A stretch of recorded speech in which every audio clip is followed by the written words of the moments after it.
Hello, everyone, and welcome to Blogging Theology. Today, I'm delighted to talk again to Dr. Kar Sharif El-Tubki. You're most welcome, sir. Thank you so much for having me again, Paul. It's a pleasure to be back. Sharif is a professor of Arabic and Islamic studies at Brandeis University in the United States. His expertise is in Islamic thought, particularly Islamic theology, law, and jurisprudence, and also in the Arabic language, Quranic, classical, and modern, as well as classical Arabic literature and poetry. Now, according to the BBC website, and I quote, June is Pride Month, a month dedicated to celebrating LGBTQ plus communities all around the world, unquote. Today, Sharif has kindly agreed to discuss Islam and LGBTQ, gender, sexuality, morality, and identity. That's the title of his presentation. Now, this is now an incredibly important subject for Muslims to understand because the West, the media, corporations, and governments now insist that everyone, including Muslims, give unconditional approval to LGBTQ plus people and communities. It's therefore vital that we have an accurate and reliable understanding of what Islam teaches from a respected Muslim academic. We need to ask, how did we get here? And realize the importance of getting our conceptual framework right, and explore the Islamic paradigm on sex and sexuality. So over to you, Sharif. Okay, thank you so much for that introduction. Bismillah ar-Rahman ar-Rahim, wa salatu wa salamu ala Rasulillah. Welcome to everyone here today. I'm very happy to be back and to get into this topic, which is a very, very important topic. I don't think I have to explain to anyone why or how important it is, particularly for people who are in the West. The topic has become one that is pervasive. It is omnipresent everywhere we look. And as we will see over the course of this presentation, it is no longer sufficient for religious communities such as Muslims simply to say, oh, well, we don't approve of particular behaviors, just like we don't approve of drinking or premarital sex between men and women. We also don't approve of, homosexual behavior.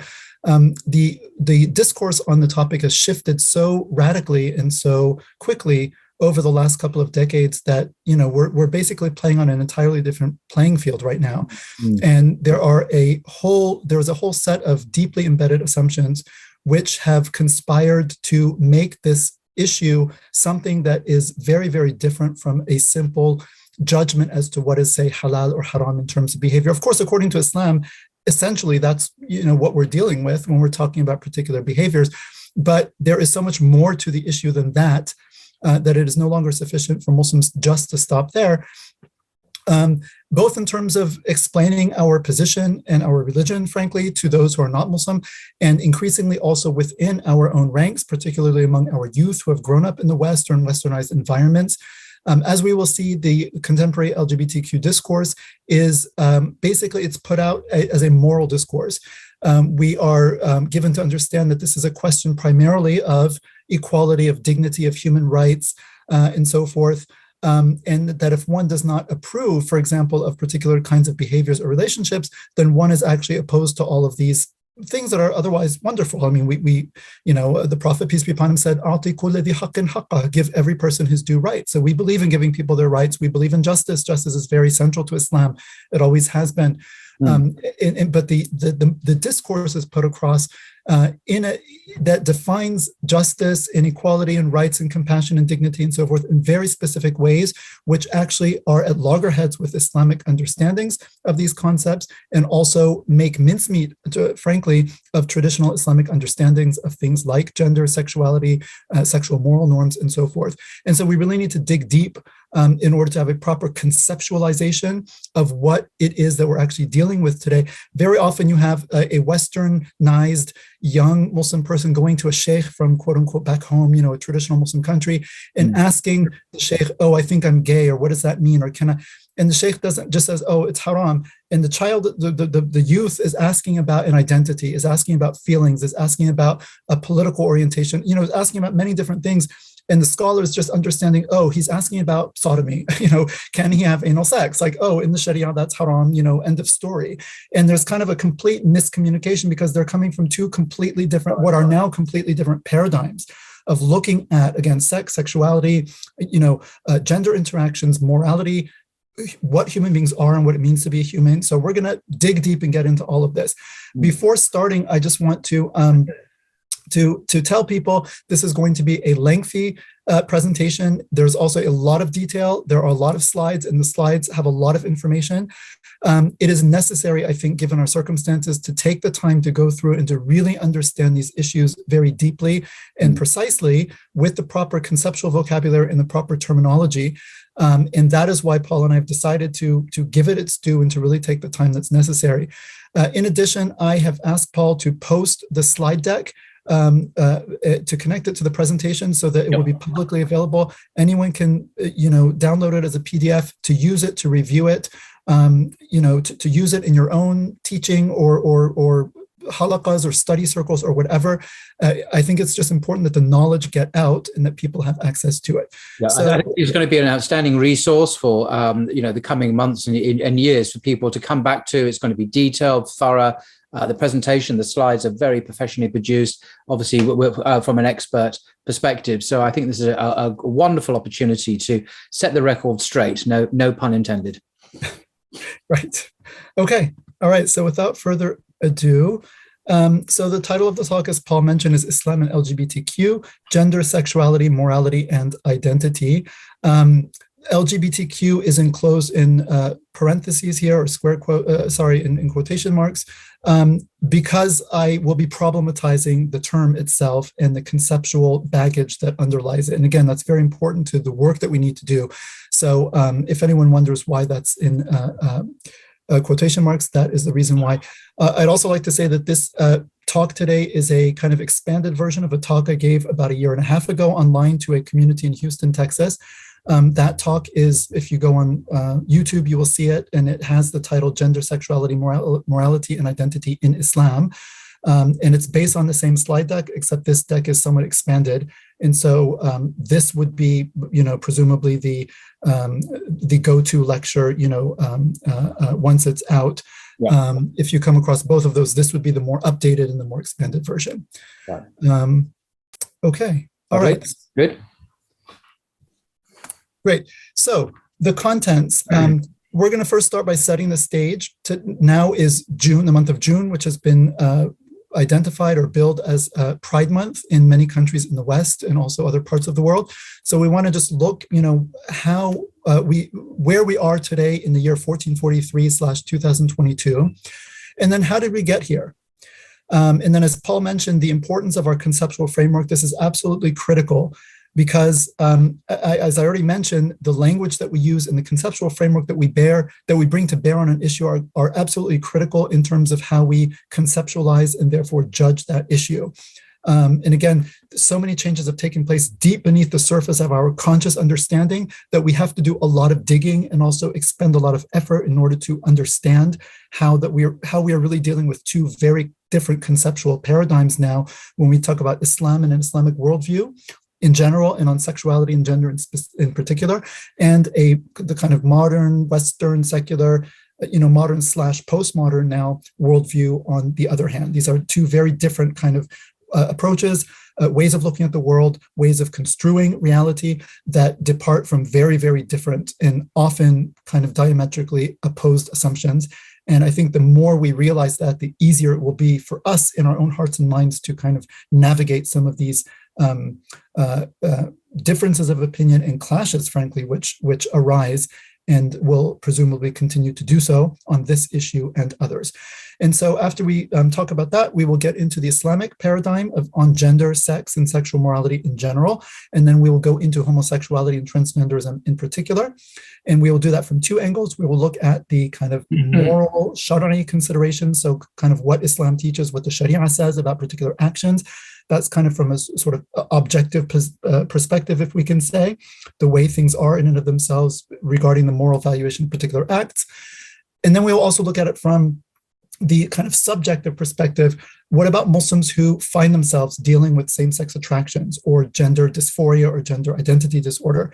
How can we understand this phenomenon? How can Muslims in those shoes deal with this in an Islamic way, while staying true to the teachings and the message of Islam? And how can we as a Muslim community support Muslims who are struggling with these types of issues, which are very real issues and can be very difficult and deep issues? How can we best serve and help our brothers and sisters in their struggle to live their lives in accordance with the will of Allah, as all Muslims are called to do? And then we will move on to a summary and conclusion, and then I will go over some resources.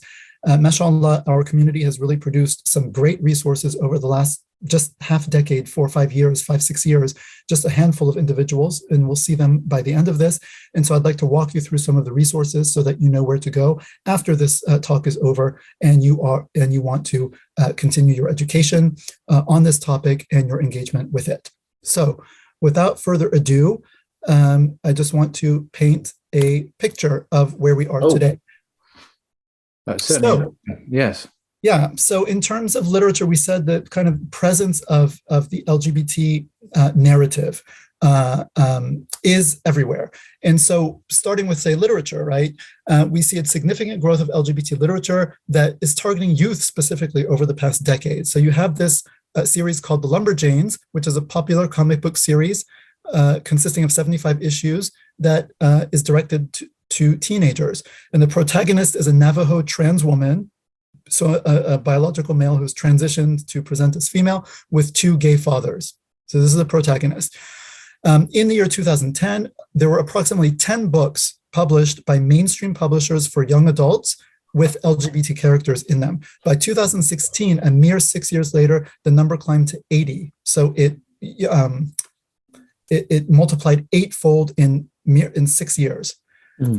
Remarkable. And then you have the annual Rainbow Book List, which provides updates concerning LGBT books, ranging from infants up until 18 years old. So there are materials. Yes, materials now being produced for the youngest of the young, so that when people first become aware of their surroundings, there is sort of an LGBT kind of presence and a narrative that is present in their kind of first acquaintance with the world, if we can say, right? Which is something that would have been unimaginable just, a very short time ago. It's unimaginable now, I would say, for many people. Yes, exactly. So, yeah. And then libraries throughout the country, throughout America, as well as probably other Western countries, now host drag queen story hours. Perhaps some people have seen pictures of this. So public libraries, elementary schools, they bring drag queens, so men who are dressed very flamboyantly as women with wigs and big dresses and makeup, come in and read to children, and the children have a great laugh, and also they kind of become more familiar with and desensitized to this type of behavior, which, until very recently would have just been considered a kind of bizarre fetish that you did in some cabaret in a nightclub on the weekend, dressing up in drag and whatever. And now this is being mainstreamed, for children. So this is a very, very different playing field, even in the West, from what we were dealing with just 10, 20 years ago. And things are changing very, very rapidly. So that's literature. Now, if we go to media, we see of the 118 films that the organization GLAAD, which is one of the predominant LGBT advocacy organizations, they counted 118 films from the major studios in the year 2019, and 22 of these films contained characters who identified as LGBTQ. So this is 18.6%, which is something like 5 to 6 times the percentage of people who actually identify as LGBT in society. Now that number has shifted from 1.5 to 3% to 5% to 10%. It depends on the way you count what it means to sort of identify as LGBTQ. Some definitions are very loose. So we have to take the statistics with a grain of salt. But certainly the idea that 20% of characters in movies identify as LGBT is certainly way beyond what we see in reality. So there's a sort of overrepresentation, if you will, just statistically speaking, that we see in the movies. But this is something that's been encouraged. But yeah, presumably there's massive overrepresentation of people in the films is deliberate policy. This is not just a random statistical fluke. So there's an attempt here to exaggerate to make a political point, I assume, ultimately. One, right.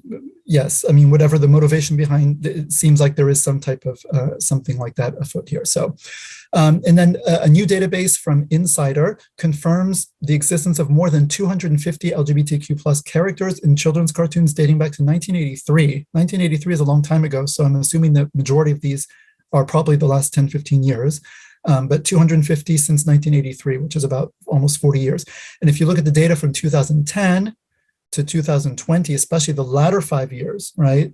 So 2015 to 2020, the representation of overtly queer characters skyrockets. So indeed, it goes like this, and then it skyrockets in the last 5 years, which is right after the Obergefell decision is passed in the United States in 2015, which allowed for same-sex marriage across the country. Sesame Street, SpongeBob, and other such children's shows have all had openly LGBT characters by this point. If we go now to schools, and I'm just talking about the United States here, California, Colorado, Illinois, New Jersey, Oregon, Rhode Island, and Washington now mandate specific LGBT education at the elementary levels or at some level of schooling. Other states have rolled out in quote unquote inclusive curriculum standards, but have not necessarily signed statewide bills, at least not of yet. Organizations like the SOGI education in Canada, SOGI stands for Sexual Orientation and Gender Identity. Education in Canada are devoted to advancing LGBT education in schools. And many people may have heard of the latest brawl with Disney, the Disney Corporation in Florida, when the governor of Florida actually moved to ban discussion and teaching of LGBT-related themes in Florida state classrooms in the first and second grades. So we're just talking about, first and second grades and before. And Disney, under pressure from certain groups, came out in force and said, we are completely against this legislation. It's homophobic. It's wrong. We're going to throw the full weight of our company behind trying to overturn it. And there's been a big spat back and forth now between Disney Corporation and the governor of. It's interesting that Disney has become heavily politicized now. It used to be, I used to watch it for cartoons and so on as a kid, but now it's actively involved in political campaigns to attack politicians and their representatives in putting forward legislation. So this is extraordinary how politicized corporations, even Disney, are these days.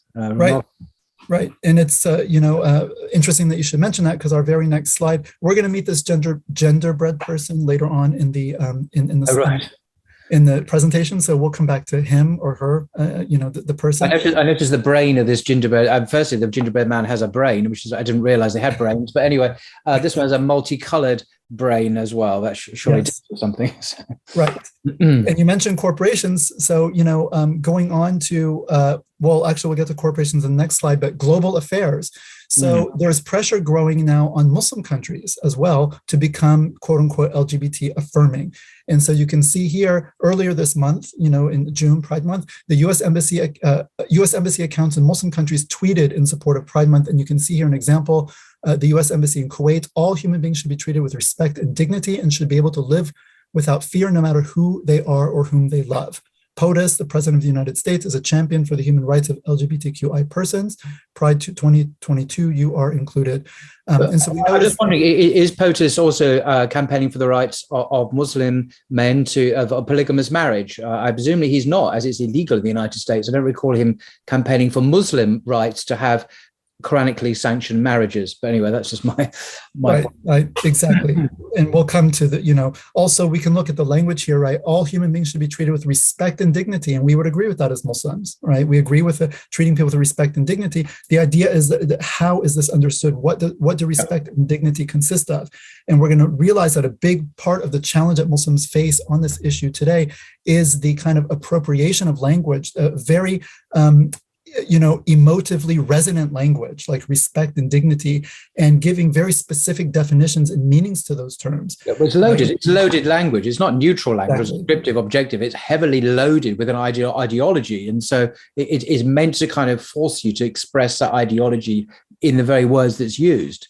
Right. And the implication here, of course, is that if you're not fully on board with, homosexual behavior, relationships, family structures, and so forth, then you actually lack respect for people's dignity, right? Which that's a pretty serious moral charge, right? That's not a neutral thing to say, oh, you don't respect people's dignity, right? That's a very loaded kind of moral charge. And this is what Muslims and other kind of more traditional religious believers are facing now. And so we need to understand where this comes from and also how we can best conceptualize and respond to this.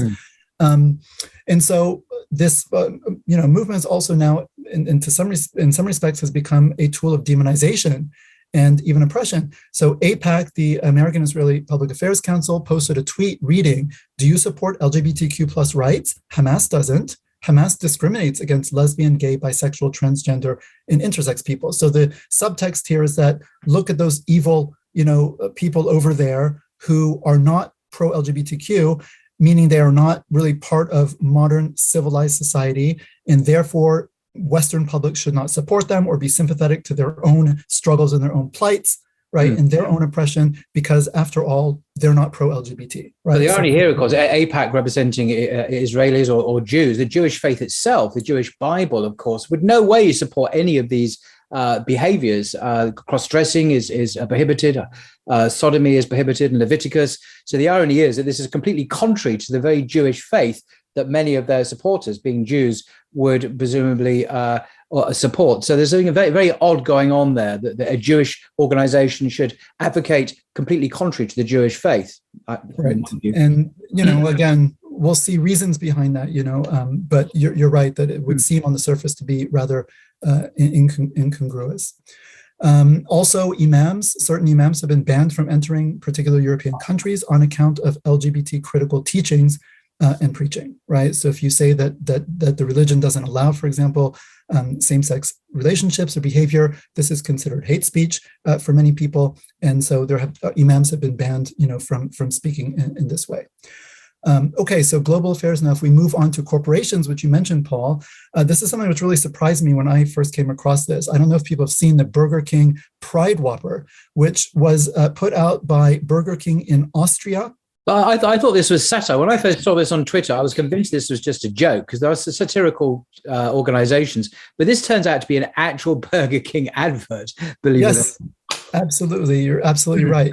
And so the headline of a story that ran about this reads, "Burger King ad prompts apology after Pride Whopper campaign featuring burgers with top and bottom buns sparks a backlash."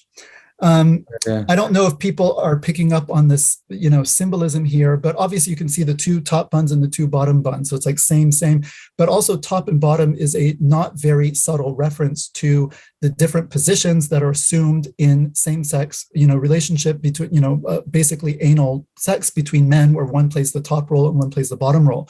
And, I was wondering when I first saw this top and bottom, okay, do they really mean that? Like, that's so vulgar to put on a food. On a hamburger advert, where children are going to buy them. It's just, exactly. I was like, maybe they just meant like really the top bun and the bottom bun. But if you read the story, you'll find that there's a difference of opinion. There's like ikhtilaf that, people have a difference in the like tafsir of this, burger, this pride burger, right? And how to, but many people say, no, obviously, I mean, tops and bottoms, like, of course, if you're familiar with kind of gay culture and gay lingo, it's like a very obvious, reference. And so then we read, like in this article, the fast food chain's advertising agency issued an apology on Sunday for a much ridiculed tone-deaf marketing campaign announcing the Pride Whopper, a burger served with two matching buns. Now, you might think, okay, the apology, this has been ridiculed, tone deaf, that people might have objected to a major, decades old, respected international corporation. I guess maybe to say respected international corporation might be a contradiction in terms. But anyway, a well-known international corporation that has been selling burgers to the world for, decades now and has a big name, Burger King, is now selling hamburgers and naming them with terms that basically overtly reference sodomy, acts of sodomy, of male. I mean, let's call a spade here. That's what we're talking about, acts of sodomy. Yeah. So you would think that maybe people would be like, why are we being sold burgers that we're going to eat that are named after, anal sex? But you would be wrong if you thought that that's why there was offense taken at this. In fact, right, we read the ad, quote, includes a burger with 2 bun tops and another with 2 bottoms, a seemingly misinformed nod to sex within the LGBTQ plus community. Now, how do we understand this? Within days of the ad going live, people around the globe took to social media to comment on the campaign, citing the chain's failure to understand, quote unquote, how gay sex works, as well as critique corporate rainbow washing during Pride Month. So the idea is that, okay, in a real,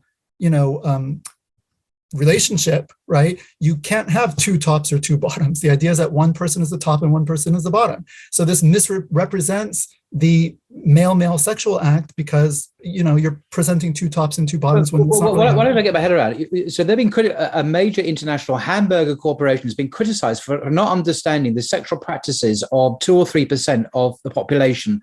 I mean, this is kind of so weird that I can't really not representing it properly in not representing that act properly in their advertising for a hamburger. Okay. Right.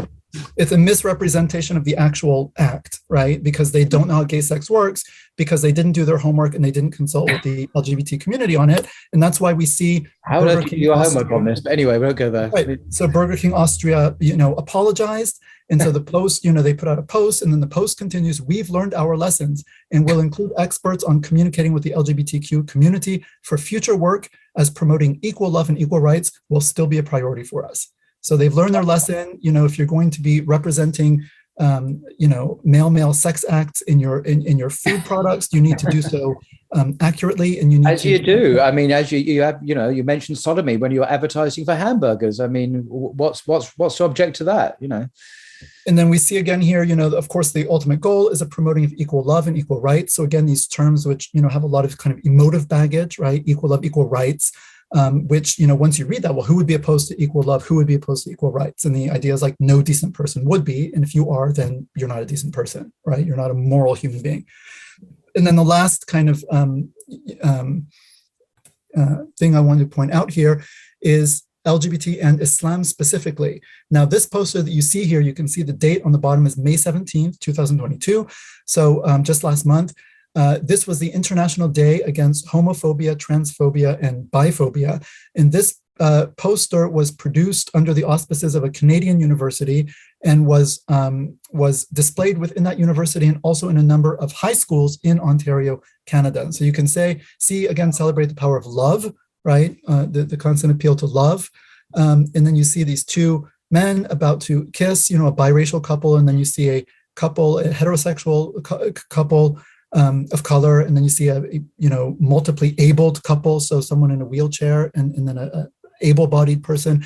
And then in the bottom left-hand corner, you see again 2, like a biracial Muslim, 2 Muslim females, women in hijab, and they're about to kiss. Now, I blotted that out because many Muslims, rightly so, were quite outraged at this image. And so I didn't want to, expose it further, but I did want to just give people a sense of what is actually going on. And we know they're Muslim, obviously, because they're wearing hijab, and they've literally been targeted for that. Yeah, okay. Exactly, yeah. And so, again, so the LGBTQ Nation put out they ran a story on this. University pulls image of women in hijabs kissing after Muslim community protests. So when the image first came out, the Muslim community was very upset. They were very offended. They were up in arms.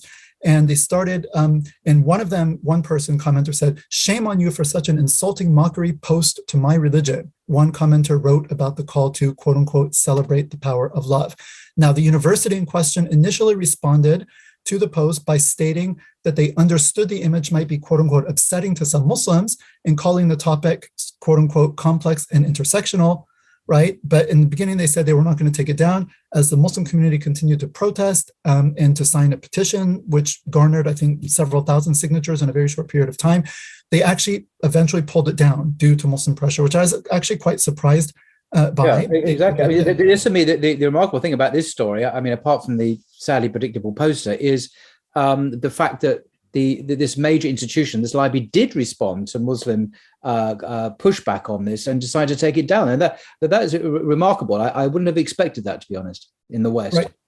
Exactly. And it was not just, it was Islamic centers and, private individuals, but also high school students, Muslim high school students in Ontario public schools where this was posted, who staged walkouts and said, we do not accept this because our religion, again, we're looking at this particular act. The act is prohibited by our religion and it is disrespectful to our religion and therefore Islamophobic to try to force Muslim symbols, especially the hijab is like a symbol of purity and devotion, right? And to represent it in a way where two people who are wearing the hijab are engaging in something that is explicitly prohibited by the religion, as if you show someone a hijab, drinking alcohol or doing something else, or a man in a kufi and a beard, doing something that the religion prohibits. This would be considered kind of appropriating our religion and pushing into the service of something which it doesn't actually support. It does seem to suggest, however, sadly, that there's a hierarchy when it comes to phobias. So at the top of the tree comes homophobia, transphobia, and biphobia. We should be really, really, really concerned about those.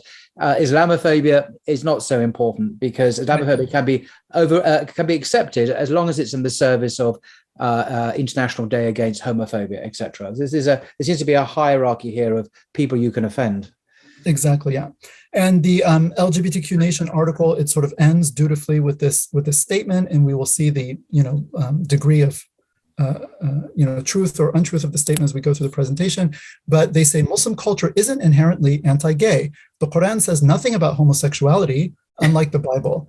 Islamic history is filled with texts openly depicting homosexuality as a beautiful, matter-of-fact thing. And more American Muslims support same-sex marriage than do Christian evangelicals, Protestants, and Mormons, according to a Pew Research study. Now we notice here, the Bible says, the Quran says nothing about homosexuality. This is it is fake news. The word doesn't exist. The word is apart from the Pew Research study, which may be true. The rest of it is fake. It's fake news. Basically, it's a lie, basically. Right. And then the text being filled with openly depicting homosexuality. I know what they're talking about, and we can get to this later. But again, what they mean here by homosexuality doesn't really map one-to-one on what is being discussed here. And and we'll get to this. Acts versus desires versus intentions, and so on and so forth. Yeah. But anyway, they end it this way as part of, again, a rhetorical sort of flourish to show that Muslims, how does the article start? University pulls image of women in hijabs kissing after Muslim community protests. Well, obviously this Muslim community must just be a bunch of backwards bigots because they protested over this thing which their own holy text doesn't even say anything about, and their own history has celebrated as being a beautiful matter-of-fact thing. So what's wrong with these? It's amazing. People, yeah. Right. And so again, we have to be very careful of sort of the rhetoric that is used to frame the issue in a very particular way. So this is kind of, where we are today, right? June 2022. The question is, how did we get here? How do we get here? For young people, this is pretty much all they know. If you're 20 or younger, you grew up in a world where gay marriage was a fact of life, where homosexuality was omnipresent on the television. And, but people like me, I'm only in my 40s, so I'm not that old, but this is all very, very new. I mean, I grew up at a time where this was still very, very taboo, and there was a very different conversation about it, which we will also get to as we go through, because again, there's been a very, very rapid and very radical shift in the discourse, which is important for Muslims to understand if they're going to be able to conceptualize and respond to this properly. So how do we get here? So this takes us back to the sexual revolution. Now, the sexual revolution begins in the 1960s, late 1960s, and this is sort of the most obvious proximate cause to where we are today. But there are antecedent causes. The sexual revolution, there are, things about it which started to stir in the 1930s, we'll get to this, and then came into full bloom in the 60s. And then even before that, developments that take place from the beginning of the modern period, 17th, 18th, 19th centuries also, laid the groundwork to get to a point where by the 1960s, in Western culture specifically, the sexual revolution almost looks like inevitable. If not inevitable, like it's just waiting to happen, right? And then it's waiting for a catalyst to happen. And then catalyst comes about, we'll see, in the form of the birth control pill and other kind of social movements that were afoot in the 1960s. But it's very important to understand the sexual revolution as part of this larger narrative. Now, the sexual revolution is basically, it represents a fundamental rejection of Christian, or more generally Abrahamic, religious, moral norms surrounding gender, sex, and sexuality. So up until the 1960s, at least, the official kind of moral norms in the West were pretty much aligned with Christianity. Premarital sex was very much taboo. It was not something, living together outside of marriage was completely unheard of in the West before the 1960s, at least in America, I think also in Europe as well. You did not just live with someone of the opposite sex outside of marriage. That was just not done. Like in the Muslim world today, it's unheard of. Like it's just not done. People might like have relations, but you don't, it's like hush hush. And it's not something that that's accepted. And it's certainly not something that you just would do so openly. Up until this time, also in the 1960s, people were very reticent about discussing matters that were related to sexuality. So on American soap operas, for example, in the 1960s, you could not even say the word pregnant on public television. Right now, there's nothing really wrong with that from our perspective as Muslims, but the idea was that even that was too forward. It was kind of too direct, and so they used euphemisms. A woman was said to be with child or expecting. You couldn't, if you had a movie in the theater where a woman's chest was shown, bare chest, for like 2 seconds, it was immediately slapped with an R rating. Restricted audiences, no one under 17. Without an adult accompanying them, right? This was considered very shocking. At the same time, you have, for example, pornography was completely forbidden. It was prohibited by law in the West. And I don't just mean pictures or videos. I mean also just written like salacious novels. Even that, like just, written descriptions that were very explicit, where actually you couldn't sell them legally in European capitals and in the United States. So what happened? So basically in the 1960s, you get a radical kind of rejection of these moral norms. And part of what leads up to this is before this time, right? And, at least traditionally in the West and in many societies, you have obviously the sexual act is at its core a reproductive act. We can give sex different meanings. We can engage in it for different reasons, whether to exert power over someone or to, as an expression of intimacy or love or pleasure or whatever, right? But in the end of the day, mechanically speaking, it's a reproductive act. I'm talking about the full kind of act between a man and a woman. And, traditionally, especially before the birth control pill comes out in 1959, there isn't really a very foolproof way of contraception. So the idea is that if a man and woman are going to engage in intercourse, then they are always running a fairly substantial risk of the natural consequences of the sex act, which is pregnancy and conception. And, it doesn't make sense for any society to really have women, giving birth to children left and right, willy-nilly, where we don't know their fathers, who's going to be responsible for them. They don't have a lineage and so on and so forth. Girls are left to fend for these children on their own. Anyway, it's a big, it undermines sort of the very basic structure of society, which is based on the family, right? I mean, the family is the absolute core institution in practically all human societies, historically speaking, anthropologically speaking, and even in the modern West, although it's been pretty much destroyed or very much, undermined by this point. But the idea is that because sex and reproduction were so tightly bound together, they also were confined, at least, officially, so to speak, the official morality and social norms, they were confined to marriage, to the marriage bed, because the idea is that if people are going to engage in activity which could produce children, they should only do that, would only be morally responsible and acceptable to do so if they are in a situation where they are ready to receive that child, right? They can provide for it. It has a father to provide for it financially, a mother to take care of it, and so forth. Otherwise, to engage in this act, which could bring about children, is a huge thing to conceive a child, right? Without being properly prepared to do that is actually, it's immoral. It was considered immoral, antisocial. It was a direct threat to the social fabric, which it was, because it undermines the family. And so that's why things like premarital sex were, so taboo. Again, it happened, but it was not the norm. Sometimes girls did get pregnant out of wedlock. They would often disappear and, quote unquote, go visit grandma for 6-7 months, and stay in a home somewhere and give birth to the baby and then give it up for adoption and come back home from visiting grandma, 7 months later. And everyone kind of knew why, and no one really said anything because it was a big, big scandal, right? So what happens? So sex, reproduction, marriage, as well as morality, so religious morality, also kind of undergirds this whole system and says, because this is the nature of the sex act, right, which is based on the nature of the male and female bodies and so on and so forth, moral norms are such that, sex should be confined to a particular context. And Christianity is actually very specific and quite restrictive on that, even more restrictive than Islam, as we'll see. But Christianity is very, very specific, on this issue. And also in Christianity, not just Catholicism, which we know about today, this is just the Catholic position, but until the 1930s, all Christian denominations, Catholic, Orthodox, and Protestant, they were actually opposed to contraception, because the idea was artificial contraception. Artificial contraception. Yes, because the idea was that it was unnatural to artificially separate the sex act from its natural consequences, which is possible reproduction and insemination. And so in the 1930s, it was, in America in the 1920s, and in England and other places, contraception was actually illegal, and it only became legal in the 30s. And you had certain Protestant denominations that came to accept it as a morally viable thing for Christians to do. I mean, this is hard for us to imagine that, even mainline Protestant Christian churches did not accept even contraception. Here in the United States, until 1965, contraception was illegal in the state of Connecticut. You could not buy it.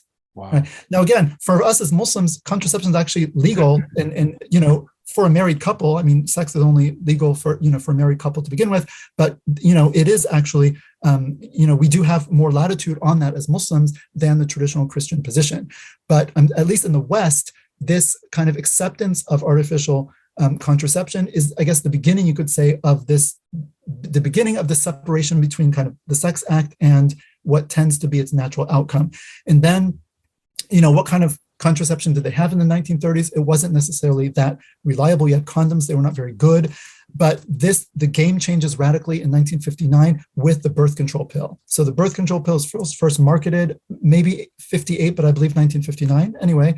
And for the first time, people say, aha, now we have basically, if you take it every day, it's basically a foolproof way of birth control. So now we can really kind of just separate sex from reproduction. And if we can separate sex from reproductive consequences, then why should it be confined to marriage anymore when those consequences are not necessarily there? And so that old moral norm, which demanded that these all be tightly, bound together, doesn't seem to make much sense to people anymore. Now, I don't mean to imply that this was just because of the pill and birth control. I mean, obviously, there's a lot more that drives social change, and we're going to look at some of those factors also in a minute. The birth control pill became available all over the world, not just in the West, and it did not provoke. We did not see a sexual revolution take place in the Muslim world. We did not see a sexual revolution take place in China, for example, right? So in the West, there were other major transformations that had taken place, where all the dominoes were sort of in place. It needed a final catalyst. I just say it's very interesting about China, because China is officially a communist state. And so you'd expect perhaps that a communist society would naturally ally itself to more libertarian and progressive movements like we have in the West. But China is actually a very traditional society when it comes to gender relations and sexuality. So there has to be something else that's going on in the West. So it's not just the advent of the pill and the availability of artificial contraception.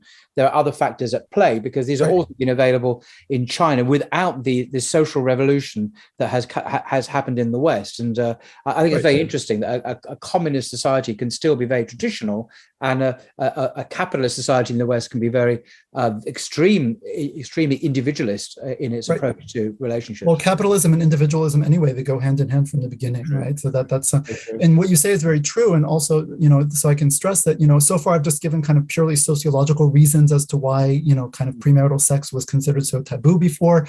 But there's more to it than that. I mean, that's on the purely sociological level. That's a very important level. And it's also important in Islam. I mean, the protection of lineage and families, one of the central domains of the Sharia, and we will see that in a future slide.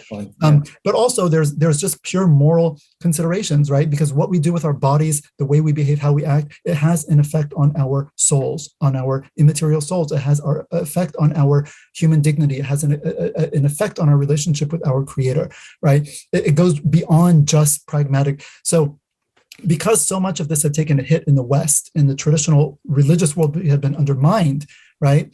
It seems, at least the way I interpret it, is that, by the 1950s and 60s, this sort of older morality was just hanging on by a thread. And the only reason people didn't burst through that door is because there was still this fear of pregnancy. So we just all had to hold back. But once the pill comes on, okay, now we can not worry about that anymore. Let's go ahead and just let loose. Whereas in other parts of the world, okay, the pill is available, but still, like in the Muslim world, at least when it comes to these types of issues, there was still a much stronger sense of like propriety in terms of, sexual behavior and family. And so, I mean, family remains much more central and strong. And so, and religious faith does. There's a theocentric emphasis, obviously, in Islam, exactly. orientation towards the creator.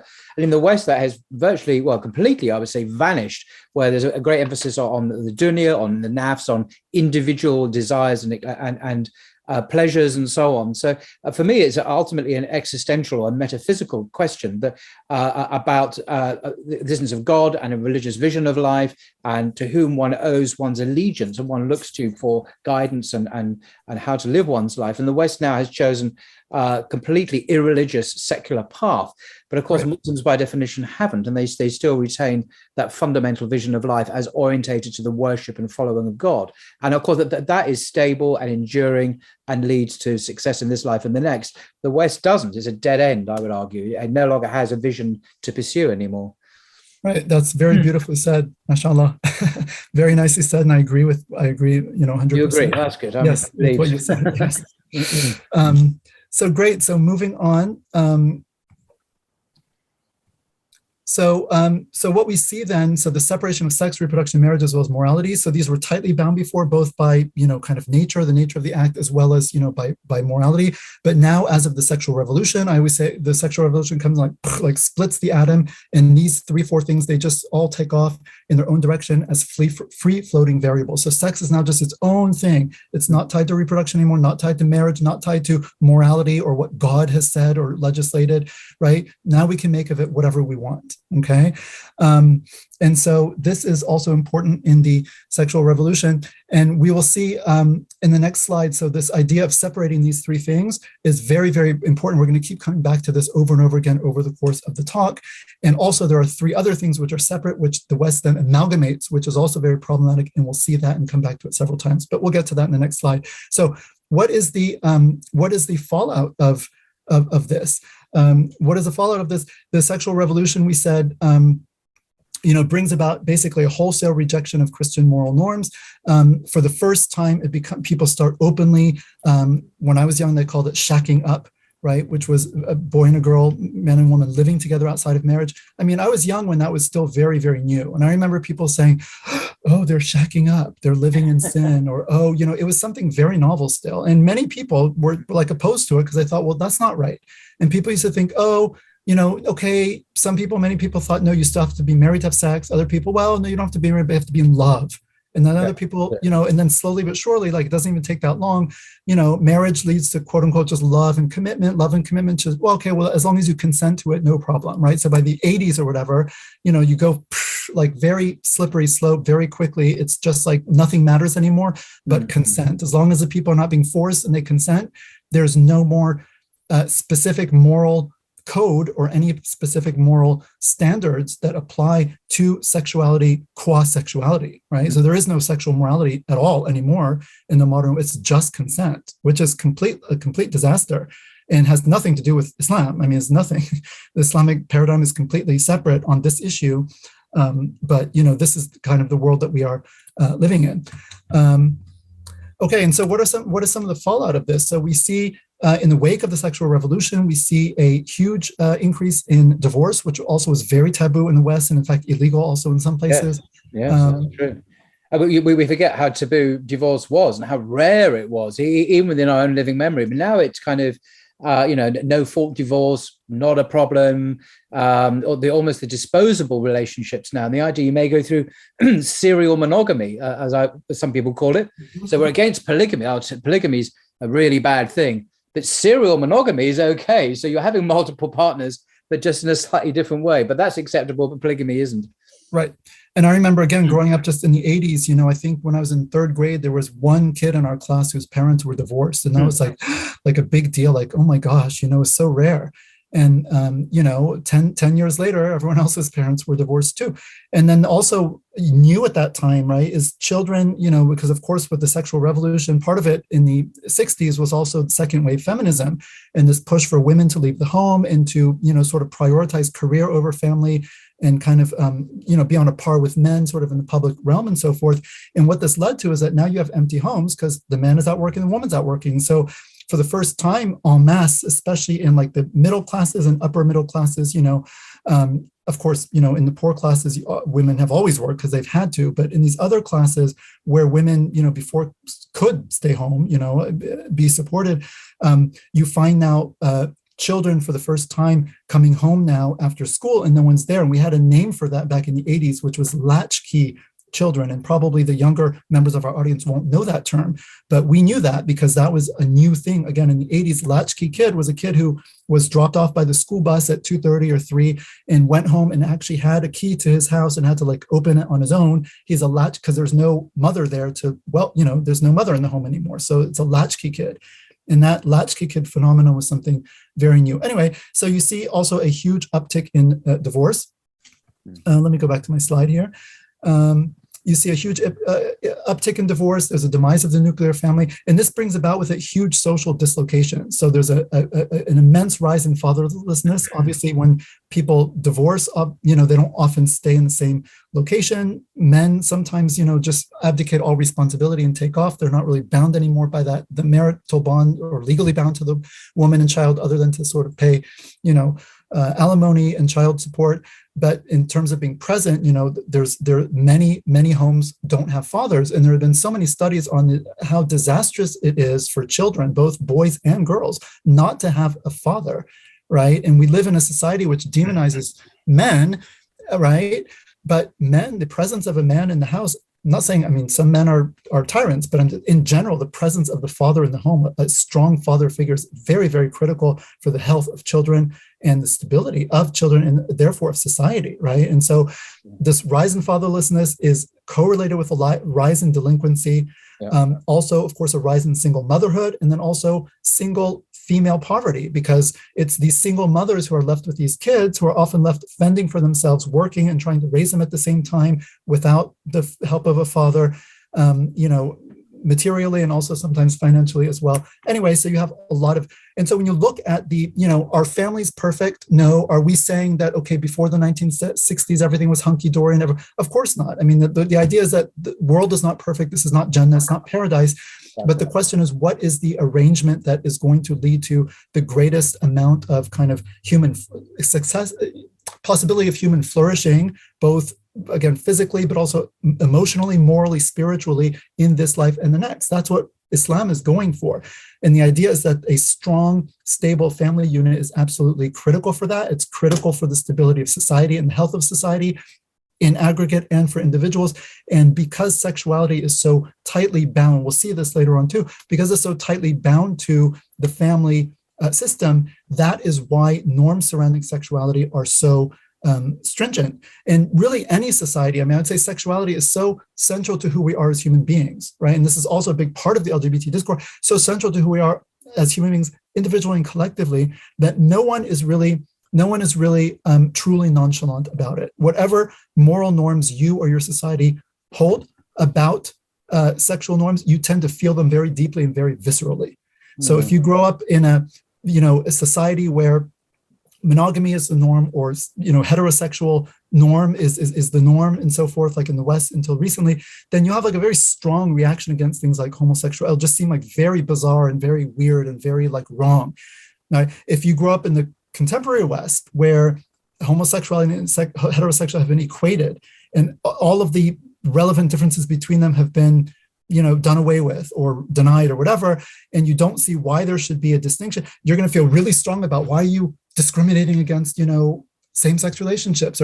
But people tend to feel very strongly about it because sex is very important, it's very powerful, and it's very central to human life. It's not something that really any society, including the modern West. And also, I think that the new, you've not called it by its name, wokeism, or the new, I think it's a religion anyway. It's not just an ideology. It has the characteristics of a religion. So it has its fundamental creed.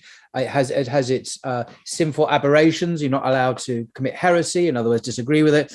And so it's not just that sex is a powerful and emotive subject, yes, of course, but also ideologically, it has the characteristics of a religion with all that that means for the other and the demonization of a heretic. And of course, in a Christian West, a post-Christian West, what did you do with heretics? You persecuted them or you executed them. So that this kind of binary kind of thing is very strongly in American post-Puritan culture, I would argue, is also still here in England and in Europe. You had this kind of quasi-religious impulse, which is also infusing this wokeism, which I think is a quasi-religion. Right, and you're right about that. And there are a lot can be said about. I mean, we could have a whole separate, talk about that. But yes, you're absolutely right, and that's a big issue too. That that really influences a lot the way this kind of discourse is deployed and takes place in the current scene. So.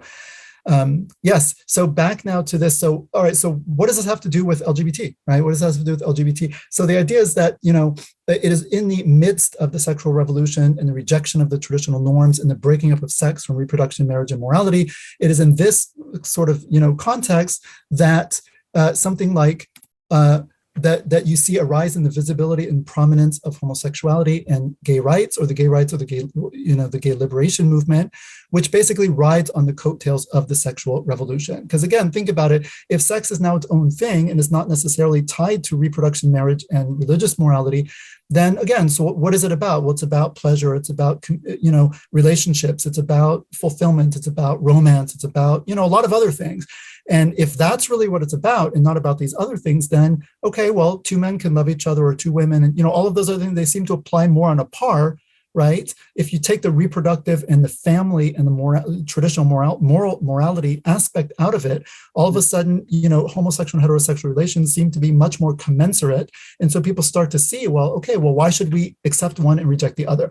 And then, of course, it was clothed in terms of, okay, this is a minority, statistical minority. And on the right, the also coattails of the civil rights movement, especially in the United States, with, African Americans, Black Americans, and so forth. The idea was, okay, well, we're a minority too. And we'll get to this later, because there's an equivalency that's very strong. And this is part of wokeism specifically. You have gender, you have race, gender, and sexual orientation, sexuality, right? LGBT. And these are all equated. And this is something which, again, for us as Muslims, these are all three completely separate things. I mean, race is one thing, and the way the religion approaches it is like very one way. Gender is very different from race, and sexuality and sexual behavior, which is what the Sharia is concerned about here, is completely different. So these are three completely different things that have literally nothing to do with each other. But in the contemporary West, they're all just thrown together as like minority rights. I mean, women are not a minority, but like, say, you have racial minorities, sexual minorities, and then women, the idea is that, okay, historically, they've been sort of the underclass. And so all of these are sort of three underdog classes. And so they're all equated, and you're either on board for justice and for everybody, or you're just incoherent at best and immoral and bigoted at worst. And again, this is not a paradigm that's really going to work at all from a Muslim perspective. And we'll see this as we go on. But it's important to realize that, again, that's a very, very strong motif in our contemporary society. So all of this, of course, puts all traditional religious believers in a difficult position. I put traditional in there because, in the wake of the sexual revolution, many, many denominations of mainstream Protestant Christianity in the West, as well as, certainly Reform Judaism, as well as, conservative Judaism, which isn't really all that conservative, have really taken on the basic assumptions of the sexual revolution in terms of gender norms, gender equality, also in terms of, the sort of elective nature of sex, that we do have the right to just kind of, have sex whenever we want, as long as it's, consensual and so forth. And so, but I'm talking about traditional religious believers, so traditional Catholics, traditional Orthodox Christians, as well as traditional Protestants, evangelicals, and others, and Muslims as a whole, have not really conceded as a body. And so Muslims are sort of, I always say, Islam altogether is Orthodox, more or less. The mainstream Islam is Orthodox, which is not necessarily the case, at least in the West, in some of these other traditions, although it is outside of the West. And that's why you see the Church of England and the Episcopalian Church, which is the American branch of the Church of England, has really been split apart on this issue, because they have so many bishops that come from Africa, where, again, socially speaking, like, they're just not on board with this, and they have a different social context. They did not go. The sexual revolution is very specific to Western culture. It's not a global phenomenon. And so those bishops are like, forget it. We're not endorsing gay bishops and homosexual marriages in our churches in Africa. Like, you've got to be crazy. And you have your Northern Europeans, Swedes, and England, and, but for them, again, they're kind of inhabiting a completely different universe, which has been brought about precisely by, the sexual revolution. And so they say, no, but this is fundamentally unjust and it's discriminatory.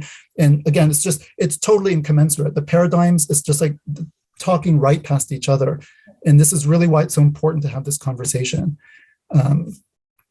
So moving right along. So this slide, we're going to see it again. So I'm just going to go very quickly, but it's something I want people to really take home with them. I think it's really critical. If you get this slide, it's the key to unlocking the whole conundrum that we're in. So modern Western, I should say contemporary Western culture, right? Modern is like a long period, contemporary is just right now, and this is all very new, separates three things that are inherently bound up to each other and should be by nature and by religious law, we would say as Muslims, right? Allah created us as human beings. He created nature, he endowed it with a purpose. He also legislates morality. And so these are coherent and in tune with each other.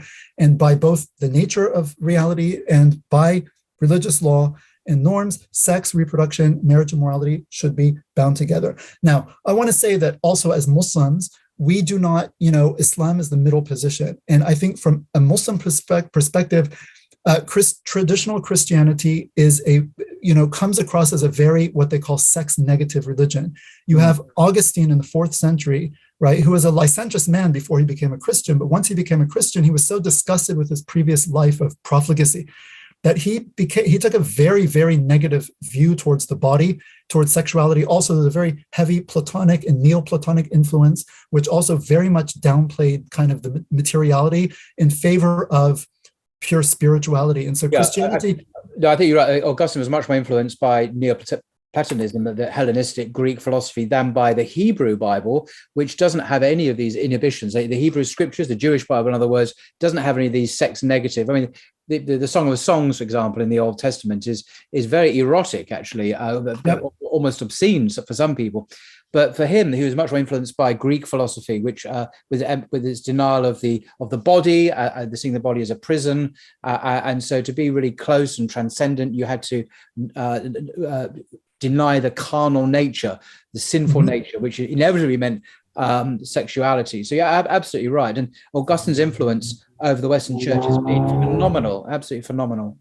Right. And it's very important because, again, I think so Islam, sort of understands itself and has been understood as Muslims as being a middle path. And, this sort of, traditional Christian view. I mean, Augustine said sex was basically a necessary evil. Yes. So it's intrinsically evil because it's of the flesh, and the flesh is fallen, right? And carnal, desires where the trouble began with back in the garden with Adam and Eve. And, anyway, all of the influences that you also just mentioned, it's evil in and of itself, but it's necessary for the propagation of the species. And according to Augustine too, even a married couple should not enjoy it. They should try to enjoy it as little as possible. It's like, just do what you have to do to make sure the species goes on, but you should try to enjoy it as little as you can. So there's nothing in Islam like this. In fact, sexuality, Islam has been considered traditionally a sex positive religion. And by that, it doesn't look that way from the modern stereotype that contemporary Westerners have. But that's also because the contemporary West has gone from one extreme to quite the other extreme, probably in reaction to the first extreme, partially in reaction to it, but also part of other factors that we'll talk about shortly. But, Islam has never, sexuality itself has always been considered something pure, good, holy, if you want to put it that way, but in its proper context. So Islam is very, very strict about, illicit sex. It takes a very strong position against it, but within the proper context, which is basically the context of marriage between a man and a woman, right? That in that context, it's actually considered an act of worship. And the Prophet, as we know, peace be upon him, he said to his companions, "You will be rewarded for coming unto your wives." And they were surprised by this, and they said, "What? Why would we be rewarded for simply taking care of our desires?" And he said, do you not see that if you were to take care of your desires in an illegal way, that you would be punished? And they said, yes. And he said, well, therefore, if you do it in a permissible way, then you will be rewarded, right? So you actually get reward. And so, having relations with one's spouse is considered an act of worship. One is supposed to be in a state of ritual purity, although the act itself vitiates the ritual purity, but you're supposed to get into a state of ritual purity before, because it's as if it's an act of worship. And in Islam, even the sunnah at the moment of climax, and we'll just be explicit, one should say, Allahu Akbar, right? Which is to remember God, because it's his blessing that one is able to experience this. And our scholars consider that a foretaste of the pleasure of paradise, because it's the greatest physical pleasure, at least, that human beings typically can experience in this world. And for many people, especially even post-Christian Westerners, it's just completely, they can't wrap their mind around, okay, maybe we're cool with sex today, we don't have these hangups, but we've also thrown off Christianity. But if you want to tell me I should remember God while having an orgasm, I'm sorry, like that just doesn't compute. For even a modern, again, post-Christian, it's like religion is here and sex is there, and it's the largest church, never the twain shall meet. The largest church in the world is the Catholic Church, and all of the leaders of the Catholic Church are celibate men. They've never had, they just don't do this at all. It's completely, so that's even now, even though the church is more sex positive, it still in practice is led by celibate people who've renounced sexuality completely. And then compare that with the Prophet of Islam, upon whom be peace, who had a number of wives and it had the teaching, as you just said, it's integrated in a very positive way in the life of Muslims. Right. And also, it's important to know, so celibacy has always been considered a very high calling in Christianity. Now, Christians have understood that it's not for everybody. In fact, it's not most people's calling because it's very difficult, right? But if you are able to do it, and if you are, quote unquote, called to it, you have a vocation to celibacy, that's considered very, very high. And that's why the religious leaders are expected to sort of rise to that vocation. Of course, the central figures, you have the Virgin Mary, whom we also believe as Muslims was a virgin when she gave birth miraculously to Jesus, even if she married thereafter. So she's a central figure. And then Jesus himself, we don't, as far as we know, never married. So he was presumably a virgin too, because he never married. So your two central figures are people who were, sexually celibate, at least Mary until the time. These are role models for Christians. These are role models. Jesus and Mary are role models, and both of them, it would seem, were completely celibate. So, And very interestingly, the Qur'an affirms Mary in her miraculous conception of Jesus as a virgin, but it doesn't say that she remained a virgin her whole life. And the New Testament doesn't say it either. The New Testament, it suggests actually that she went on to have many children, because Jesus had many brothers and sisters, biological, not just in the extended sense, but in the biological, yes, through her, right. And I'm not aware that Muslim sources believe that Jesus got married either. So we probably believe that he didn't. I don't know if I've never heard anything to the contrary, but nevertheless, right. And although Jesus, of course, is very, very highly, one of the greatest prophets in Islam, right? You have the five, Noah, Abraham, Moses, Jesus, and Muhammad, peace be upon all of them, are the five greatest. The Quran explicitly repudiates the Christian idea of monasticism. It says, La rahbaniyya, the Prophet, peace be upon him, La rahbaniyya fil Islam, there is no monasticism in religion. And Allah says in the Quran, we read in the Quran, wa rahbaniyatan ibtada'uha ma katabnaha alayhim, monasticism which they innovated, that they introduced as a no divine warrant for us at all. Yeah, exactly, as a reprehensible innovation in religion that we, meaning God, did not prescribe upon them. So anyway, so Islam, and you also find, obviously, descriptions of paradise in the Quran do very strongly suggest that people will enjoy sexual congress in paradise, in addition to the other types of bodily pleasures that are mentioned, like eating and drinking various, delicious fruits and foods, and reclining on sofas of silk and so on and so forth. And then the greatest pleasure of paradise, of course, is the vision of God himself, right? The ru'ya. But nevertheless, the Quran, doesn't really have a fundamental problem with these sort of the physical aspect of being, but it brings it under the divine law and the divine ruling, and it dignifies it and sanctifies it by making these bodily functions, so to speak, a concern, part of the divine concern, shall we say. So Islam some have said that, I remember Christopher Hitchens once said, Islam is very grubby. It's like kind of in the dirt, he said. He was an atheist, but he was very anti-Islamic, Very. He was, I remember, he was very pro-Bosnian back at the time of the war, but that was not a religion. He was very critical of the Islamic religion. But what he meant, he said, Islam's very earthy. And I think even though he's an atheist, he's still coming from this kind of Christian background. And what he doesn't realize that for a Muslim perspective, Islam is actually, the companions, the disbelievers of the Mecca said, your prophet even teaches you how to go to the bathroom. because in Islam, we have to clean ourselves a particular way, use water and so on and so forth. Like you don't just do it any which way, because cleanliness and nadafatu min al-iman, cleanliness is part of faith. And so the disbelievers made fun of the Muslims, like, what kind of prophet is even teaching you how to clean yourself? And he said, yes, that's right. He teaches us even how to clean ourselves, because this becomes also an act now that is endowed with significance, because there's a proper way to do it. There's a sunnah behind it, a way of following the prophetic guidance. And this is what guidance is all, it's comprehensive. And so you have this, notion that these bodily functions, they have to be, of course, trained, and they have to be schooled, and they have to be reined in, and they have to be directed in the proper way, but they are not in and of themselves wrong or bad. And that's why you have Muslim scholars with no qualms whatsoever talking about, these things in paradise, and even writing some of the great scholars. I mean, I'm kind of going a little off topic, but again, I think it's important for us to realize from a large percent, because we will be told that we're prudes. If you're not on board with the LGBT, then you guys are just repressing this. No. Islam very much throughout its history, has been very open. We have major scholars of the religion who also wrote basically sex manuals.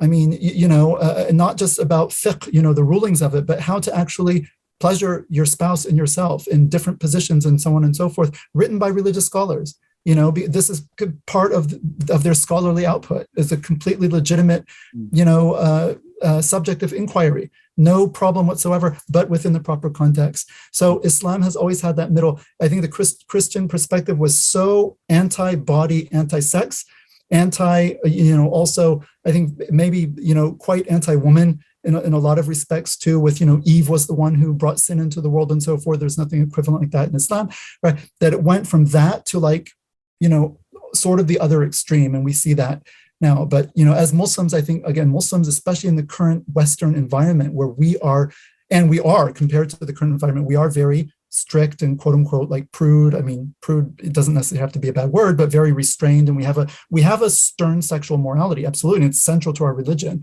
But that just means that sexuality has to take place in the right context. And we're very, very insistent upon that. But in that context, it's a fine thing. It's a good thing. It's nothing to be ashamed of. And that's the proper balance. That's what we would say as Muslims is the proper balance. All right. So moving right along. So you have this separation, right, of sex, reproduction, and marriage. We'll see this again. And also now coming back specifically to the LGBT issue, and we'll see this again too, we'll go into much more detail, that while it separates these three things, which are by nature and moral law and religious, prescription tightly bound to each other, it also amalgamates or puts together three things that ought to be rigorously separate, and which were separate before, and which contemporary Western culture starting in the late 19th century started to put together, namely desires, actions, and identity. And desires, particularly same-sex desires, homosexual desires. And when I say desires and actions are put together, what I mean by that is that, because morality is thrown out the window now, religious morality, the actions are seen to flow from the desire. The presence of the desire is sort of where we start. And then if the desire is present, as long as everyone consents, right, then the action naturally flows from it. It's unobjectionable morally, because it's simply responding to the desire, and there's no consideration on the basis of which the action should be repudiated in a moral sense, right? So you have desires, actions flow from it, and then this is key. This is absolutely critical, and we'll see this, in a future slide, that on top of this is built now an entire personal identity. And this starts in the late 19th century, 1860 or so. The word homosexual is coined in German, Homosexualität, and then it's taken, that's actually, a Greek borrowing. But anyway, it was coined first in the German environment and then taken into other languages in the same form, essentially. I mean, there's a German word for it, but they coined it with that Greek. Anyway, and so only quite recently in Western society have people started to see themselves in terms of having a sexual identity. And again, very important, because anyone who grows up in the modern world will take it for granted. Oh, you're gay or straight, or gay, straight, or bi, or, and I read all the time, everyone has asexuality, right? Well, which is your sexuality? Well, no, this idea of asexuality, like ITY, as an abstract noun, this is also a new coinage. Like, what is sexuality? How do you say that in Arabic, or other languages? It's a new thing. So the idea that even 100 years ago or 110, 20 years ago in the West, if you were to ask an average person on the street, are you straight? They would have said, what do you mean, am I straight? Like they wouldn't have even identified as being quote unquote straight. No one really identified in terms of being either gay or straight. For us, again, it's so ingrained that you're either one or the other, or somewhere in between. So you're bi, but you have to be either gay, straight, or bi. Well, how come no other culture even has words, that correspond to any of this? Because they didn't have the concept. Sexual behavior was something you did. It was not something you were. And we'll see this very important, right? Even, people have been engaged in same-sex behavior.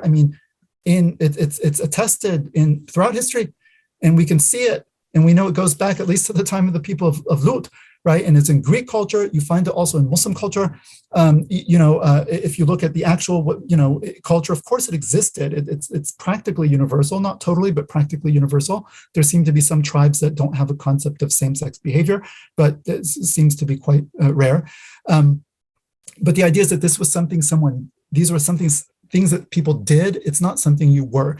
And the analogy would be other sexual behaviors for us today as modernized or modern westernized peoples, right? Someone may or may not engage in X act or Y act or, I don't know, masturbation or something like that. And, whether you do or not, it's like something you either do or you don't do. It's not something you are, and you would never think of identifying yourself based on do you do this particular act or not. And we say, yeah, but homosexuality is different. Well, yeah, it's different to you because it's been constructed that way in your particular cultural milieu at this time and place.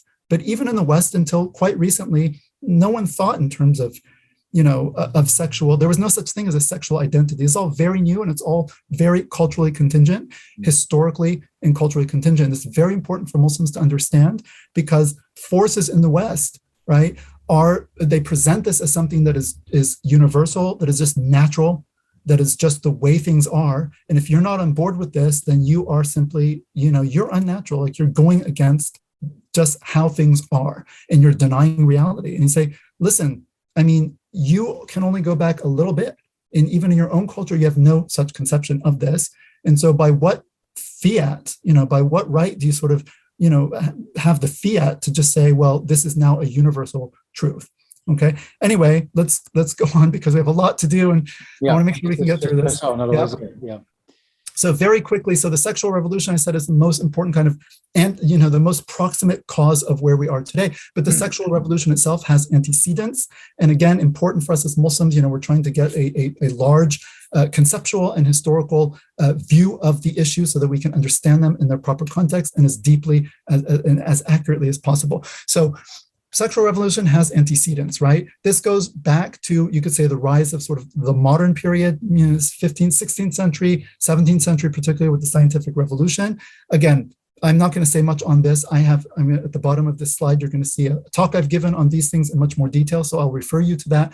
But with the scientific revolution in the 17th century, you have the rise of a materialistic, mechanical view of the world, right? The world is now seen as just being this kind of clock ticking along, material stuff out there. And one of the results of this is that God essentially is cut off from his creation. Not really, of course, because if we're not for God's will, the whole creation would cease to exist in the blink of an eye.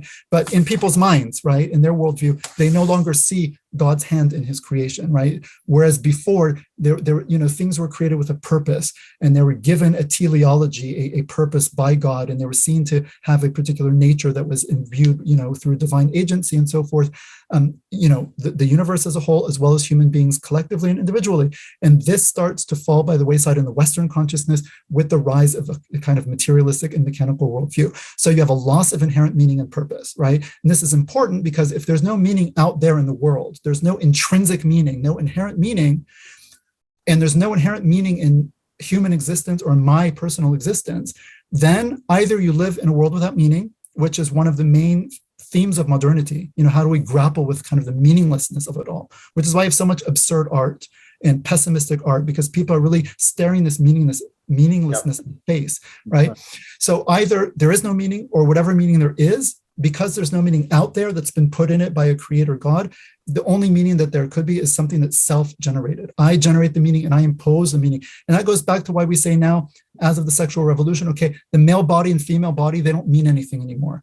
There's no inherent it's obvious that they're meant to be complementary. I mean, just, a 5-year-old could tell you that. Just look at the one body and the other. It's clear what was meant to go where and how it's all supposed to fit together.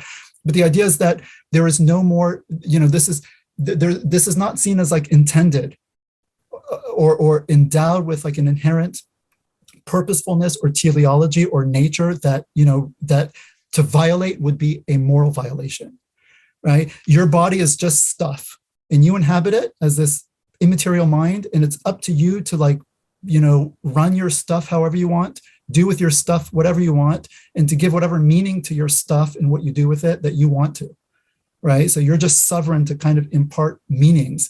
And this is totally different from the pre-modern worldview, completely, alien to the Islamic worldview, obviously, right? But this is sort of very central to the modern consciousness. So that's 17. Now, if we go into the 18th century, you have the Enlightenment, right?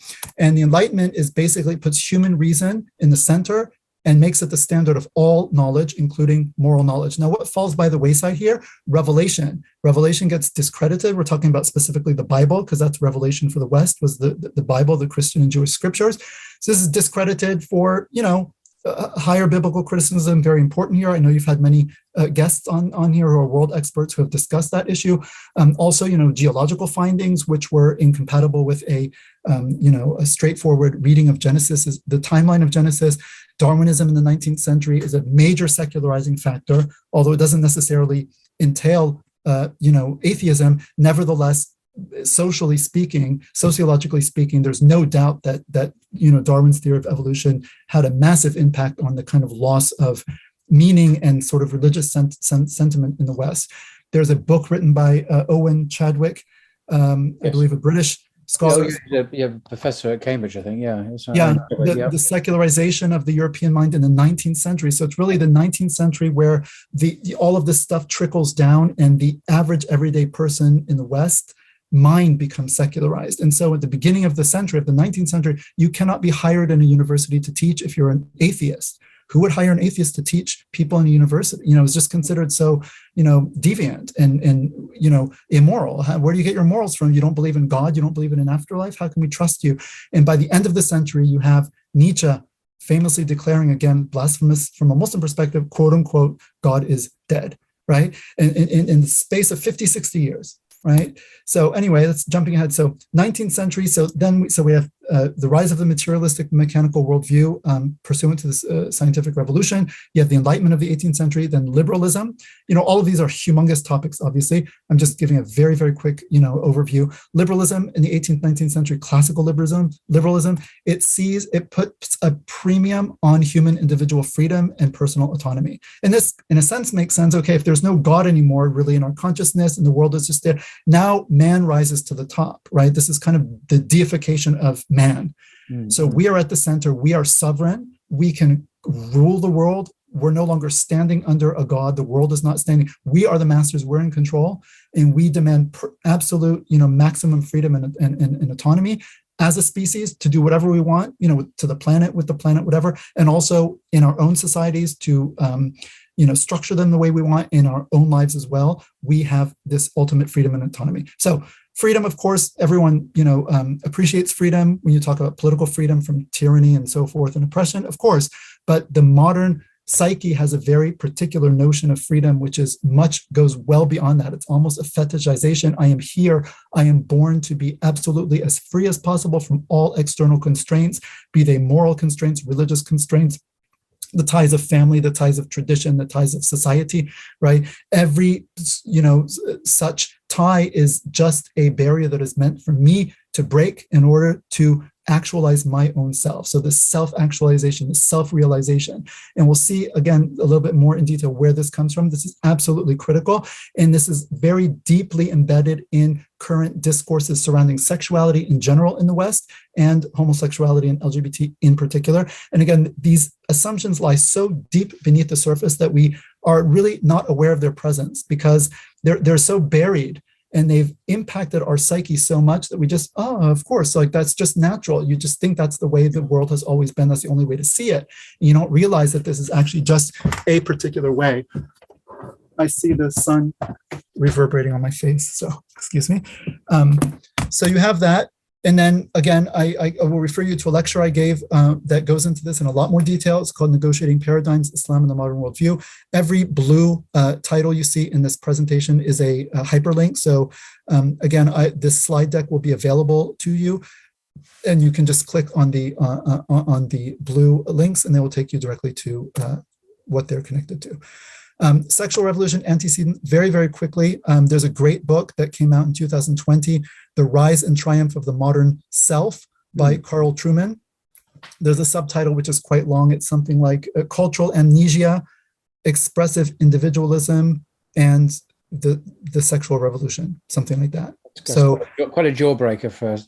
Yeah, exactly. So this is a very, very good book. And also just this year, I mean, literally in March, he came out with a abridged version of it called Strange New World. But if you can read the original, I would definitely do it. It's maybe 400 and some pages. It's quite a thick tome, very, very well done. But for more of a lay audience, so to speak, I mean, there is a 180 page kind of, digest of it, if you want, with the main points. And so I'm taking this, what I'm presenting on this slide is taken from Trueman. So he traces back to Rousseau, Jean-Jacques Rousseau, who, of course, is a Genevan, Swiss philosopher and man of letters of the 18th century. So his dates are 1712 to 78. And very quickly, so Rousseau locates identity in the inner psychological life of the individual. So this is what Trueman says is the beginning of the psychologization of the human being, right? So for Rousseau, feelings are central to who we are. Does that sound familiar to anyone? It's like this is the air we breathe.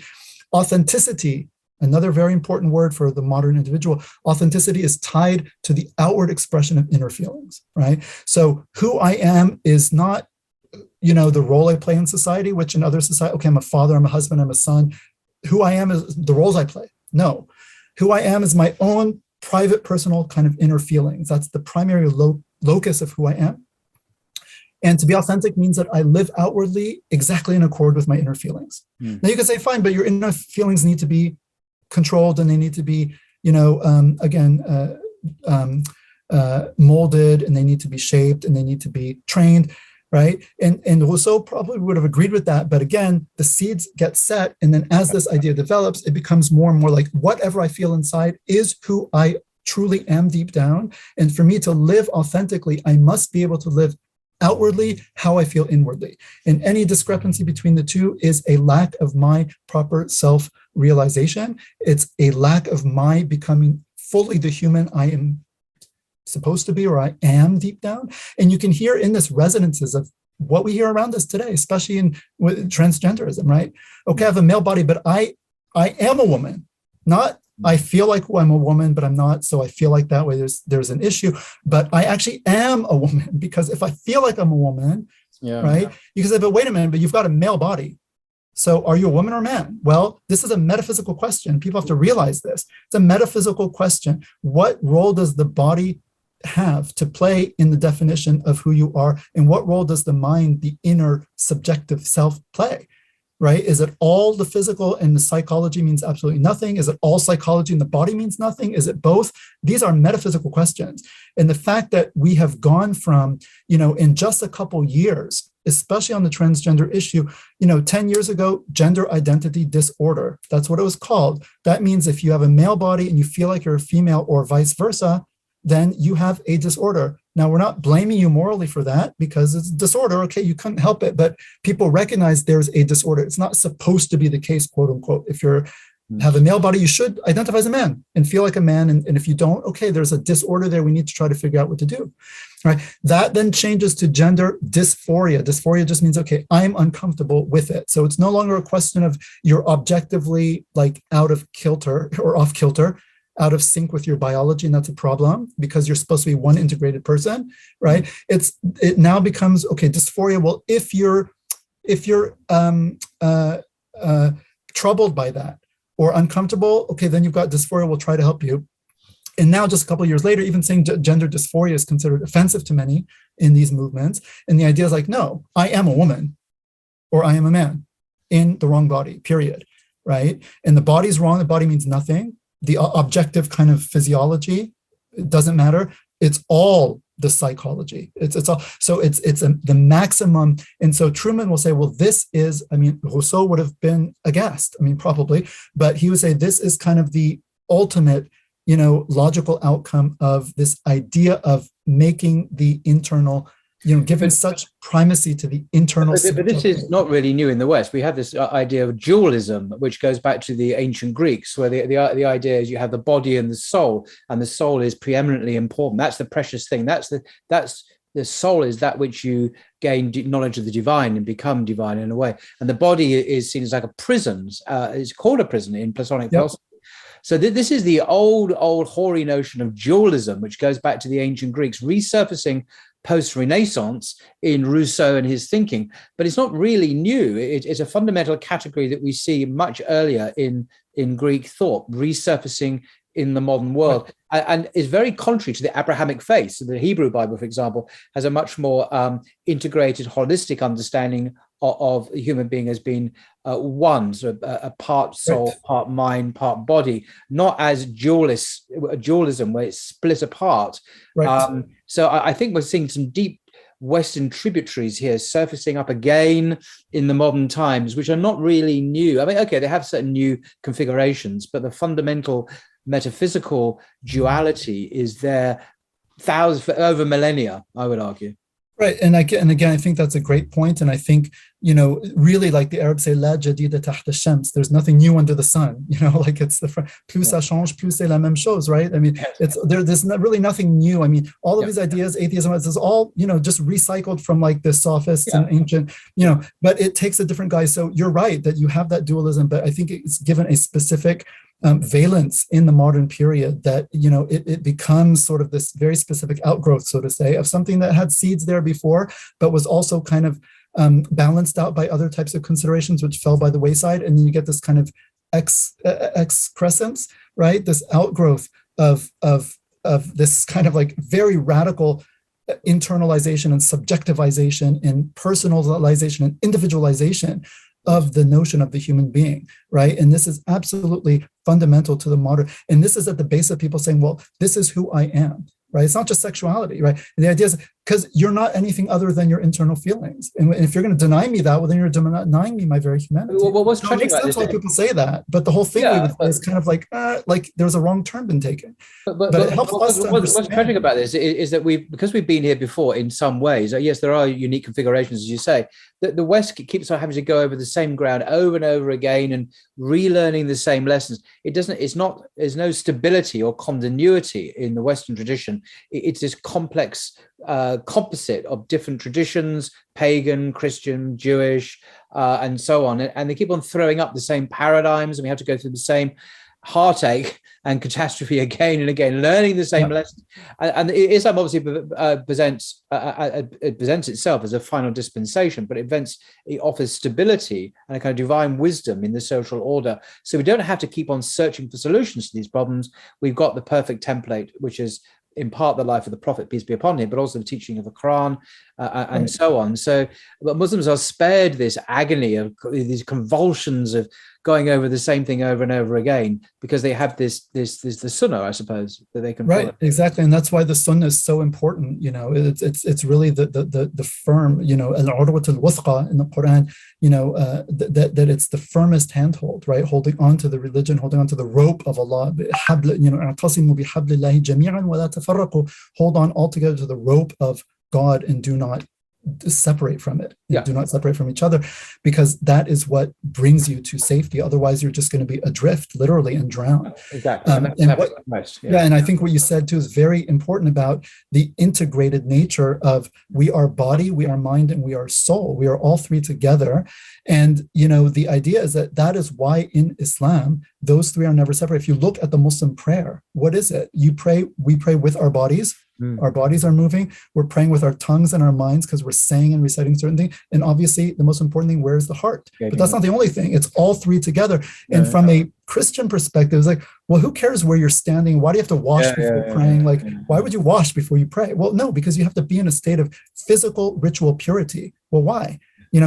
Jews understand the Bible, the prophets Moses and so on are all depicted as doing wudu before they prayed. Absolutely. This was the norm, biblical norm. But today it's completely, like many other things in the Bible, completely forgotten by contemporary Christians. And submission, ultimate, attitude of submission is to take your head, which is the highest part of you, right? And it contains your brain, and your face is the most noble part, and to put it literally at the lowest point, which is what Jesus is portrayed as doing in the Gospels. Jesus is portrayed as doing that. Many of the prophets as well. And when you do it, you're saying, Subhana Rabbi al-A'la, glory be to my Lord, the highest. So he's the highest, and you're putting your highest part in the lowest, and that's the proper relationship, because he's the master, and he's the creator, and you're the creature. And that's where true freedom comes from, the Islamically freedom from nafs, freedom from the dunya, which enslaves and takes us over, whereas the world looks to the dunya for freedom, and of course doesn't find it, because it's more of the same. So and not only is it freedom, the ultimate true freedom, but also it is the ultimate realization of the actual human teleology, because in the Qur'an, وَمَا خَلَقْتُ الْجِنَّ وَالْإِنسَ إِلَّا لِيَعْبُدُونَ, I did not create jinn and mankind except to worship me. So worshiping and submitting to God is actually our deepest nature and objective nature, right, implanted in us by our creator. And so this notion of the fitra, right, the fitra, which is the original human disposition, the Prophet, peace be upon him, said that every child is born on the fitra, and then after that its children teach it, different religion, Judaism, Christianity, Zoroastrianism, something other than like just the pure kind of, because these other religions, they started but then they changed, right?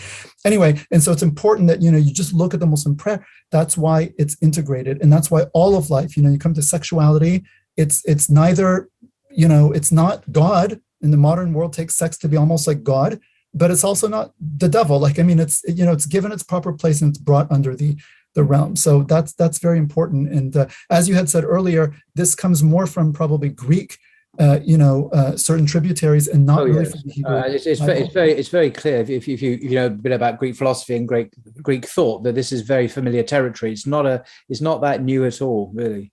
Right. Okay. So very quickly now, moving along. So Marx, and again, Marx, a huge figure. This is like a half a line, right?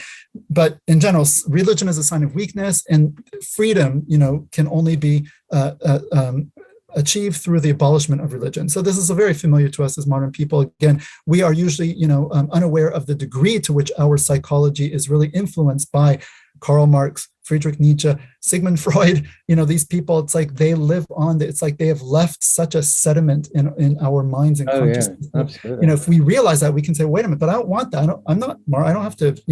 Anyway, Nietzsche, 1844 to 1900, the quote unquote death of God, basically leads also to this notion of the death of human nature. If there's no God to provide stability to the world and meaning, then also human nature is kind of untethered from its source. And so we read in the Qur'an, وَلَا تَكُونُوا كَالَّذِينَ نَسُوا اللَّهَ فَأَنْسَاهُمْ أَنفُسَهُم. Do not be like those who forgot God, so he caused them to forget themselves. And you see this in modern Western history. People turn their backs on God, and then they don't know who they are anymore.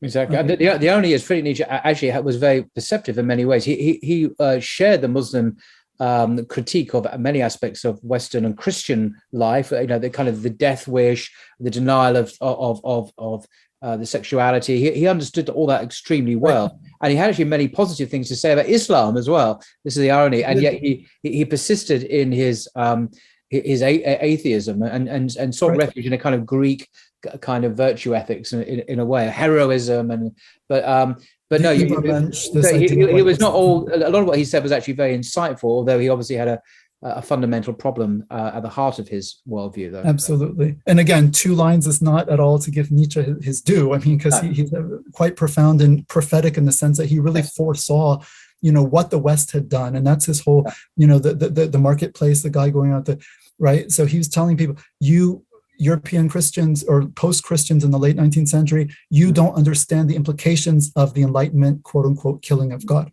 right? And you're just riding on the fumes of Christian morality and civility, but you don't understand the implications of what you've done. I do. Yes. Now, he didn't go back and say we should believe in God, but he foretold, that what this would lead to. So anyway, Sigmund Freud then comes along and he sees sex as absolutely foundational to human personhood and happiness. Freud is extremely important. I mean, his theories have been debunked for like decades and decades, but he lives on in so many aspects of our culture and our psyche. And so he's really the one who says, again, God is gone, right? he was an atheist. I mean, all of these, Marx, Nietzsche, Freud, these are all hardcore atheists, not Husserl, but these other, they're all atheists, right? And this is not neutral. If you ask a Muslim, is your view of the world and the way you perceive things, and is it influenced by your belief in God? Well, of course, yeah. I mean, it's profoundly influenced. So how can someone be an atheist and that's not going to profoundly influence the way they look at the world? We cannot just take these thinkers as like neutral, right, and think that their atheism is not very germane to the ideas that they come up with and the way they perceive the world. So we have to be very careful of that. Anyway, so Freud makes sex absolutely foundational to human personhood and happiness. However, he realizes that it's a very powerful force and that civilization, the possibility of civilization requires it to be contained. But so he sees this fundamental struggle. So he wrote that word civilization and its discontents, and it's that sexual discontent. And he said even infants are sexual, right? So this is, again, so Freud is very, so we see through Rousseau and through the 19th century kind of increasing psychologization of the human person. And then with Freud, we get the sexualization of that inner psychology. So you are like very much your inner psychology, right? And now your sexuality is at the core of that inner psychology. And then in America, you get people like Kinsey, the famous psychologist in the 50s and 60s, who continued Freud's work and also did actual empirical research on the sexual life of babies, which I won't go into, but he continued precisely this trajectory and had a huge influence, obviously, on the sexual revolution in the 1960s. Absolutely. And so I didn't put him on here, but definitely Alfred Kinsey is very central to this. Nietzsche, Freud, and Oscar Wilde, they concur basically that moral notions are essentially a matter of taste. This is very important. It's also referred as emotivism, and this is discussed at length by Alistair MacIntyre. A British guy, a British philosopher who's living in North America. But his book, After Virtue, which I read, is absolutely extraordinary. If you want to understand a very profound and in many ways a very positive understanding of moral theory at a fairly advanced level. He used to be a Marxist, actually, and became a Catholic through his study of Thomism. That's the philosophy of Thomas Aquinas, and hence the word virtue, which is. But he's a brilliant philosopher, Alistair MacIntyre. Still very much with us, I think.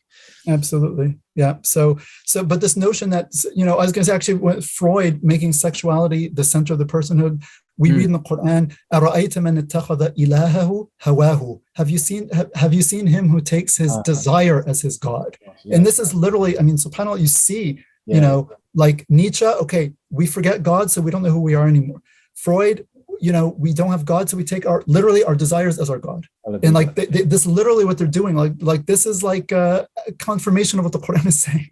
Well, the Quran is an obvious thing to say, but the Quran is incredibly profound and insightful to all these things. Yeah, exactly, right. And so this idea also that it's a matter of taste or emotivism, right, is similar. That it's just a question of and we'll get to this too, because we read verses, and this is very important for Muslims too, right? You can't just look out and say, oh, this appears to be good, or society says it's good, because in the Quran, right, it says, أَفَمَنْ زُيِّنَ لَهُ سُوءُ عَمَلِهِ فَرَآهُ حَسَنًا فَإِنَّ اللَّهَ يُضِلُّ مَنْ يَشَاءُ وَيَهْدِي مَنْ يَشَاءُ.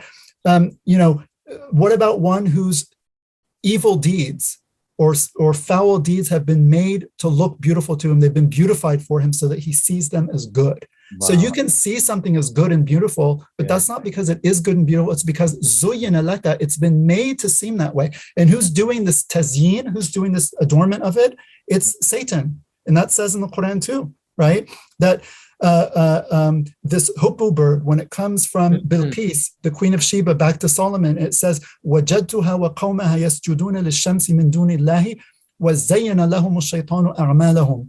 That I found them, her, Bilqis, the Queen of Sheba, and her people bowing to the sun, worshiping the sun rather than God.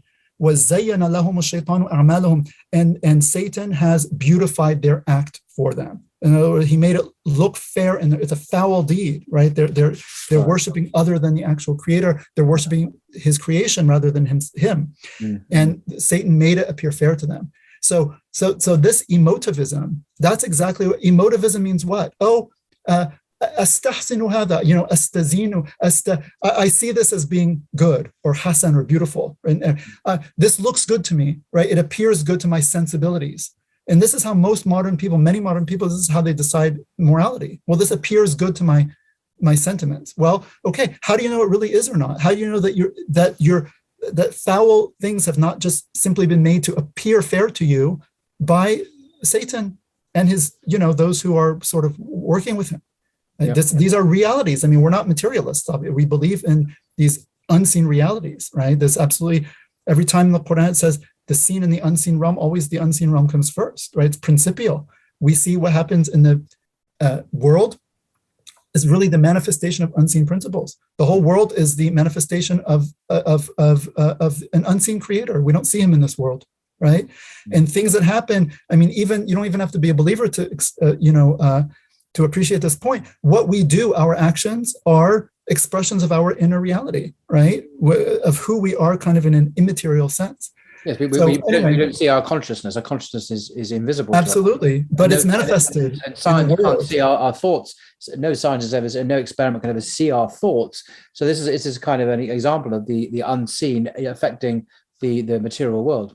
Right, and then you have Wilhelm Reich and Herbert Marcuse, both of these German, I mean, very important figures also, who was 1930s, mostly 30s and 40s, Marcuse a little bit later, really pushed very openly for sexual liberation, even back, starting from the 30s with Reich. These are very dubious figures. School in the 30s, which the Nazis closed down, but they continued after that. And exactly, yes. And you really see that there's this radical push. And again, we said that sexuality and sexual norms are very tied to the family, and they were not unaware of that. It was not just like, oh, we want to have fun, and they didn't see the implications. These people were very much against the family. They wanted to destroy the family. Their names have been associated with what some people call cultural Marxism. It's a particular way of describing this kind of movement in today's world. I mean, yeah. And then you have a number of other like feminist thinkers. I didn't actually put them on here, but you have Simone de Beauvoir, obviously, in France in 1950. She comes out with her book. Betty Friedan with the feminist mystique. You have, Germaine Greer in the 60s and 70s. You have Shlomit Firestone.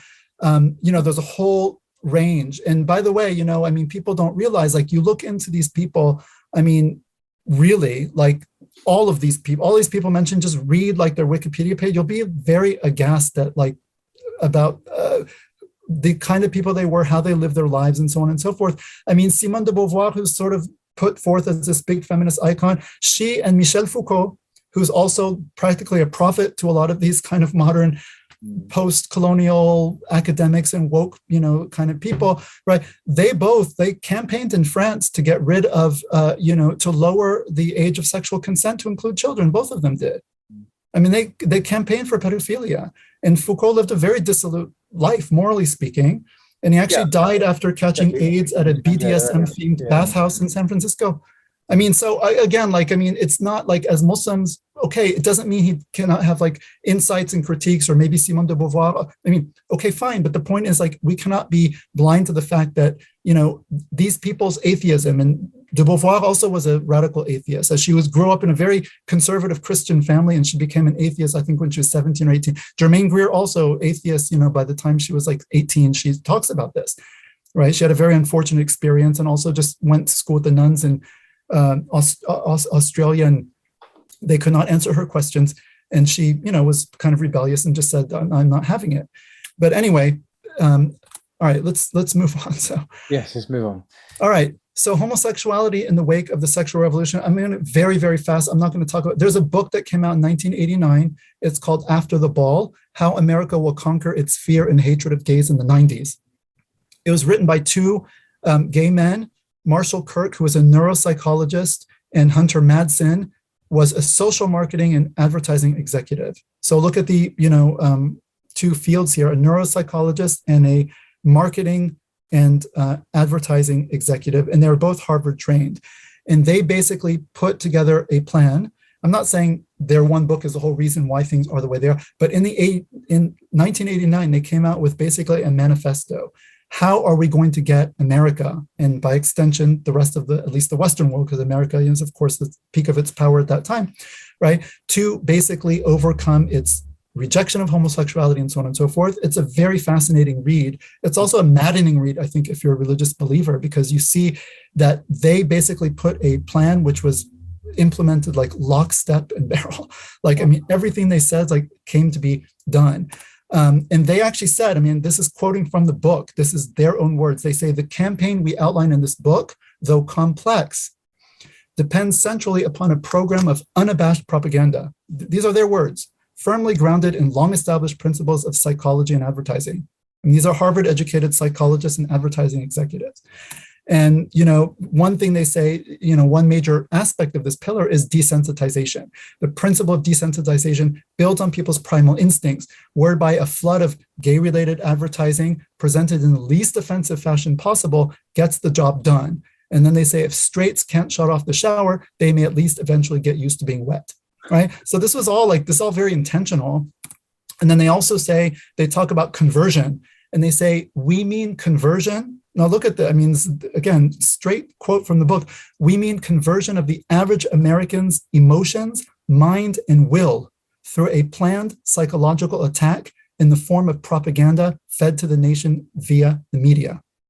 Wow, it's amazing quotes, actually. I mean, they could have come straight from hell. I mean, there's a deliberate attempt to subvert, undermine traditional deliberate values, quite intentional. You stressed several times they were Harvard educated, so they had the intelligence to promote this, and you say they were very successful, right?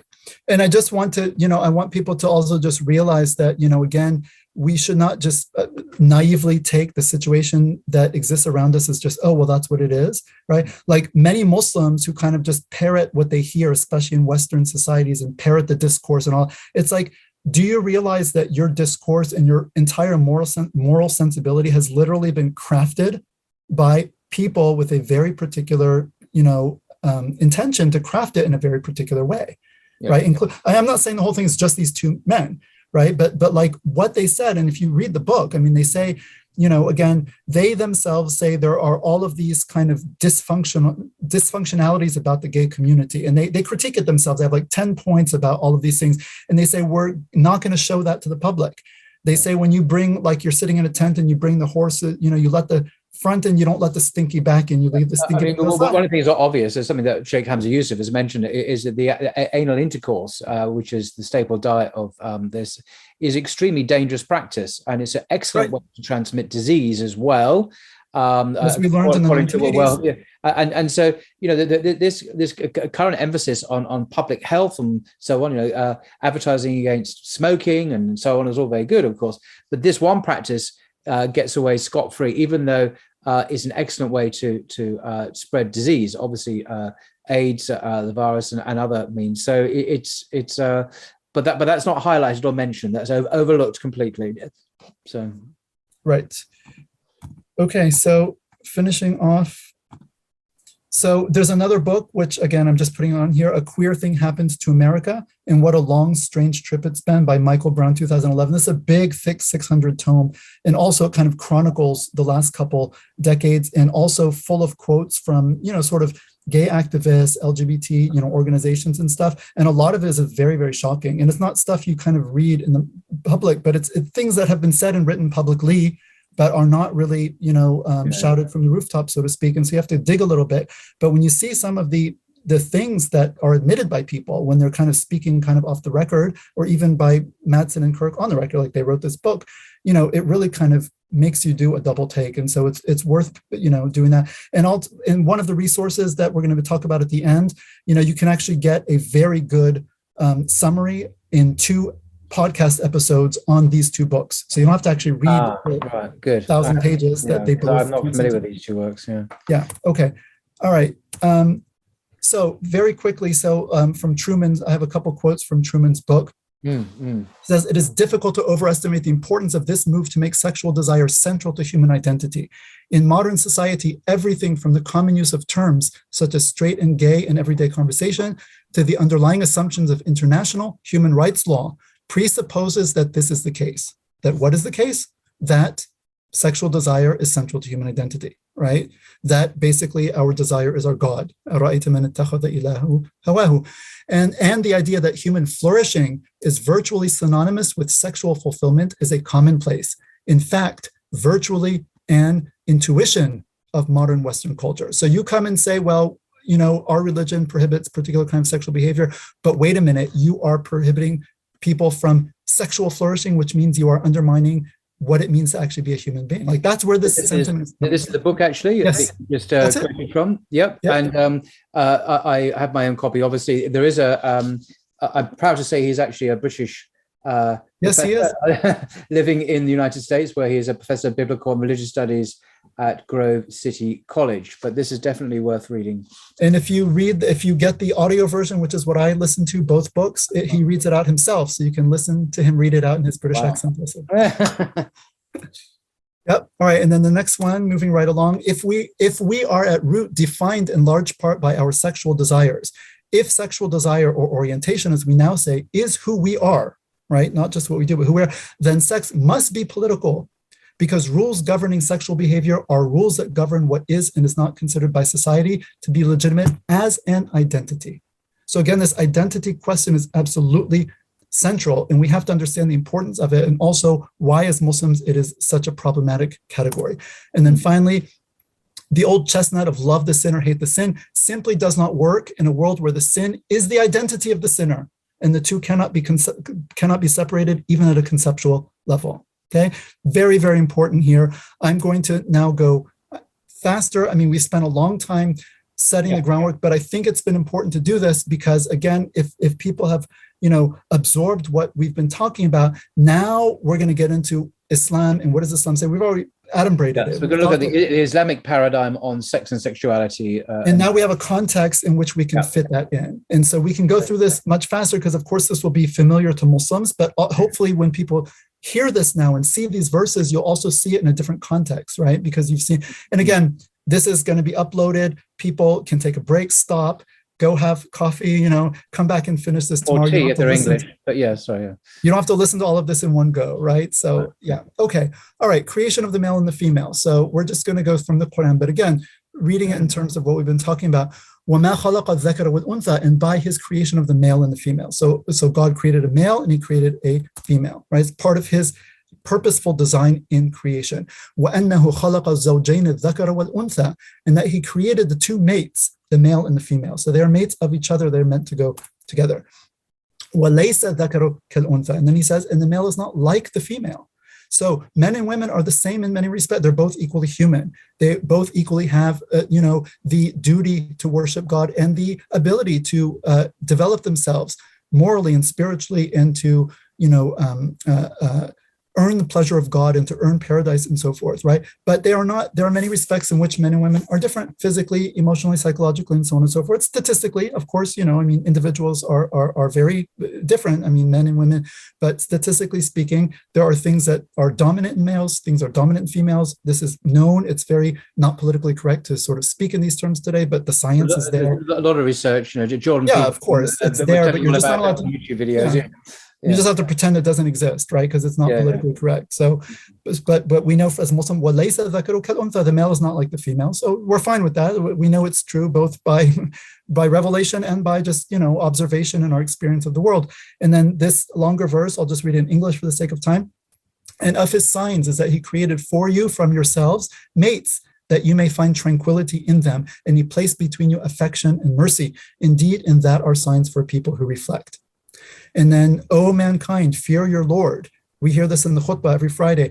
O mankind, fear your Lord, who created you from one soul and created from it its mate, and dispersed from both of them many men and women, right? يَا أَيُّهَا النَّاسُ اتَّقُوا رَبَّكُمُ الَّذِي خَلَقَكُم مِّن نَّفْسٍ وَاحِدَةٍ وَخَلَقَ مِنْهَا زَوْجَهَا وَبَثَّ مِنْهُمَا رِجَالًا كَثِيرًا وَنِسَاءً.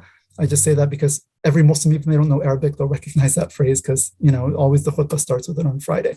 Other verses, we have the beautiful verse in the Qur'an, right? About here, the parity, the spiritual parity between men and women.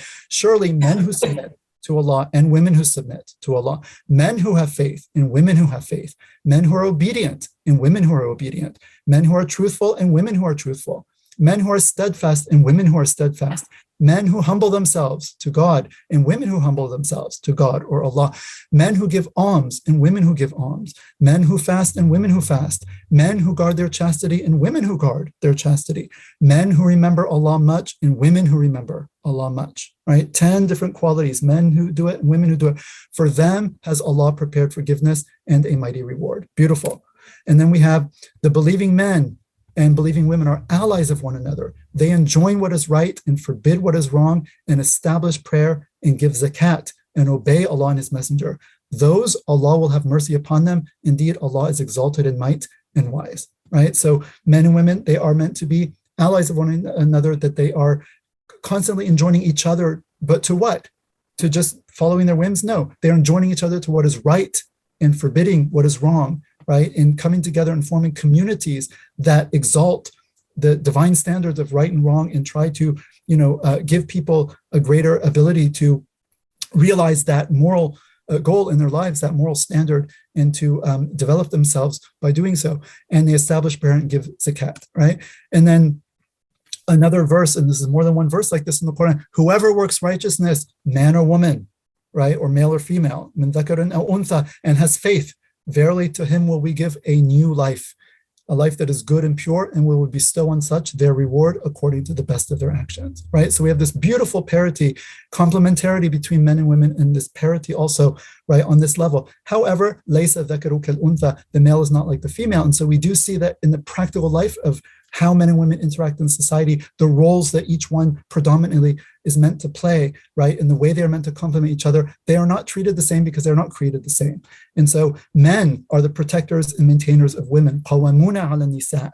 This is how Yusuf Ali translated it, protectors and maintainers. Anyway, there's a big discussion on exactly what this means, and of course, it's very controversial today.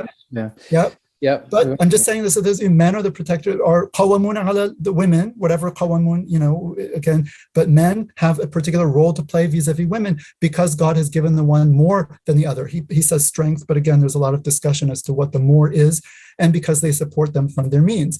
And then in another verse, Surah Al-Baqarah, and women have rights similar to the rights against them according to what is equitable, but men have a degree over them, degree of advantage. Again, this is a gloss here, and God is exalted in power and wise. Again, there can be a whole discussion on, the exact rights and duties of men and women. Men and women have the same rights and duties in certain respects. They also have, men have some rights that women don't have. Women have some rights that men don't have. Women have a right to be supported financially their entire lives. Men don't have that right. They have to support themselves. Men take on certain leadership roles that women don't take, like head of the household, paradigmatically speaking, also religious leadership, like leading prayer and so forth, right? So there are distinctions there. So there are areas of overlap and areas of distinction. This is fine because laysa dhakaru kal untha, and it all balances out in equity according to the wisdom of the Creator from an Islamic perspective. And so the difference in complementary nature of the male and the female, as we read, men and women are not the same. Right? There are there's an obvious biological complementarity between male and female bodies and reproductive systems, as we've been talking about. There is purpose. Again, this goes back to what we've said. Now it all falls into place. Purpose is inherent to the body and its functions as created by God. It's not for us to decide or assign on our own.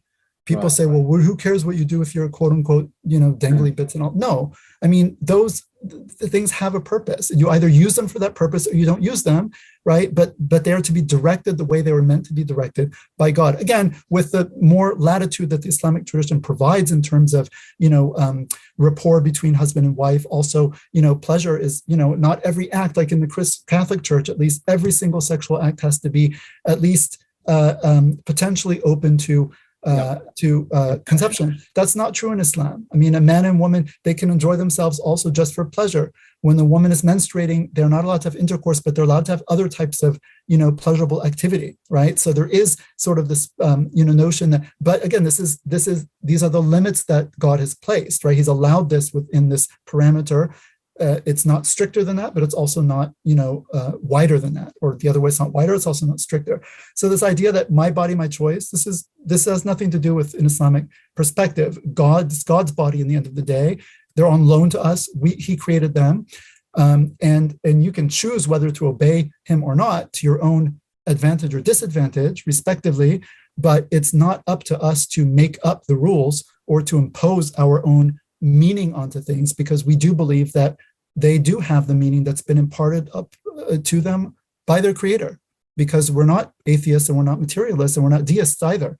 And so we believe that, all of creation has a purpose. Our bodies have a purpose. Our souls have a purpose. Our creation as human beings has a purpose. Our creation as men and women separately also has a purpose, right? And so this is very central. Complementarity and disposition, or khilqa, masculine versus feminine traits. Fathers and mothers are not interchangeable.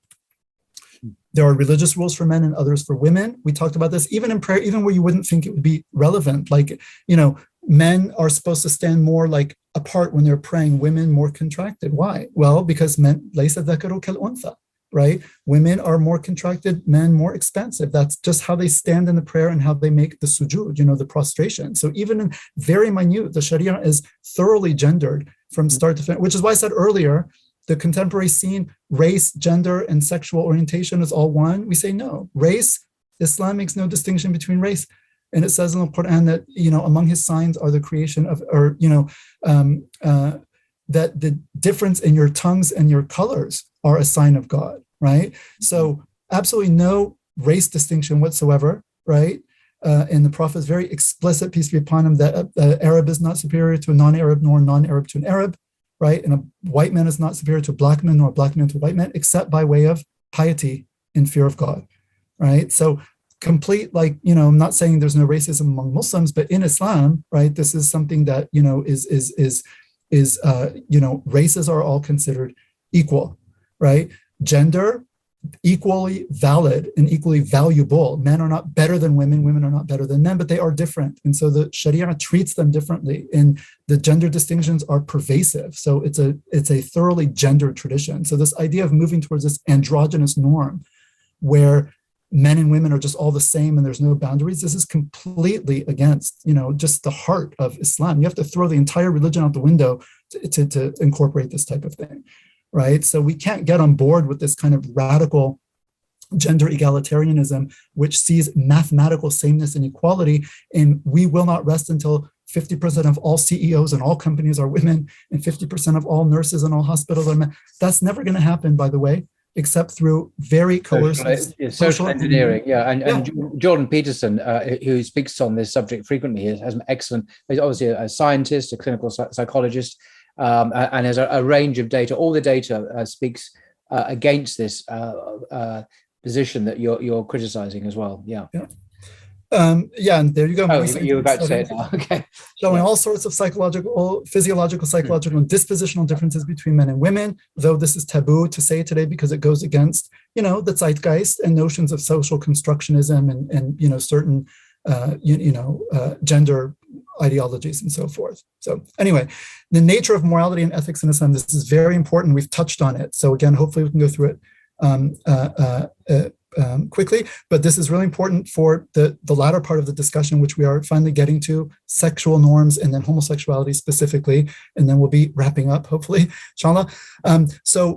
So where does morality come from, right? Where does it come from? In the West, you've had deontological ethics. Back when religion was more prominent, this notion that, moral behavior was largely a question of doing your moral duty, and the moral duty was often, seen as coming from God and divine command, right? And this is kind of natural within a theistic universe. And so this is also, for Muslims, is very fundamental. God's command is absolutely fundamental, and we mentioned this before. And I also mentioned the verse, وَمَا خَلَقْتُ الْجِنَّ وَالْإِنسَ إِلَّا لِيَعْبُدُونَ. I have created jinn and mankind but to worship me, right? And then it is God and his messenger, Allah and his messenger alone, right, for the Muslim, who are legislators of what is right and wrong, permitted and prohibited. This is not our prerogative as human beings, either collectively to say we just sort of extemporaneously exposit a rational morality, or let alone, even more so, our individual. This is the motto. Well, what do you think of this? Where do you stand on premarital sex? It's not it's nothing to do with what you your opinion doesn't matter. It's above our pay grade. These questions are above our pay grade. We refer them up. Exactly. Yeah. Who has the authority to make these judgments. So don't ask me. Ask the one who made us. Because when you do it, you get people like legalizing child pornography in the 1970s. Right? Yeah. That's what happens when you just leave people. And so this is a very critical verse, right?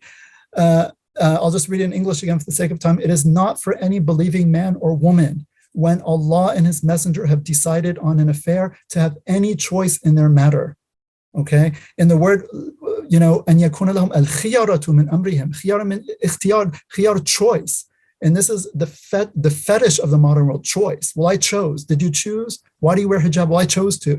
Everything comes down to choice. It's legitimate if you chose it. It's not legitimate if you didn't choose. This strikes at the heart of that, right? Not believing for any believing man or woman, not appropriate, right? Or becoming for any believing man or woman when God and his messenger have decided on an affair to have any choice in their matter. And whoever disobeys God and his messenger, or Allah and his messenger, has manifestly gone astray.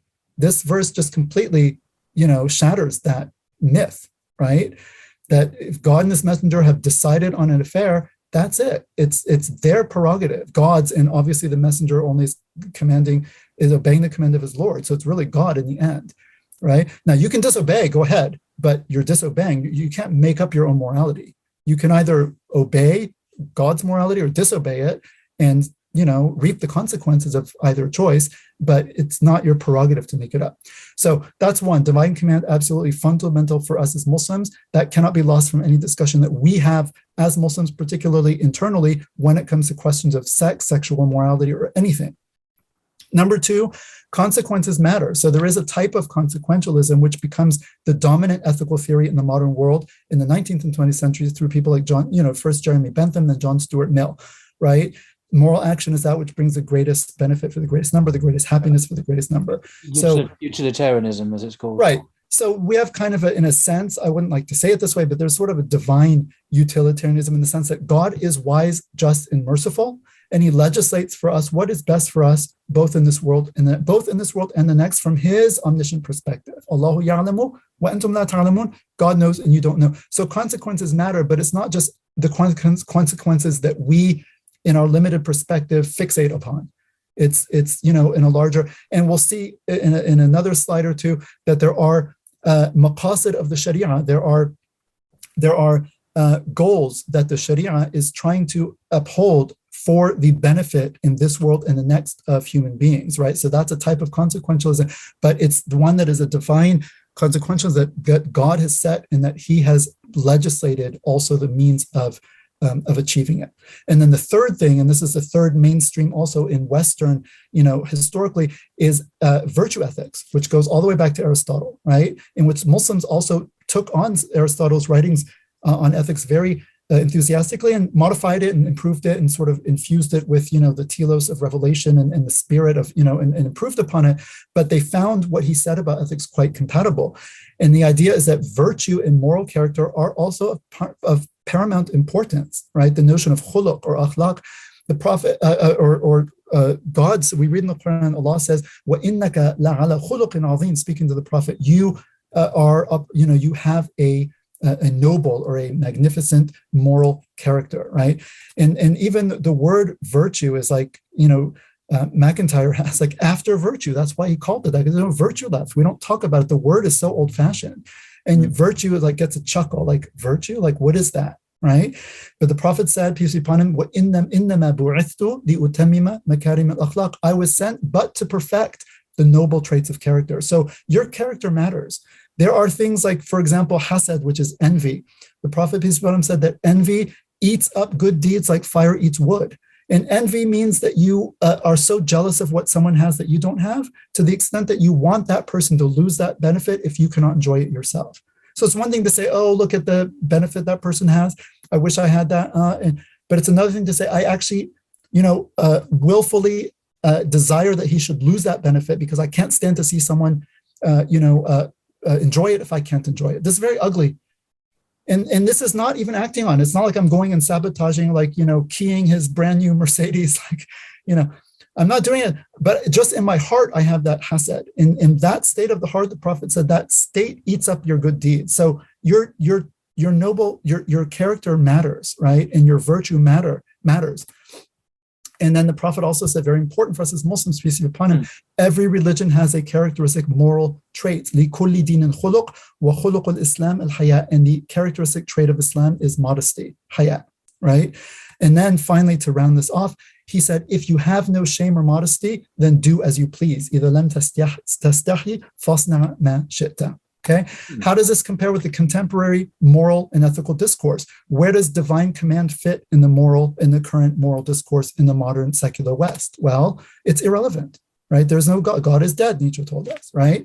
And the West has been secularizing for centuries. So sexual morality is separated from religion. We saw at the beginning, becomes thoroughly personal and subjective. That's true of all morality. It becomes a question of emotivism and, personal taste and so forth, right?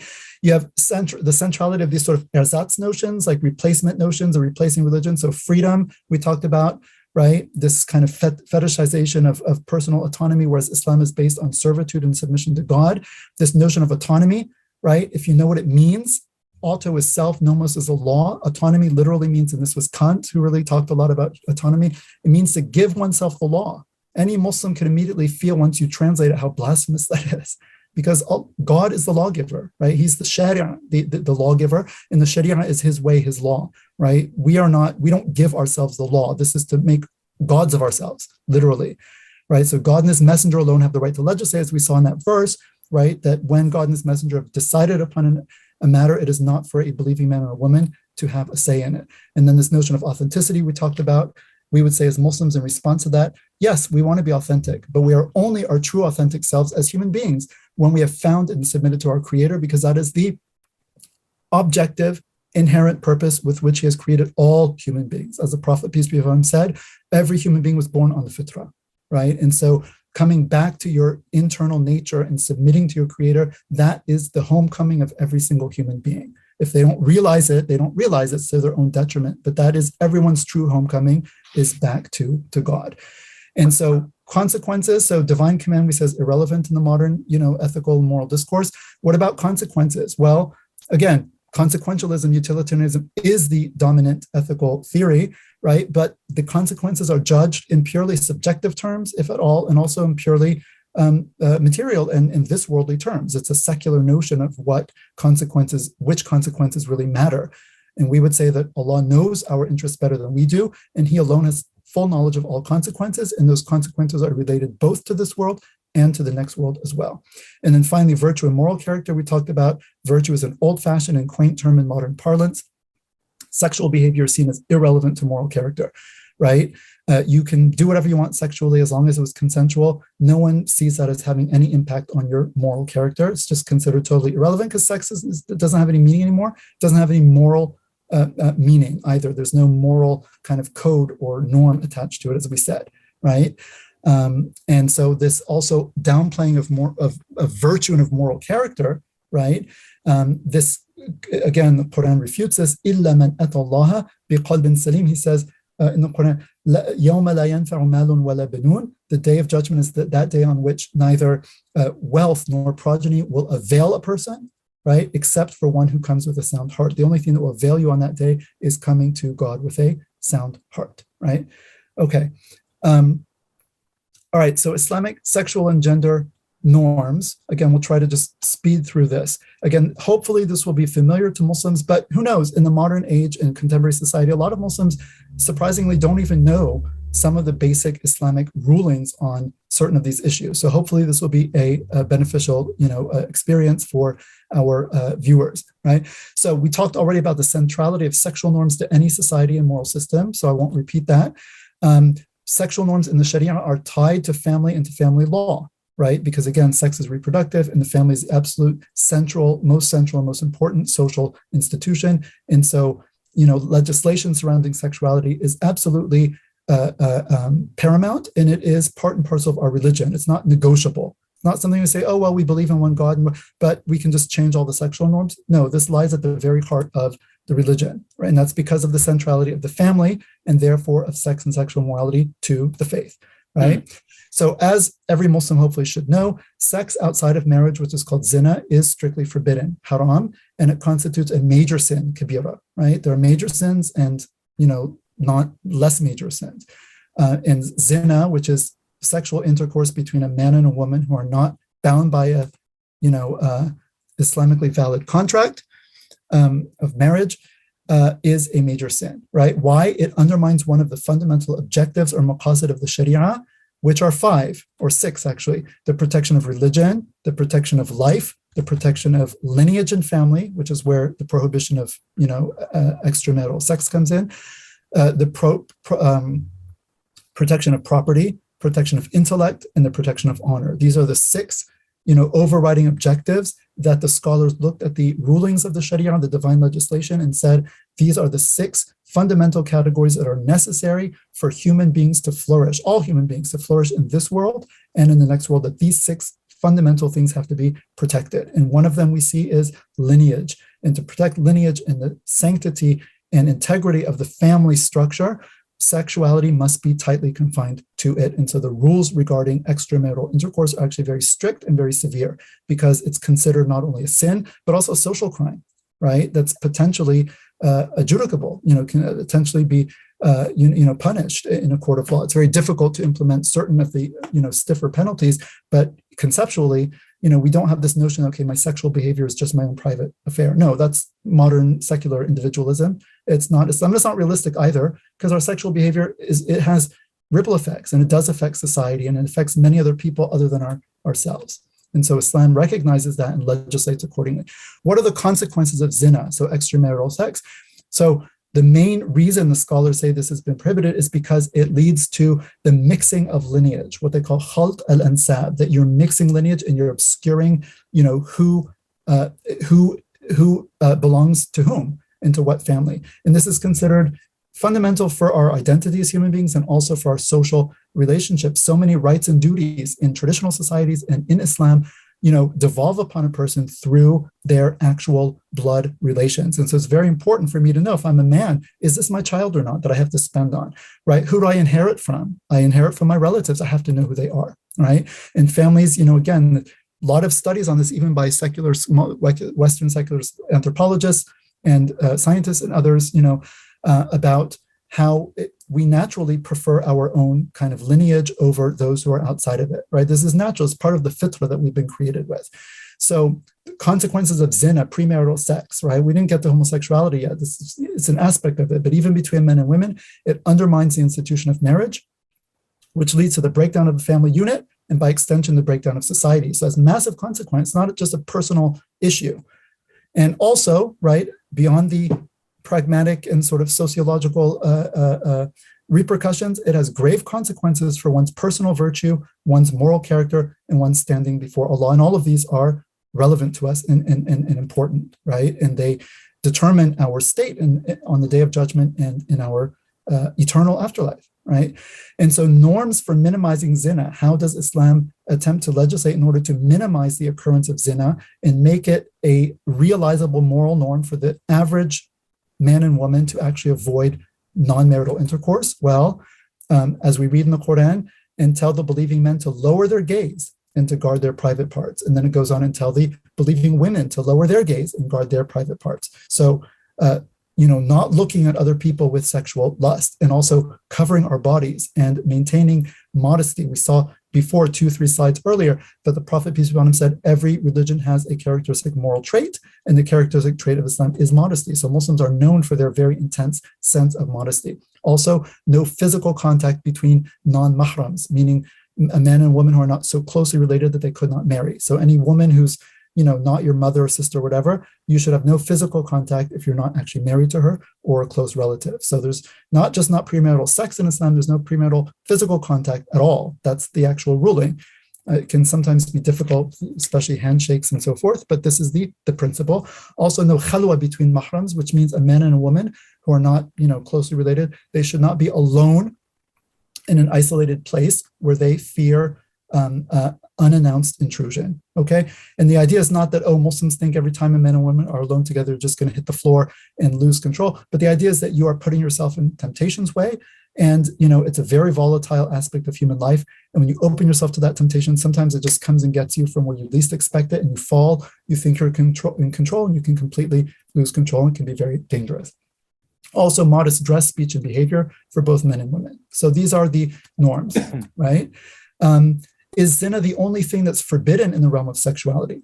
So there's a ruling or a principle actually in Islamic law which says all things are permissible by default. Al-aslu fil ashya' al-ibaha, that everything that a human being could do is by default permissible unless revelation has come and specifically prohibited it. But when it comes to sexuality and sexual behavior, it's the opposite principle. Sexual matters are forbidden by default. They're haram unless they're specifically permitted. So sexual behavior by default is not permitted, and except where it has been specifically legislated and permitted. And where is that? Sexual relations between a man and a woman bound by an Islamically valid contract of marriage. It says in the Qur'an, except your spouses and those whom your right hands possess. In our day, this category doesn't exist. It's spouses. So I put here, valid contract of marriage, right? Valid, Islamically valid contract, marriage contract between a man and a woman. So what is prohibited? Everything else, okay? So if you're not man and woman, you're not married, then any sexual activity, or if you're obviously two men or two women, you can't be a man and a woman married if you're two men and two women, right? So everything else would be prohibited. Sexual acts short of intercourse, right?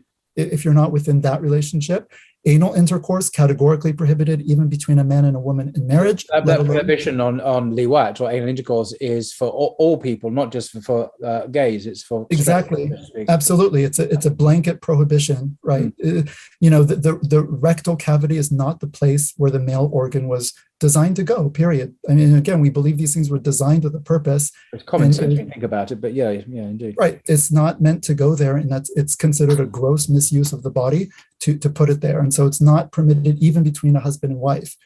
And then exposing one's aura or one's private parts to other than one's spouse without need, such as medical and so forth. And we know the aura for the man is from the navel to the knee. And for the woman, there's different levels of it, all of the body except the face and hands in front of non-marriageable males, a more relaxed aura in front of family members and women and so forth. But the idea is that you cover your body, especially your primary sex organs, you don't uncover them except in it for need, right? So Muslims don't have, are not supposed to have like open kind of locker rooms and people walking around naked and so forth. This would be considered a breach of Islamic morals and etiquette. Masturbation, according to the majority, also prohibited. So solo sex. So the idea here is that sex is meant to be somehow by design to be inherently heterosexual, obviously, men and women, but also inherently interactive, right? And so engaging in sexual behavior by oneself, according to the majority, right, there's some discussion about it, is also prohibited, right? Obviously, this has nothing to do with consent because, actions like that are obviously consensual. I mean, Zina also is consensual. So this modern fixation on consent is not relevant. I'm not saying you can force someone to have sex with you. But I'm just saying the presence of consent does not render a sexual act licit if it's otherwise prohibited. That would be ridiculous. And so in addition, anything that leads systematically, or that systematically threatens to lead to illicit relations, like touching, gazing, with the eyes, khalwa, being alone, with a person of the opposite sex, immodest speech, dress or behavior, all of these things are also prohibited because they can lead down this very slippery slope. And it says in the Quran, وَلَا تَقْرَبُوا الزِّنَا. It doesn't just say don't commit zina, it says don't even come close to zina, don't even get near it, right? What does it mean in the Sharia to protect family and lineage, right? Again, I sort of said this, the extended family is normative. So consider inheritance laws. A person dies, you can bequeath 1/3 of your wealth to non-heirs, but then the rest of it devolves upon your close relatives according to predetermined shares. So your wealth resorts to its rightful owner, which is God, and then it's redistributed amongst your close relatives according to the standards of revelation, right? Which is also why it's important, who am I related to? Who has a right in my inheritance, or to whose inheritance do I have a right? These are important questions. Blood ties through lineage, and therefore natural reproduction is of prime importance. This is very critical. Consequently, and this is important too, the prohibition of most means of artificial reproduction are prohibited in Islam as being tantamount to zina. Now, this doesn't make sense from a Western perspective. Why? So what does this mean? A man and a woman are married, okay? The woman has healthy eggs, the man has healthy sperm, but maybe her fallopian tubes are blocked, so the sperm can't get to the egg, so they can't conceive naturally. In this case, a married man and a woman, healthy eggs, healthy sperm, she carries the baby. In this case alone, the doctor can artificially inseminate by the majority and implant the baby, the zygote in the woman. She carries the baby and gives birth to it. So the doctor helped, but what? The baby's born of a married mother and father, and his biological mother also carried him. This is the natural way. This is the way that God set up for humans to reproduce.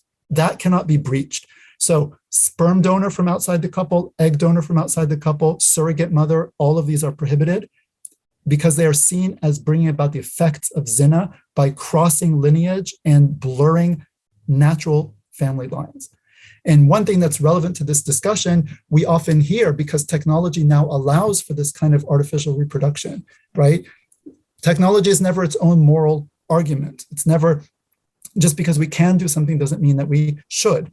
And whether we do or do not use technology or use it in a particular way comes back to your moral system. And for us as Muslims, the Sharia is our moral system. And it allows me to be sitting in Boston, you in London, and we're conversing using this modern technology. No scholar would say this is a problem.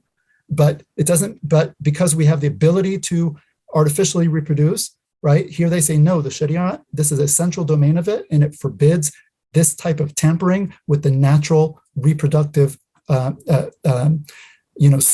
that Allah has set up in human reproduction. This is life itself. You can't play with this. And in our society, many people say, well, technology has basically flattened the playing field between gay and straight couples, because now you can have gay marriages or lesbian, and they can just have artificial means of reproduction, have their own families. We say, no. Those means of reproduction are forbidden, even for heterosexual couples. So the fact that you're trying to justify these new arrangements based on that technology, well, that technology, we don't even accept it to begin with. So it's not an argument in your favor, at least from our perspective, right? Further Islamic principles related to gender. There are two genders. Many verses in the Qur'an, وَأَنَّهُ خَلَقَ الزَّوْجَيْنِ الذَّكَرَ وَالْأُنثَى, we saw he created the male and the female.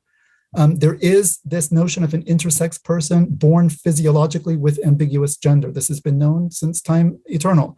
And the Sharia talks about that. This is not psychological gender dysphoria, which is different. Someone who has an unambiguously male or female body is considered by the Sharia to be a male or female, a man or a woman accordingly.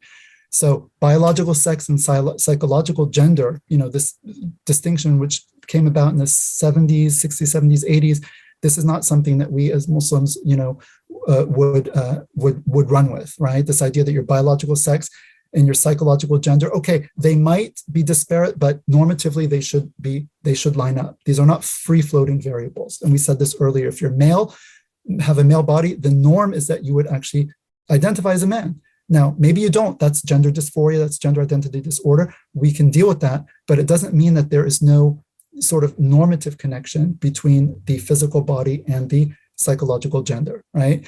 Now, something also very important, and this, is going to be uncomfortable for many contemporary Muslims, especially in the West, deliberate imitation of the opposite sex is forbidden, specifically in dress and affectations. And there's a famous hadith, which is narrated in several different variations, that actually not God has cursed, but that the Prophet said the Prophet cursed men who deliberately imitate women and women who deliberately imitate men. Okay.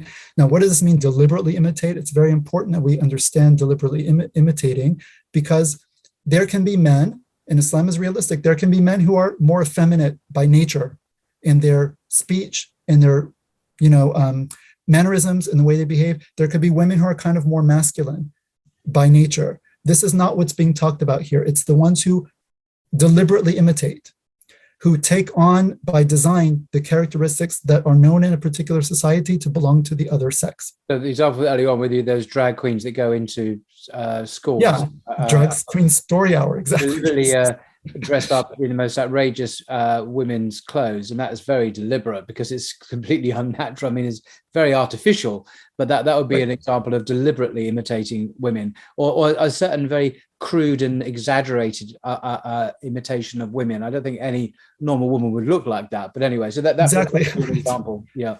Right. And the idea is that you can always, decide how you dress, right? You might not be able to control your gait or your mannerisms or your speech, but you can always choose what to wear. And so actually Al-Bukhari, one of the main hadith collectors, he put this hadith in the chapter on dress in his book. So this was understood as really, again, things that you can consciously control. So what about those who fall outside of this binary, right? And so this comes up again. These are real, and we're going to get into this now very shortly. These are real conditions that people might, we said they might actually feel psychologically not in line with the body, right? So what do we do about this? So we say sex, gender identity and expression, and sexual orientation should normatively line up. In other words, they are quote unquote meant to line up. That is the normal thing, right? And it is the normative thing. So this genderbread person, which we'll see again in a minute, right? Where gender, sex, male, female, gender, man, woman, sexual orientation, gay, straight, gender expression, masculine, feminine. These are all considered like 4 free-floating variables. They may or may not match up, and you can mix and match however you want, and they're all equally normatively fine. We would say no, right? Normatively, they should all line up, but we understand that for some people they won't, and people are not morally responsible for that to the extent that it's not something that they have chosen or brought about on themselves, right? So exceptions to the rule, like misalignment, do not undermine the rule itself. That is the normativity of things like what? The normativity of the male-female gender binary, absolutely central to the way God has created us as human beings, as he says in the Qur'an, right? Also, it does not undermine the normativity of the expectation of broad conformity to the behavioral norms, dress, and mannerisms of one's natal sex or gender, right? And we're not allowed to imitate the opposite sex willfully, right? And it also does not undermine the normativity of opposite sex attraction and within marriage, opposite sex sexual expression. Doesn't mean everyone necessarily falls into that, but the fact that some people might not be attracted to the opposite sex and they might be attracted to their own sex, that doesn't undermine the normativity of opposite sex attraction. So does that make Islam quote unquote heteronormative? Yes, obviously. We would not consider that a term of abuse, but it's used as one. And it'd be a virtue rather than a... other than a... Good. Right, yeah. Right. Now, very important question. And again, we are wrapping up. So Paul, I can tell, I know you've been traveling, so I am sorry to go on for so long. No, this is extremely helpful and useful. Please continue. Am I sinful for feeling attracted to my own sex or not identifying with my own gender, right? Am I sinful just for having those feelings, whether it's I'm attracted to my own gender, erotically or sexually, or I don't, identify with my actual sex, right? There's a key Islamic principle, and this is very important, especially for people who are, not as familiar with how these issues play out in people's actual lives, right? Key Islamic principle: you are morally responsible only for what you have control over, right? La yukallifu Allahu nafsan illa wus'aha.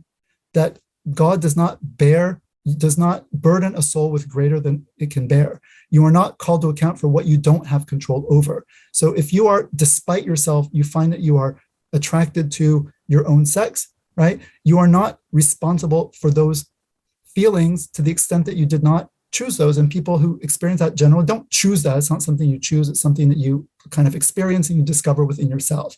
So you're not morally responsible just for having those feelings, right? Doesn't mean that, okay, you fantasize and you have ways, and then you can live in ways that might, encourage, right? That's different. Those are things you're choosing to do. But just the very kind of base fact that, okay, I discovered when I became a teenager that, I'm erotically attracted to my own sex rather than the other sex. This does not make you a evil person or a sinful Muslim or let alone a non-Muslim. Of course not. You're not, if you don't have control over it, you're not morally responsible. However, right? So merely experiencing same-sex attractions or gender identity disorder or dysphoria does not constitute a sin. And this, as far as I know, is sort of agreed upon. I mean, all scholars would agree with this. However, right, we are still responsible for our actions because you choose your actions, specifically refraining from haram sexual behavior, right? Or deliberate imitation or impersonation of the opposite sex, right? Cross-dressing, socially transitioning to the other sex, chemically or surgically transitioning also. These are, by consensus of Muslim scholars, Sunni Muslim scholars, are forbidden. There is some difference of opinion within Shiite circles based on a fatwa given by the late Ayatollah Khomeini, the leader of the Iranian Revolution, who died in 1989. Many Shiite scholars don't accept that, that permission, but there is some discussion there. But among Sunni scholars, there is a consensus that gender transitioning is prohibited. It doesn't mean there's not a recognition that people can have gender dysphoria, but it means that it is not permissible to try to deal with that by changing the body. And so this genderbread person, I told you we would meet him again, and I already talked about it. So sexual orientation, heterosexual, homosexual, it's a scale, biological sex, female, male, intersex, right, is real. There is the intersex condition has been dealt with in the Sharia. Gender expression, you can be either feminine in your expression, masculine, or androgynous. Gender identity, woman, man, genderqueer. And these are, children are being taught this now, right? So your sex is your gonads, like, your genitalia, basically. Orientation is who you're attracted to, and romantically and sexually, that's in your heart. Identity is how you identify in your brain as a man or a woman, and your gender expression is, the body, how you interact and present.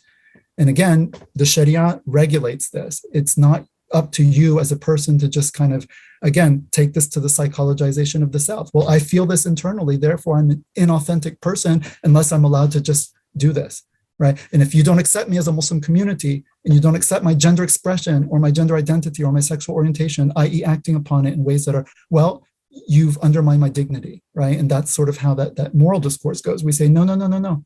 That's not what our conception of the human being is based on to begin with. You're importing a completely foreign ideology and a completely foreign worldview into Islam.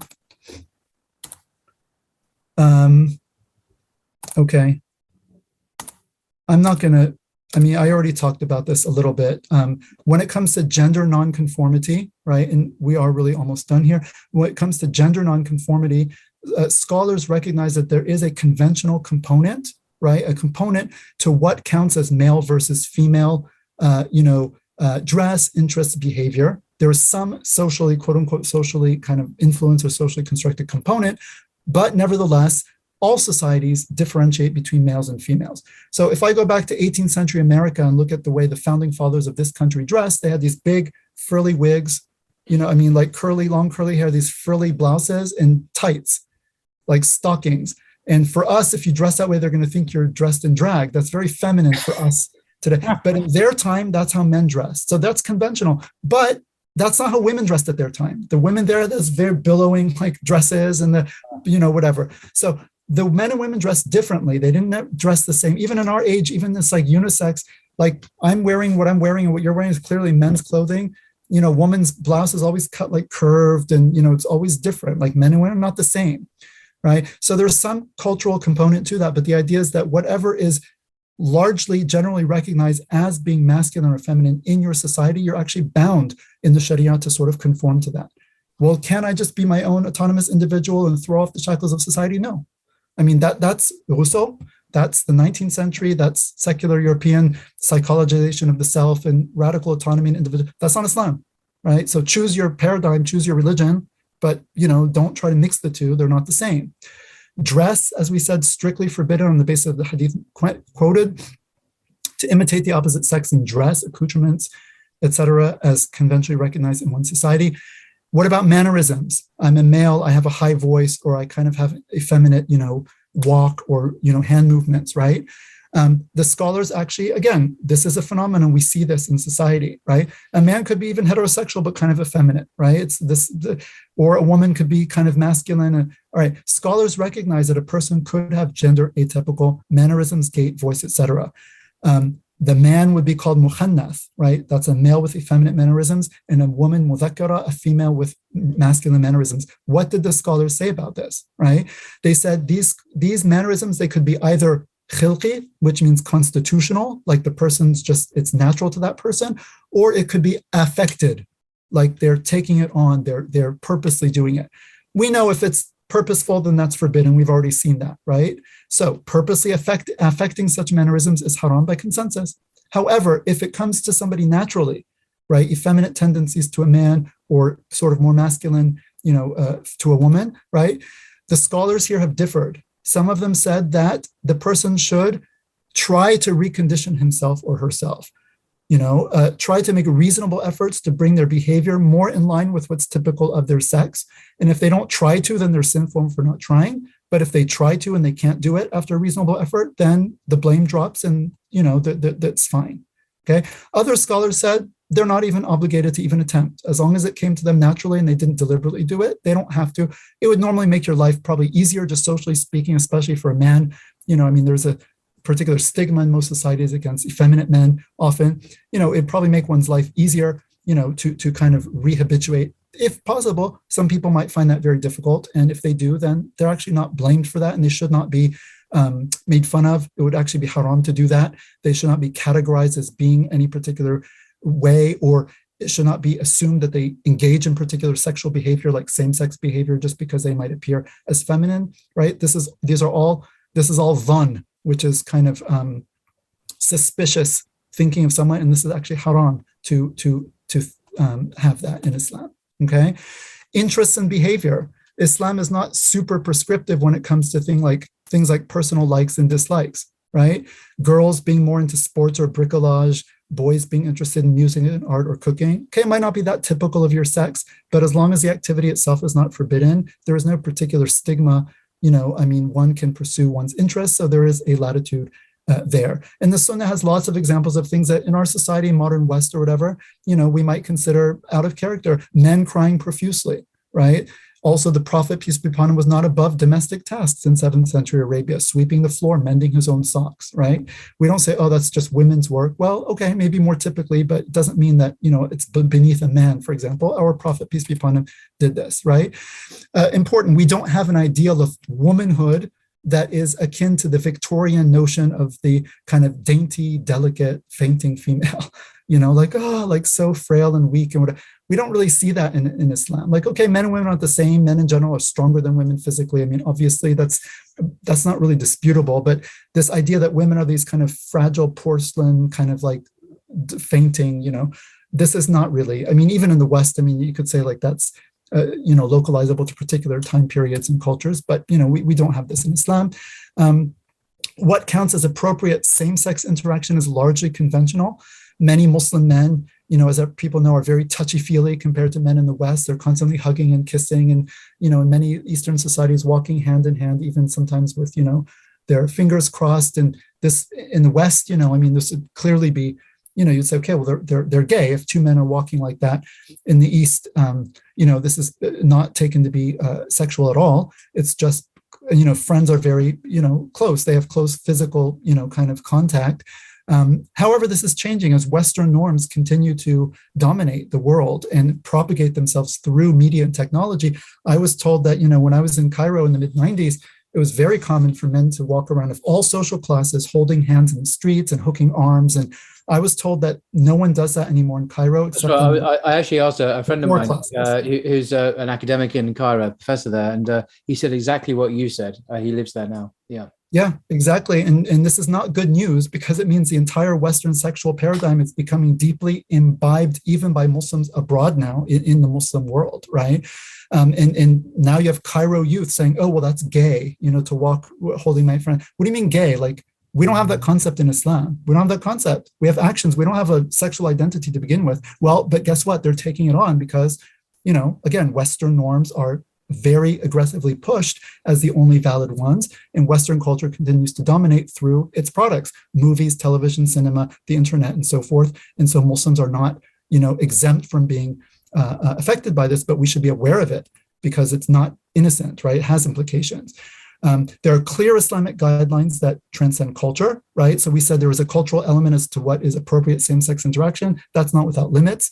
So again, we've seen there's a prohibition of seeing or touching the aura or private parts of someone of the same sex, specifically, particularly prohibited in the hadith to lie naked together under one sheet, even if the lights are off, because, well, that's a very precarious position to be in. So there are clear Islamic guidelines that kind of transcend culture, but within these guidelines, cultures can differ on these things.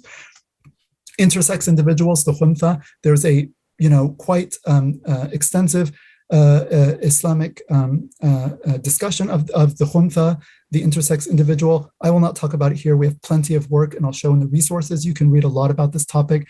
Gender identity disorder.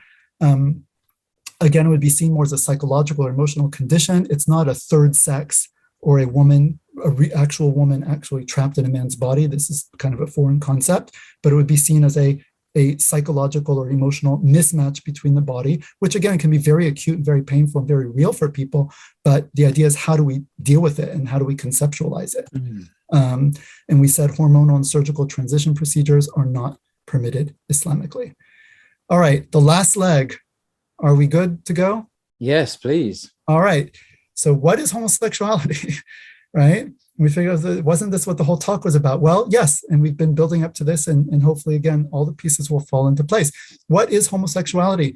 The contemporary background. We always have to question our terms. There's a principle in the Sharia that one can only judge a thing when it is properly conceived. Al-hukmu ala shay' far'un an tasawwurihi. So if you want to say what something is or isn't, or give a moral judgment or legal, we have to have a conceptualization first of what is it. So when you say homosexuality, what is that? I don't even know what that is. I don't have an Arabic word for it. So what is it? LGBT, again, I put it in quotation marks in the beginning because I'm questioning the category, right? I can't translate that into Islamic terms. So we have to understand what we're talking about. So homosexuality in contemporary parlance, and even the word homosexuality now is old-fashioned and considered offensive by many people, and like the LGBT, who identify as LGBT. I think it's fine. I mean, it's just purely clinical. It's like homosexuality, same sex. That's all it means. But anyway, and I prefer to use it because it's not our term. We don't have a term that is exactly similar to that in classical Islamic terms. I mean, there are neologisms that translate homosexuality in contemporary Arabic, but I think homosexuality is more neutral than LGBT, which carries a lot of political and social baggage, and it's best for Muslims to avoid, using LGBT as a term, especially internally, right? Because it brings a lot of baggage and a lot of assumptions with it that we would need to vet and to be critical of.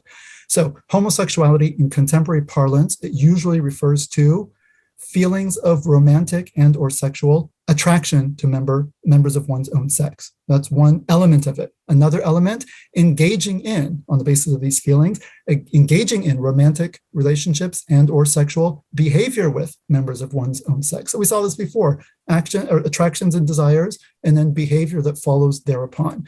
And then third, adopting a personal and social identity based on such feelings and or relationships and acts. So these are three things which, again, traditionally for us as Muslims and also in the West have been separate. Your attractions are one thing. You're not a specific category of human beings just because you might feel a particular attraction. Even if you act on it, it's an act you do, not something you are. But in the contemporary paradigm, all of those are fused together, inextricably. You're attracted, you act upon it, and that is who you are. It's the basis of your identity. So we have to be very careful as Muslims not to take on terminology which brings on board with it this inextricability, because we have to keep these separate. Otherwise, Islam makes no sense, and we cannot operationalize our categories of thought or our Sharia categories if we do that. So modern culture, again, it amalgamates these three into one. I am gay, lesbian, queer, right? It's something that I am, not something that I feel, not something that I do. This is, again, very new and culturally specific to the modern West. Homosexual sentiment and behavior is widely attested in past societies, but were never taken as an identity. This is very particular to the current cultural moment, right? And is therefore contingent upon that moment, i.e. it was something that you did, not something that you were. Again, that's a good take-home message, phrase to remember. Right. And then there's the elision of any meaningful distinction between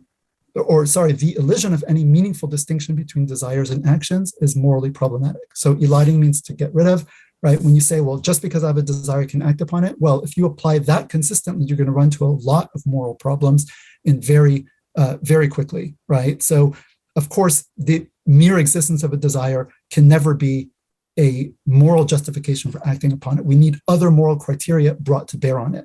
For the contemporary post-sexual revolution West, what's the criterion? Consent. As long as you consent, no problem. For us as Muslims, that's never the criteria. Criteria is what, when God and his messenger have decided upon something, it's not for believing man or woman. When God and his messenger have decided on something, to have a choice in the matter, right? That's our criteria. So we look to Revelation to see what God has actually permitted and prohibited of various desires that we might have. And so considering homosexuality a question of identity rather than a question of acts fundamentally alters the conversation. And this is very important because the modern West, right, just assumes that it is a question of identity and insists on treating it and speaking about it and conceptualizing it in that way. And therefore the deck is already stacked against anyone who's coming from a different paradigm, which says, no, I'm talking about specific acts. No, but those acts are core to who I am. So if you don't accept the acts and celebrate them in your mosque and in your community, then you are excluding me as an entire person. You're undermining me. You're excluding, not recognizing my dignity and so forth. So we saw this before, right? Modern Western culture, it separates these things which should be and are by nature together, sex, reproduction, marriage, morality. And it also amalgamates desires, actions, and identities should be separate, and it puts them together. So again, this slide take a mental picture, keep that in mind. This is really the key to unpacking a lot of this very, complex issues that come up. There's a very good prism to unlock and untangle a lot of those knots. Also, and we talked about this, it incorrectly separates, i.e. sees as free-floating variables, biological sex, gender identity, expression, sexual orientation. We say, no, those should be aligned. Okay, we understand that they might not be, okay, and that's fine. A person's not morally responsible for what they don't have control over, but normatively, yes, they should be aligned, and we're not embarrassed to say that. While drawing a false equivalence between race, gender, and sexual identity or behavior, and throwing, again, race, gender, and sexual LGBT all into one. Again, we talked about why this is problematic. Okay, verses on the people of Lot. We're just going to go through some of this very quickly because someone might say, how can you have such a long talk on LGBT and not talk about the verse in the Qur'an, right? Especially because recently these are usually the first go-to verses for some Muslims when talking about this. You simply refer to the verses of the people of Lot. None of the preceding discussion happens. And sometimes it is relevant to just go to those verses. I'm not saying you shouldn't do that, but this is usually how it happens. You just go straight to the verses, those particular ones, right, without any other context or considerations whatsoever. So it's interesting you're doing it this way without a lot of context, historical depth, and theoretical discussions, and as you've done so eloquently. So yeah, sorry to interrupt. Okay. All right. And so we are almost there, I do promise. All right, so verses on the people of Lot. And again, there has been some contestation of the meaning of these verses by certain, secularly trained Western academics, Muslim identifying Western academics. And, we'll read some of these verses and talk very briefly about it. It's very, very thin. But anyway, so the people of Lot, also mentioned in the Bible, is mentioned in at least 9 different places in the Qur'an, totaling over 75 verses. So this story comes up over and over and over again, okay? Same-sex sexual relations between men, particularly in that story, were the emblematic sin of Lot's people, okay? So every prophet who came, his people had a specific sin that they were known for, and this was the emblematic sin of the people of Lot. Other misdeeds are mentioned in a few verses, actually, I think just one, right? But quote unquote, approaching males with desire instead of females is the transgression that is mentioned most often and in greatest detail with respect to the people of Lot, okay? Revisionists, I just mentioned, they've tried to reinterpret the sin as one of rape or inhospitality to Lot's guests, and we'll see why this is basically, nonsensical. But the Qur'an repeatedly mentions the same-sex aspect of the acts, in particular, as the defining feature of their iniquitous nature. And it's very clear that, for example, and mention Lot when he said to his people, do you commit iniquity, fahisha, such as none in creation have committed before you? Okay, what is this iniquity? Verily you come with desire unto men instead of women. Nay, you are a people transgressing beyond bounds. Okay, end of story. But the only reply of his people was to say, turn them out from your town. Truly they are people who keep themselves pure. And then it moves on. So it's not rape. It's not, forcing. It's not... you come to men with desire instead of women. Like, if that's not clear that what's being concentrated on here is the gender of the partner, I don't see how it could possibly be clearer. I think there is, without going into this, because this is very long, but I personally, I think the reason is many of people who argue this are drawing on Christian or Jewish interpretations of this story in Genesis, in the Bible, where the rape theme is arguably there, and they're simply reading the Quranic verses through the biblical story, which is actually in important respects different, although there are many similarities as well. So they're basically using a kind of a gay hermeneutic that's been used to justify homosexuality biblically, and just basically, I recognize exactly the same argument because I'm familiar with the biblical story and the revisionist attempts to reinterpret it, and they're basically copying and pasting that and using it for the Quran's narrative. But as you say, the Quran's narrative does actually have that quite distinctive feature of, that they turn to males rather than females, and that emphasis is not as much in the Bible as it is in the Quran.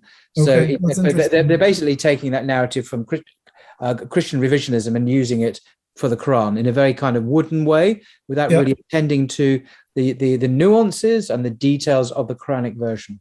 in my view. And that's very interesting. But also, it's, you know, in the Christian and Jewish case, it also is a case of modern, you know, very contemporary reinterpretation, right? Oh yeah, I don't think it works. I want to stress, I don't think it works with the Bible either. Actually, I'm not saying, oh, it's just about rape in the Bible. No, it's not. I think that is a eisegesis rather than exegesis. People are reading into it, their own agenda. But nevertheless, it's even less plausible with the Quran, if it ever was plausible with the Bible. And there was also the story, and we'll see it, where the angels come in the form of young men to Lot's house, and then the people come after. So you could say, well, maybe they're kind of trying to force. But again, it's very. And then there's some extremely clear hadith, obviously, which are very specific about the act. So it's pretty indisputable, I think. Hard to get around, yeah. So great. So the next verse, I'm not going to read it because it's too long. It's just to give context, but again, people will have these slides. You can go back and read it for yourself. We'll just go to these last couple ones to round this off. And mention Lot when he said to his people, do you commit iniquity, fahisha, with eyes wide open? Do you indeed come with desire unto men instead of women? Nay, but you are a people behaving foolishly. Okay, so again, very specific what the problem is with their behavior. And then in another, again, so that was in Surah An-Naml, now Surah Al-Ankabut, and mention Lot when he said to his people, you commit iniquity, the same word, fahisha, such as none in creation have committed before you. Do you indeed come unto men and cut off the road and practice evil deeds in your assembly? So here we get two other things, the sort of highway robbery and then other types of unspecified evil deeds that they practice in their assemblies, which scholars have speculated on. Right. So here are some other sins, but we saw in all these other cases, it's like very specifically, the same-sex nature of their act. The reply of his people was but to say, bring upon us God's punishment if you are among the truthful. So they're quite haughty and sort of, not very concerned that this might bring on God's punishment, as if they're challenging him. And when our messengers, and I just mentioned the angels, came to Lot, he was anguished on their account and constrained from helping them. And he said, this is a trying day. And his people came hastening unto him. And before that, they had been working evil deeds. Lot said, O my people, these are my daughters. They are purer for you. So fear God and disgrace me not with respect to my guests. Is there not among you a right-minded man? They said, you know well that we have no claim on your daughters, and indeed you know what we want, i.e. your male guests. Now, this is one of the, verses that the revisionists will point to say, okay, well, look, this is the rape, this is the implied rape scene. And you say, but wait a minute, but Lot's response is, these are my daughters, right? They're purer for you, right? So these are men, here are my daughters are women. What's the difference between the guests and the daughters? It's their gender. And if you assume that these men want to rape the guests, it's not reasonable to think Lot is saying, well, oh, don't rape my guests because that's inhospitable, but rape my daughters instead, Doesn't make any sense. Right? I mean, if that were the case, so why is he not blaming them for wanting to rape? Why would he say, take my daughters instead? And then he says they're purer for you. And you don't say, well, don't rape somebody because it's not pure to rape someone. Like, just have consensual sex because it's more pure. Like that's not how anyone talks.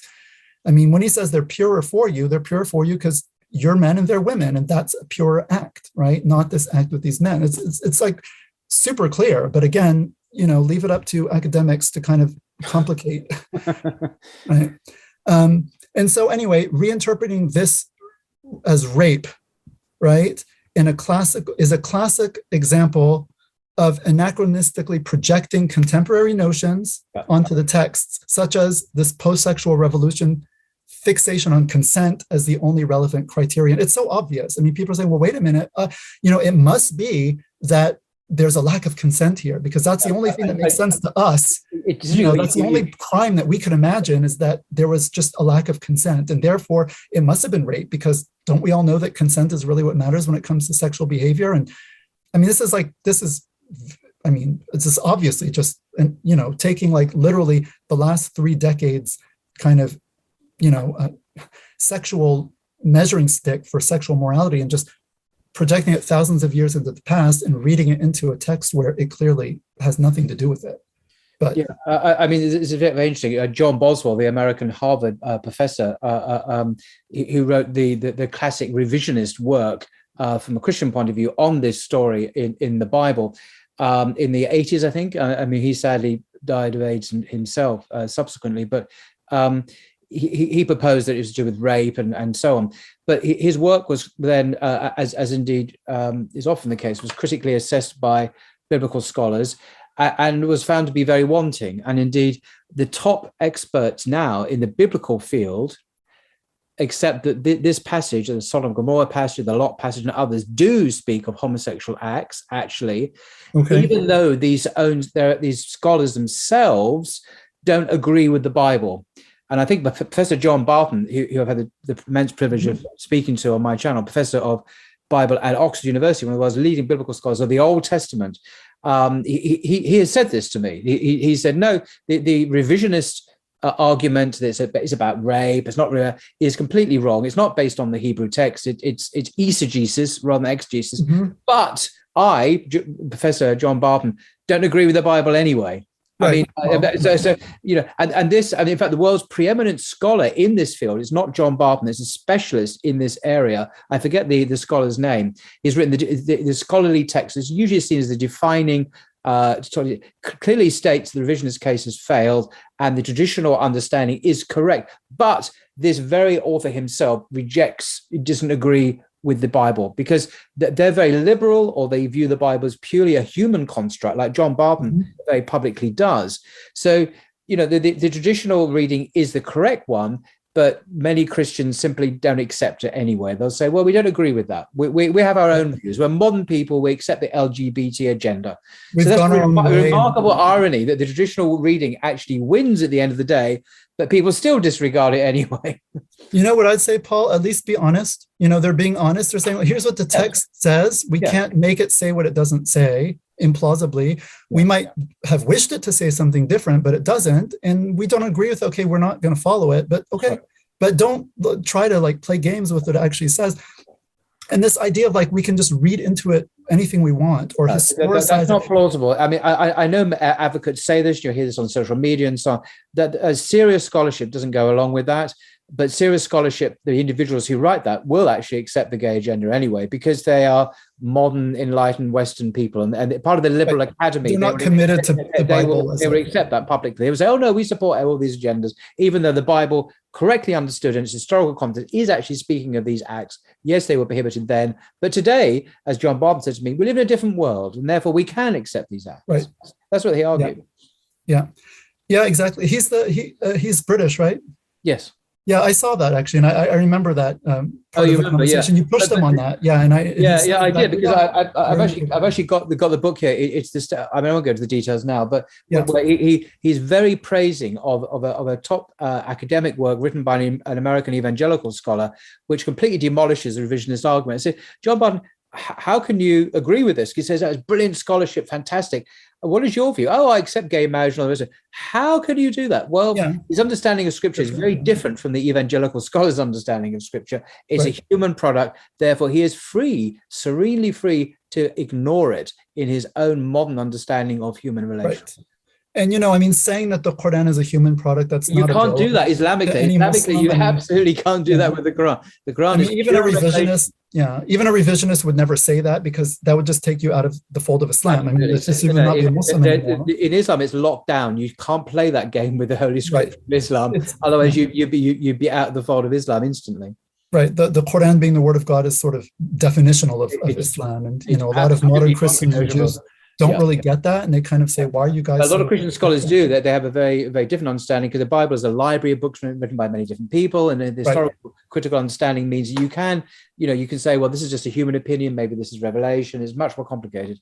Right. And so what Muslim revisionists will do, because they don't have the option of saying, well, it's just a human text, they'll say, well, of course it's the word of God, but nevertheless, God spoke to people, you know, according to their Near Eastern context, and they'll try to historicize it. I mean, of course, you know, we do take historical context into consideration. It's part of the Sharia, but there are very specific ways of doing that. You can't just do it like at, you know, with no kind of dawabit or, parameters.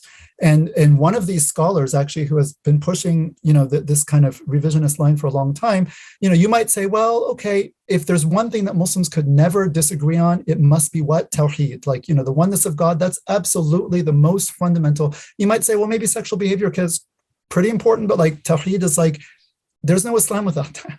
Okay. This scholar has been pushing this. I just saw like a tweet I don't know when he put it up, but it was just forwarded to me a few days ago, where he actually said polytheism is a derogatory term used by arrogant monotheists who don't understand that their own conception of God is, influenced by their Near Eastern, milieu, right? And they use it to derogate other people. And anyway, these so-called polytheists, that's why I always say so-called polytheism, theism, and so-called monotheism. And in any case, the spirituality of these so-called polytheistic societies has a much better track record when it comes to diversity and tolerance than the monotheists.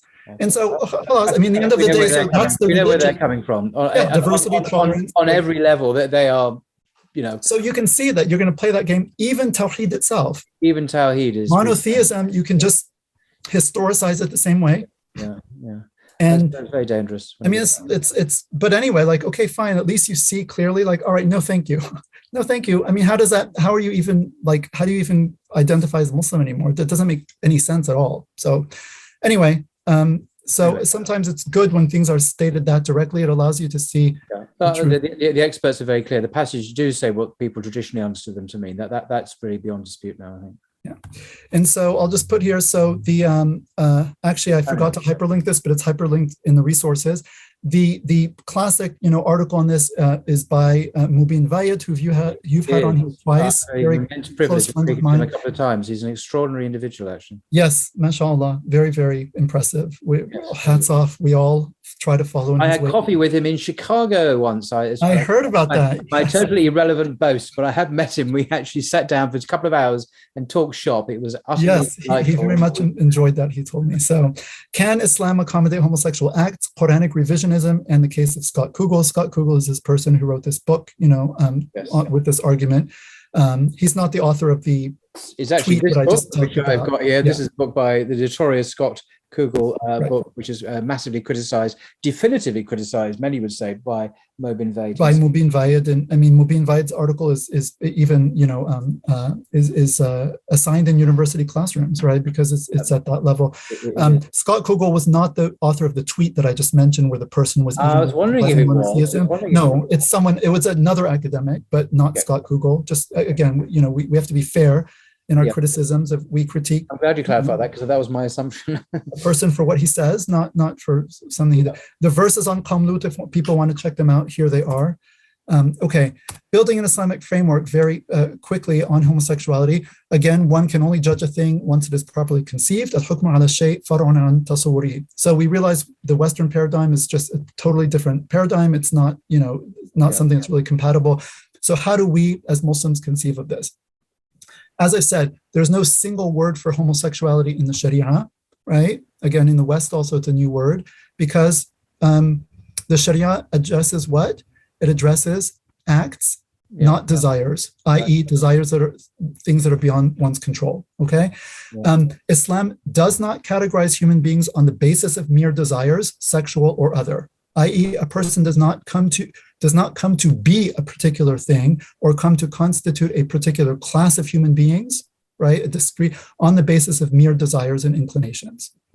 Islam also does not place human beings into discrete identity categories on the basis of acts. Even if someone has a desire and is acting upon them, they're still not classified as a discrete, type of human being. They're just someone who's, sharib al-khamr. Just a drinker of wine is someone who drinks wine. If you stop drinking wine, you're not sharib al-khamr, right? If you're engaged in same-sex behavior, okay, maybe there's a term that describes your behavior. If you don't engage in it, there's no term that applies to you just because you might have the desire or may have engaged in the act. Question, what is the best way to answer the question? What does Islam say about? I know the answer. Before you tell us what the answer is, I have the answer. Watch this video.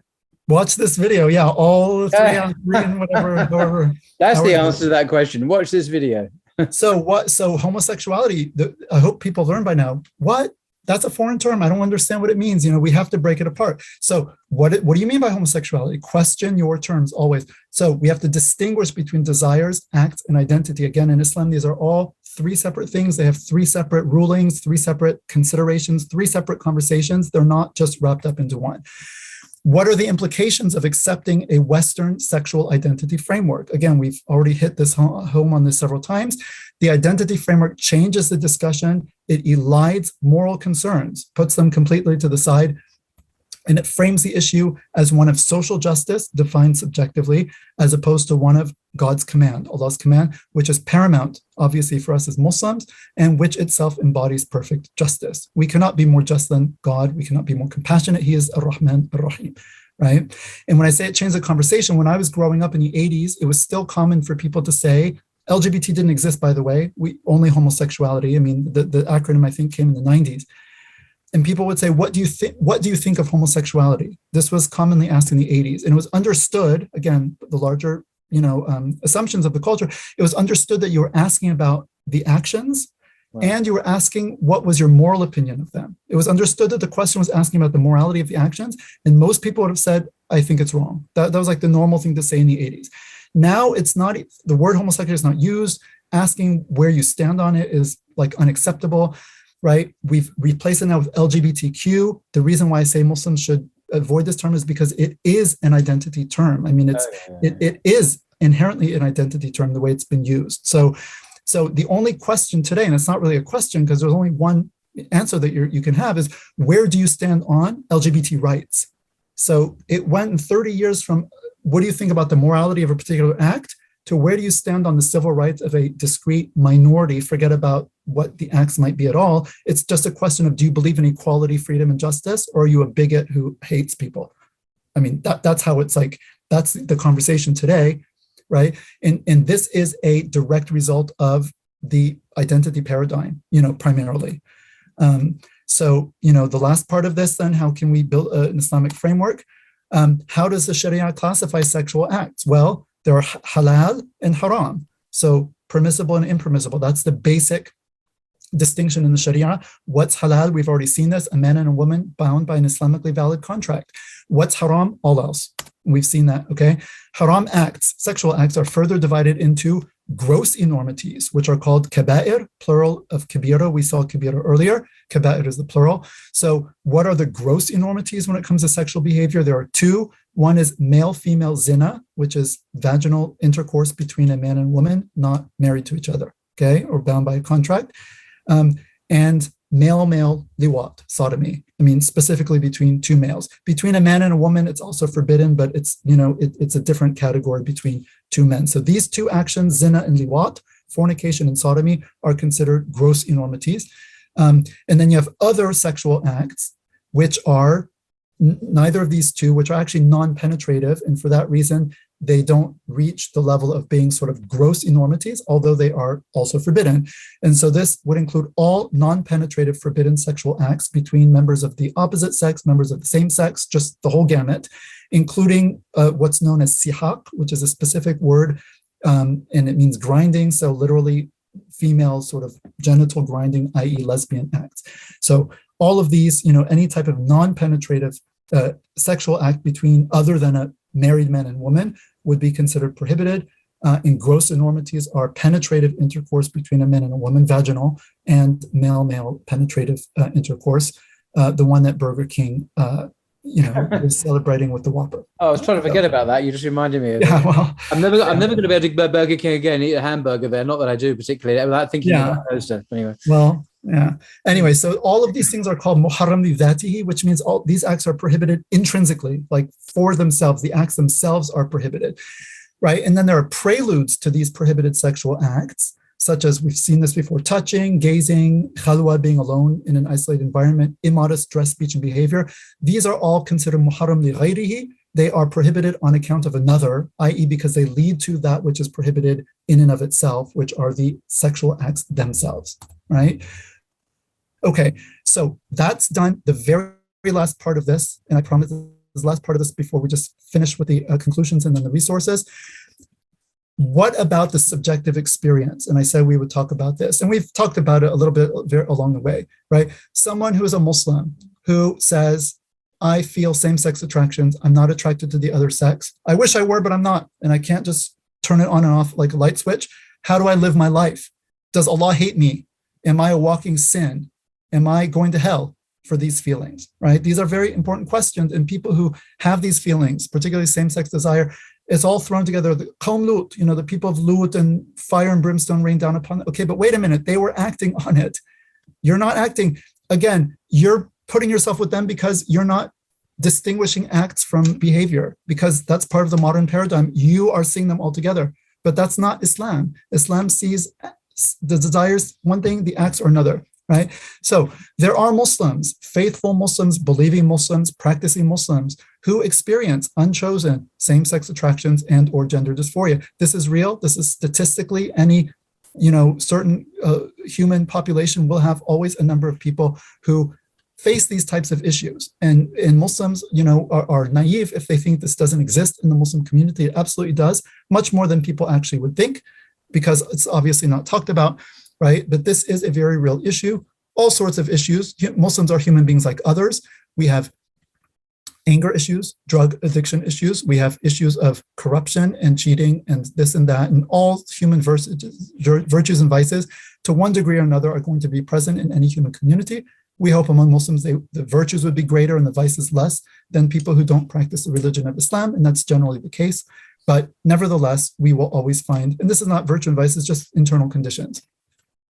We said, again, very important, and I'm speaking, obviously, people watching this, some people watching this will be Muslims who are watching this because they themselves fall in this category, and they're concerned, how can I understand myself? What do I do with my religion? What do I do with my sexuality, right? Islam does not define or categorize people on the basis of internal feelings. You are not a specific subcategory of Muslim. You are a Muslim like anyone else, a brother, a sister, a member of your masjid, right? You are not this specific kind of separate category of human being because you feel this particular thing, right? And again, we must always distinguish between the feelings and the acts on one hand, and also between the acts and advocacy on the other, which we're starting to see, unfortunately, more and more of, okay?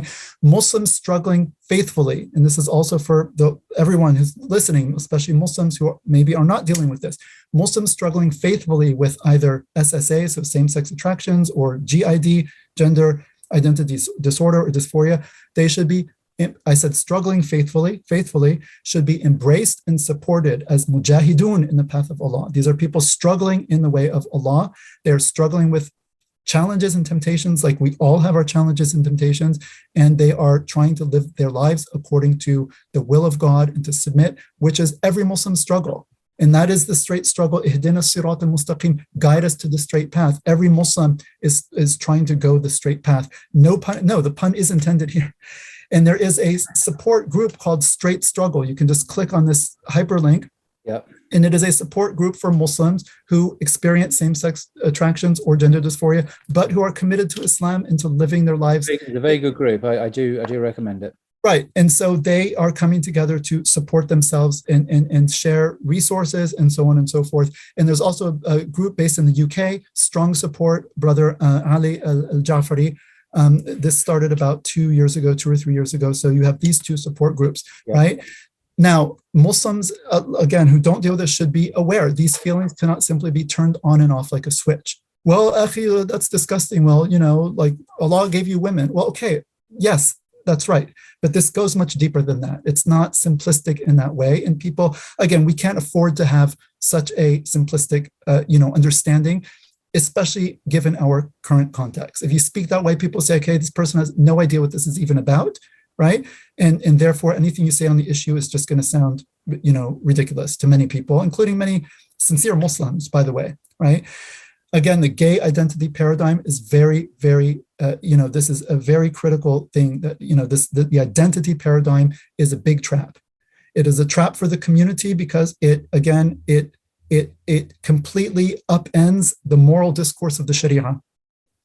It upends the moral discourse because now the Sharia is excluding people's core identities and undermining their dignity. This makes mincemeat of the Sharia. Also, this can be a trap for the person, him or herself, right? You're born in the modern world. Okay, well, this is who I am. Islam would say, this is not who you are. You're a Muslim. You're a servant of God. You're a creature of God. You don't have to identify with your sexual drives, even if you have exclusive same-sex desires. Okay, that's something about you, something you have. That doesn't define who you are at your core, right? Again, I hope you can see now, this is a modern social construct of the contemporary West. This is not universal. It is not Islamic.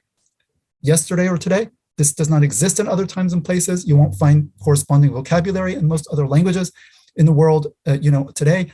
or in the past. If it's today, only because they're translating from Western languages, because again, the dominance of the Western paradigm, right? But if you are someone who has grown up in the West, then you have no other language except, oh my gosh, I feel this, I'm gay, this is who I am. You have no other language to process it because that's the only language that's available to you in the cultural sphere. And this talk hopefully has helped you to see that, wait a minute, that's a very contingent and specific way of construing this experience, right? And it can be construed other way, and these desires can be shuffled around and they can be given a different meaning in my life, and they don't have to form the core of my identity.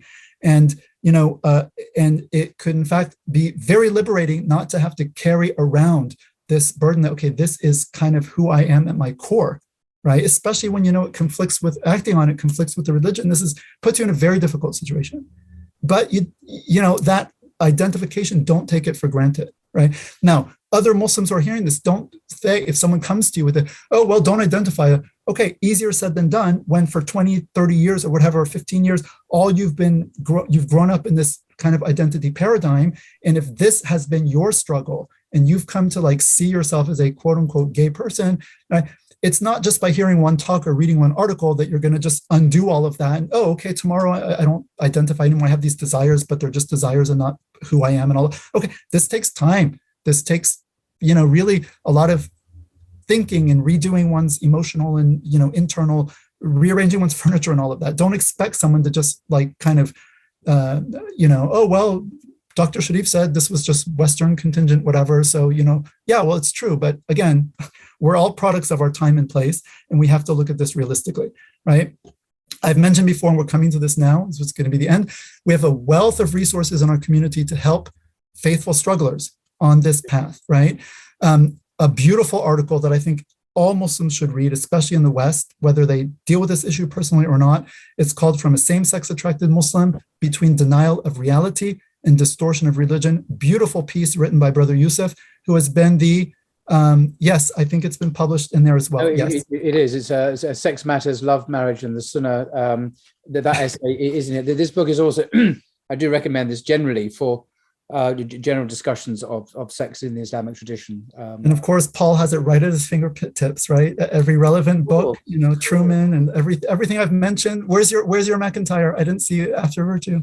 Of course, right there. Okay, right there. I have two copies, actually. Brother Yusuf, he revised it. Anyway, sorry, carry on. Brother Yusuf has been the moderator of the Straight Struggle support group for 20 years.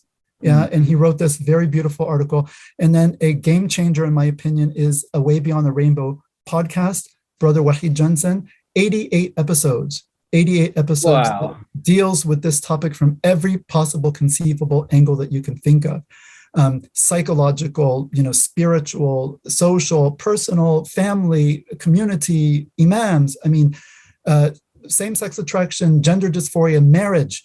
I mean, everything, 88 episodes. And I'll show you a little bit more of the details in a second on that, right? Some questions we won't be able to deal with these. Distinguishing being gay, so that's the identity paradigm, from having same-sex attractions. We've talked about this. Where does homosexuality or same-sex attractions come from? I refer you to episodes 7 and 8 of the podcast, Way Beyond the Rainbow.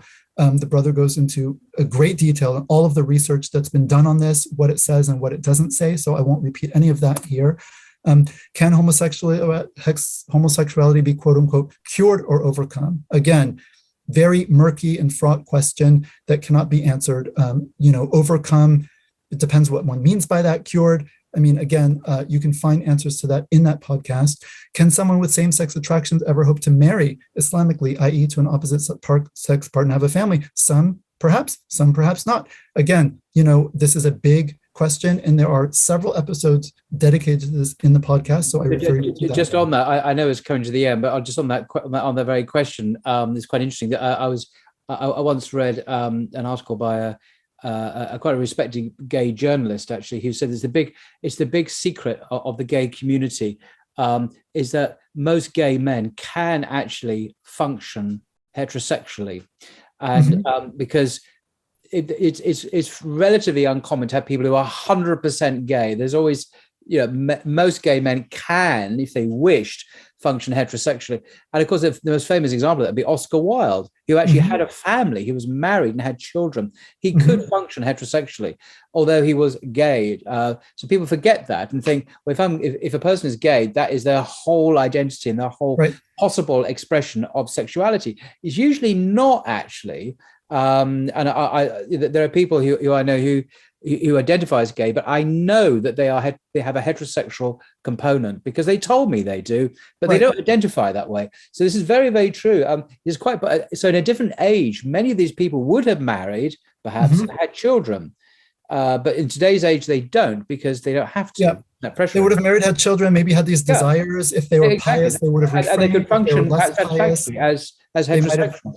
Played around on the side, but it was not who they were, but today you're told if you feel like one drop of you're attracted to someone, okay, well then you're just a closet homosexual and that's who you are and you're denying your you're bisexual and you must express both. So, the whole thing has been configured very differently then. It didn't have to be this way, but as you repeatedly said, it's a very historically contingent and recent development in just one part of the world, the West, which because of its geopolitical power now is hegemonic over the planet. But it wasn't always that way. In fact, 5 minutes ago, in historical time, it wasn't. It was very different.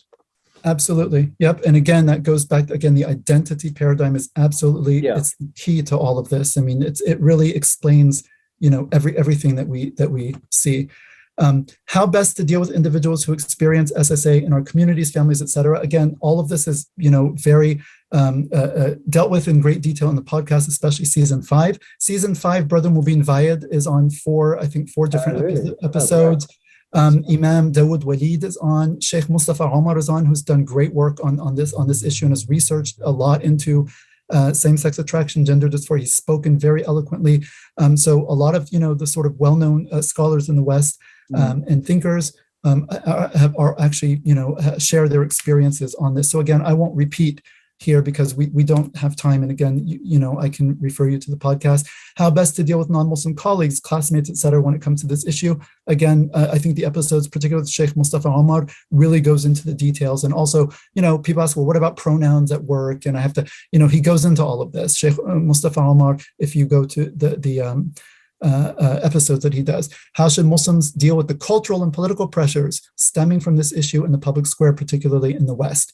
I refer you again to Brother Mubin Vayed's recent article from this January, Where the Rainbow Ends, American Muslims and LGBT Activism. Mubin came on Blogging Theology to discuss that article in detail. So you can see a video or read the article. Exactly, or both. Or both. Right, okay. Now we're just wrapping up. Alhamdulillah, we're almost at the end. So towards principles, I have 2 slides here, and this is basically just a wrap up, the take home message from the entire evening or morning or wherever you are in the world. So what do we need to do as a community if we want to, I think, deal with this issue effectively and in a just, compassionate, and correct way? We need to strongly and confidently establish our Islamic gender and sexuality paradigm. Is very different from the contemporary Western one. We believe in gender essentialism. We believe in the gender binary. We're heteronormative. I mean, it's all of these terrible words that you've been told are like from the devil. We deconstruct that. All that's all concocted vocabulary, right? And we go to the ma'ani, we go to the meanings, and we look at the wisdom of the legislation of our Creator, and we understand it, and we establish it. The gender and sexuality paradigm, right? So again, gender is binary, gender differences are real and God-given. Again, these are just take-home messages. Sexual expression is legitimate only in the context of marriage, which is by definition heterosexual. We should also critique and deconstruct, as we've tried to do, Paul and I, in this podcast. We should actively critique and deconstruct the Western paradigm post-sexual revolution and show what is wrong with it, because it's harmful to people. It's not just because Muslims don't like it. It harms people, right? It leads people to destructive behaviors. It leads them to sexual chaos, and not just in the realm of homosexuality. I memean, just even heterosexual sex is a mess in the West today. Marriage is a mess. Partnering is a mess. The sexual marketplace is a disaster. I mean, there's the repercussions and the fallout of the sexual revolution. No one wants to talk about it because it would strike at their core ideological and moral commitments. We still have people who grew up on drinking the milk of the sexual revolution who are adults today, and they're not willing to fundamentally question their basic assumptions that they've taught made them enlightened modern people, post 60s. And we're going to continue to pay the price as long as that's the case. I'm sorry, Paul, you were going to say. No, I interrupted you. No, I was going to say that there's also the geopolitical position here that before there was Western colonialism, it was perhaps economic, and then it was political, then it was military. But today, Western colonialism, in my view, is heavily ideological, and they can have the other things as well, of course, but it has a new virulent form of ideological colonization where, like you mentioned the tweets where the American government is tweeting the Muslim world, which is considered highly provocative, of course, by many in the Muslim world. And this is a new form of colonialism, which is this LGBT colonialism, which is non-negotiable. So the rest of the world must convert, submit, obey unconditionally to the latest Western colonial project, which is changing all the time, by the way. This is why it's so tiresome, isn't it? It's always changing. How much more? Because Islam, as I repeatedly say, is based on the stability of God's revelation to humankind, and is not constantly having to reinvent itself. So it's a sure anchor or rope, as you put it earlier on, for people to hold on to. But this is, I think, a manifestation of neo-colonialism, where the rest of the world is expected to come into line with Western interests and ideas and ideologies as a matter of principle, because the West knows best. It always has and always will do. That's absolutely, which is a huge arrogance and a form of imperialism itself, of course. Yep, I agree with you 100%. And ironically, it's a lot of these kind of people within the academy or some of these sort of more left-leaning spaces who talk of colonialism and neo-colonialism and post-colonialism, but they're also very heavily invested in kind of pushing this particular narrative. And it's like, isn't it obvious to you that this is just, you talk about Victorian morality being brought into the Muslim world by British colonialism in the 19th century. Okay, yes, that's true. But you're doing the same thing now in the 21st century. Exactly the same thing, because these ideologies were born in Britain and America and Germany and France. Absolutely. And it's exactly the same places. And the movement of influence and power and is exactly the same movement from one place to another. It's all the same thing, but it's just a different guise, a different dress. Yeah. Absolutely. Okay, so rejection. So we talked about this a lot. Again, take-home message: rejection of the sexual identity paradigm. We must once again separate desire from action from identity. These are three separate things, just like race, gender, and sexual behavior. Those are three separate things, right? Desire, action, and identity, separate. We have to separate these. And we also have to bring back together sex, reproduction, marriage, morality, put those together, okay? Terminological implications: we should avoid identity-laden vocabulary like gay, LGBT, right? These are heavily identity-laden terms. Or dignifying, quote unquote, who people are. Well, who are people, right? They're not their sexuality. Especially as a Muslim, we dignify people as Muslims, right? So all this language about, dignifying who people are, right? And using sort of vocabulary that's laden with identity implications, especially, again, when we deal with the outside society, you should try to be careful of your vocabulary you use, but you have to negotiate. But inside the Muslim community, these are not terms that we should be using, which is why at the beginning of this talk, I put LGBTQ in quotation marks, because it's not a term that I, as a Muslim speaker, am using with an audience, whether Muslim audience, probably majority Muslim, but also non-Muslim audience, right? It's a term that I think needs to be problematized, right? And so that's why I put it in quotes, right? We should use descriptive terms instead, and adjectives, not nouns. So someone has homosexual feelings, experiences same-sex desires, very different from saying they are gay. And even in the medical field, they say so-and-so, has, has diabetes. They stop saying so-and-so is a diabetic. I mean, they've shifted in medical, right? Yeah, they shifted because you are a diabetic. I'm defining you according to your illness. No, you are a X person and you have diabetes, but you're not a diabetic, right? So we should also be, sensitive to that language use. I say no gay exceptionalism, either positive or negative. What do I mean by this? So pushing acceptance of LGBT acts in an Islamic environment, like schools, mosques, communities, and so forth, is just as unacceptable as pushing alcohol, zina, or anything else that's forbidden by the religion. There's no exception here because, again, we're not tying this to identity. Only when you tie it to identity do you have to see, that, right? And you see this also in the current society. For example, I was at a university once, and they're the gay pride student group. They were having a dance, right? And the advertisement for the dance, the poster was, come to this pride dance, whatever, Saturday. And the picture on it was a drawing. It wasn't like a photograph. It was like Art Deco figures, like two men completely naked dancing. And the picture showed everything right down to like, the very bottom of the groin, as far as you could go possibly, without showing like the organ. So, I mean, clearly the people are meant to be shown like dancing naked.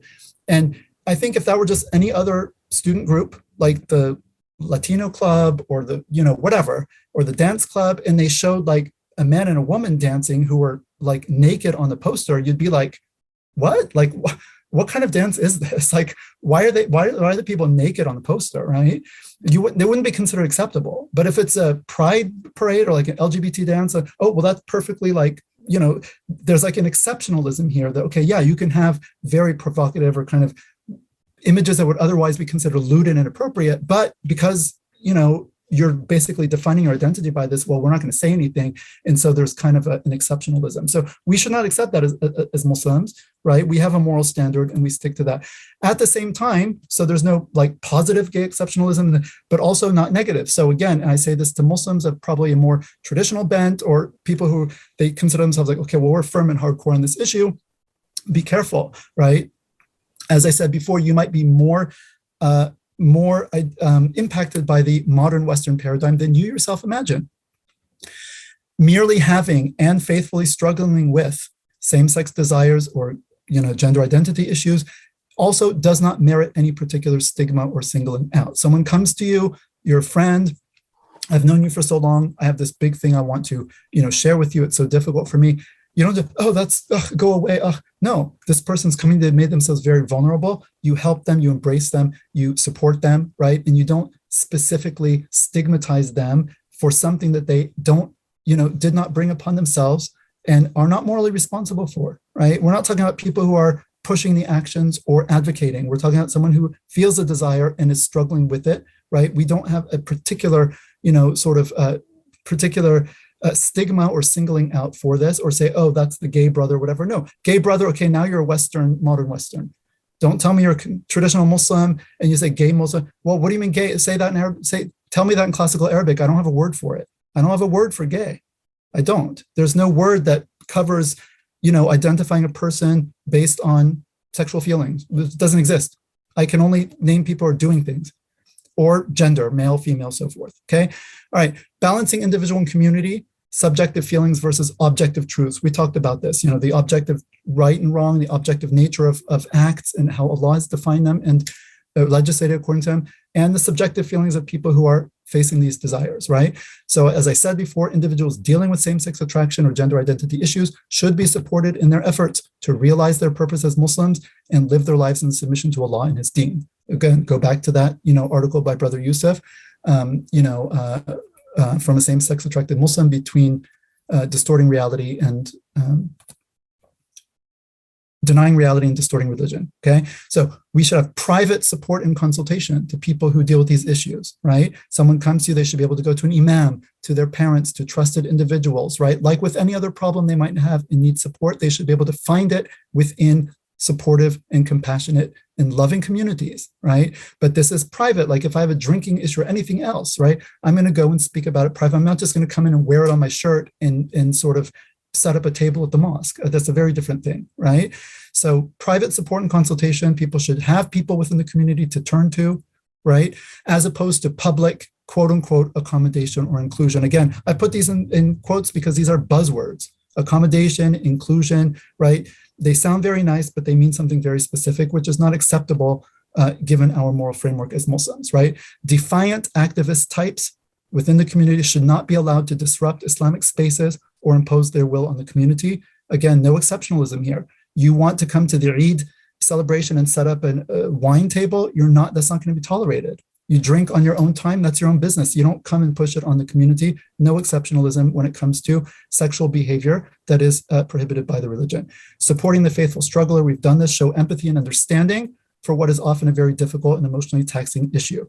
support the person in general, spiritual and other ways, mentorship, general advice, listening ear, shoulder to cry on, right? But also, again, this is someone comes to you privately, know your limits. You are not a spiritual guide. You're not a professional psychologist. It's a deep issue and you don't know the details of it. So what? Direct them to resources, such as all the resources we have in our community, such as A Way Beyond the Rainbow, podcasts, and these other resources, and maybe offer to discuss. But know your pay grade, as Paul said earlier. Don't go beyond your pay grade. And then finally, maintaining the straight path, clarity, compassion, conviction, the 3 C's. We've come up with this in some other groups, right? You are not more merciful than Allah, right? So people say we need to be compassionate. Of course we do. And true compassion is guiding to the truth and what pleases the Creator. This is what is going to be best for people in this world and in the next. This is true compassion. Compassion is not to usurp the place of God, overrule his legislation because you know better, right? This is something that people who, they come with this argument from compassion and justice. You're not more compassionate and just than Allah. He is Al-Adl, he is Ar-Rahman Ar-Rahim, and none of us can claim those titles for ourselves. Be humble and kind, but never apologetic about Islamic beliefs, right? We're not apologetic. Islam is clear. It's from the Creator. It's a birthright of every human being to know about it, to be told and to be invited to it. And Allah guides whom he wills. It's not in our hands, right? Islamic teachings, very important take-home message, and this is the last one. Islamic teachings on sexual ethics are not an embarrassment or a problem. Listen, youth in the West, right? Islamic teachings on sexual ethics and gender and sexuality and the whole gamut are not an embarrassment or a problem. They are the only solution to our problems. They are the solution that the West itself desperately needs, and we all desperately need. And it is for us to realize that and take it on and articulate it in the best and most beautiful way. As we read in the Quran, "Ud'u ila sabili rabbika bil hikmati wal maw'idati al hasana wajadilhum billati hiya ahsan." Call to the way of your Lord with hikmah, wisdom, and beautiful exhortation, and dispute with them in the best possible way. Right? This is the command that we have been given. And on this, I will just resources we have actually seen them from a same-sex attracted Muslim. Between Denial of Reality and Distortion of Religion, Brother Yusuf. Please, I think everyone should read that. It's not very long, beautifully written. Way Beyond the Rainbow podcast. I'll show you some details on it in the very last slide. We've seen Brother Mubin's piece, Can Islam Accommodate Homosexual Acts? Quranic Revisionism in the case of Scott Kugel. This is a masterly scholarly study. I mean, really, hats off. It's really extremely well done. And you will learn so much about Islam and about categories and about the contingency, about sexual categories. Even if you're not particularly interested in this article, it's a very informative and educational read. So I think Muslims should challenge themselves. It's like 50 pages. It's not short, but it's really worth your time. You'll gain a lot intellectually. I agree with I agree with your assessment there. Absolutely. Yeah, absolutely. And the male is not like the female from the Quran. وَلَيْسَ ذَكَرُ كَالْأُنْثَى. We saw that Islam and gender nonconformity. Also, again, Brother Mubin Fayed, right? He's almost single-handedly carrying this, has been carrying this burden for the past, 5-6 years. May Allah bless him. Muslim Matters 2017, that was part 1. Part 2 was co-authored between Brother Mubin Vaid and Brother Wahid Johnson of the A Way Beyond the Rainbow podcast. This is an 85-page study based on 150 or 60 sources, right? It's a massive, massive study on transgenderism, the history of it, the contemporary scene in the West, also Muslim rulings on it. Okay, so anything you want to know about transgenderism, these 2 articles are key. Foundational articles on gender, the family, and sexuality by Sheikh Abdul Hakim Murad, one of our treasures in the West, has also been a guest on this podcast before. 3 of his articles, they're mostly quite old. Boys Will Be Boys, Gender Identity Issues, Islam, Irregular and the Retrieval of Gender, Fall of the Family, all of them very, very insightful, incredibly eloquent, as we know from Sheikh Abdul Hakim, mashallah, always very insightful and extremely eloquent. So these, I think, are, again, somewhat dated, but they're still relevant. And I think foundational for any Muslim, intra-Muslim discussion on gender and sexuality issues in general, and homosexuality, of course, in particular. And then this last resource, Islam and LGBT Issues, reading material, Muhammadandiscourse.blogspot.com. Tons of all of these resources and a lot more are on this particular website. And then finally, because I've talked about this A Way Beyond the Rainbow, I think it is a game changer. It is very easy to critique a religious community by saying you're stuck in the Middle Ages, you're stuck in your books, you have no idea what's going on, or you're all just heteronormative and you don't understand our position, i.e. we who, experience same-sex attractions. This cannot be the case here, right? This brother is coming from that inside perspective. He is a doctor and a medical researcher. He knows what he's doing. It's extremely well researched, extremely well documented, and very interesting, and a lot of also guests and things like that. So Way Beyond the Rainbow is a podcast series. This is the tagline, discussing the everyday struggles of Muslims with same-sex attractions, SSA, and gender dysphoria, who want to live a life true to Allah and Islam. This podcast series is a safe space for Muslims who struggle with SSA, as well as parents, family members, friends, imams, chaplains, community leaders, and the community at large. It is separated into 5 seasons. Season 1 tackles topics, just to give you an idea, shame, vulnerability, self-compassion, identity, so on and so forth. Okay, I won't read everything because it's season 2 tackles the spiritual dimensions related to this particular struggle, right? How can people understand the spiritual dimensions of this particular struggle, every struggle, but this particular one, from the wisdom of hardships and tribulations, attachments and surrender, as well as gifts and divine openings, futuhat, ilahiyya, rabbaniya, to the struggle with temptations and desires, sin and repentance, as well as the story of the people of Lut and of many of the other prophets whose stories are relevant to every struggle, including this particular struggle. Season 3 focuses on the importance of support systems and social connections, and answers frequently asked questions when it comes to friendships and support groups. The season also tackles in-depth topics of marriage and celibacy, i.e. for people who experience same-sex attractions, as well as marital intimacy and sex, right? So again, it's completely comprehensive. Season 4, dedicated to healing and recovery work, tackles foundational topics relevant to the healing journey. And this is actually relevant to people who don't even experience same-sex attractions, just general, complex trauma. He takes a lot from this sort of contemporary psychological perspectives, but from an, Islamic angle. Emotional attachments, dependency and codependency, and then, sexual compulsions and addictions, as well as sexual abuse. So these are things are unfortunately relevant to a lot of Muslims, have experienced sexual abuse, whether they experience, same-sex attractions or not.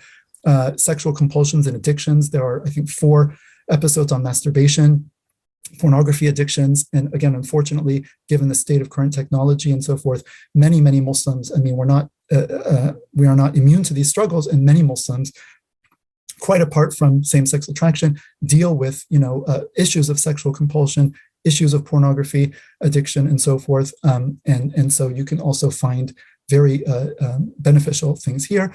And then the last season addresses the wider community and focuses on relevant socio-political themes such as revisionist movements. So again, Brother Mubin does the whole takedown of the revisionist, arguments based on his work, Sharia perspectives, gender dysphoria and transgenderism, and also topics that are relevant for parents and family members, i.e. of Muslims who have same-sex attraction or gender identity issues, for spouses, teachers, imams, and community leaders. So completely comprehensive. And again, a lot of Muslim kind of personalities have come. There are also personal stories scattered throughout the podcast. A Muslim sister who left a same-sex marriage to come back to Allah subhanahu wa ta'ala, and other such stories that are very interesting and not really what you hear every day in the kind of barrage of kind of pro-LGBT messaging that we are subjected to. So, أقول قولي هذا وأستغفر الله لي ولكم فاستغفروه.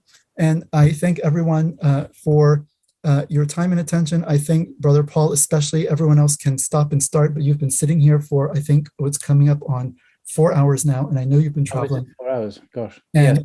I imagine this must be the absolute longest episode you've had. Oh, this is a record breaker. This is a record breaker, to be sure.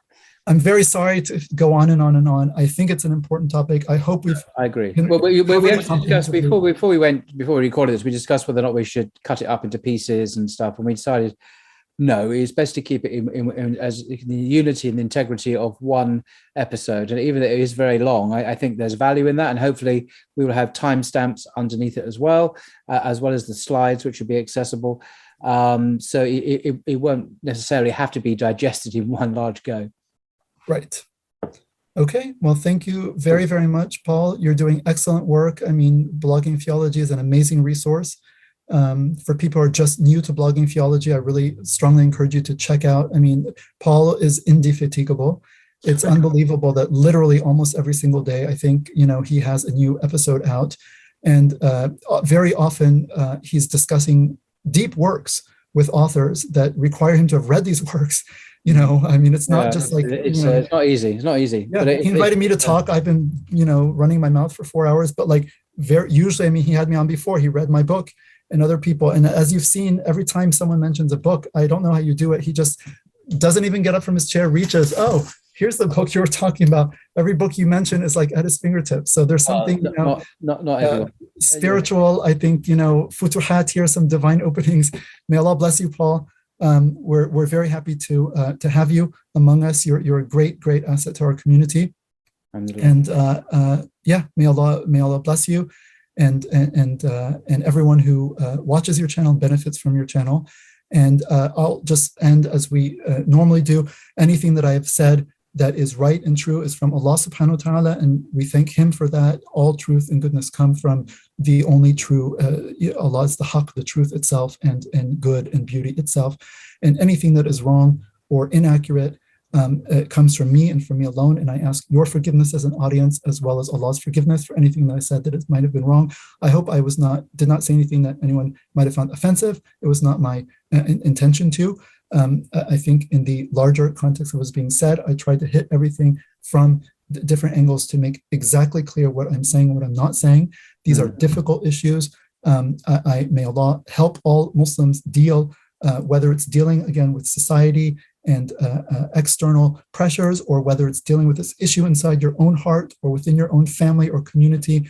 This is not going to go away anytime soon. And this is something that we do have to know how to deal with properly and have mature conversations about, principled conversations, but conversations that also the human element is involved. And we understand people are very confused in this time. And we should also be, without letting, again, this sort of activist type run amok, but be gentle with people. People have been hearing one narrative their entire lives, right? It can take some time and some effort and some coaxing to kind of get them to, especially if they're dealing with the, just be patient with people and make dua for people. And may Allah guide all of us to what is best and what pleases him.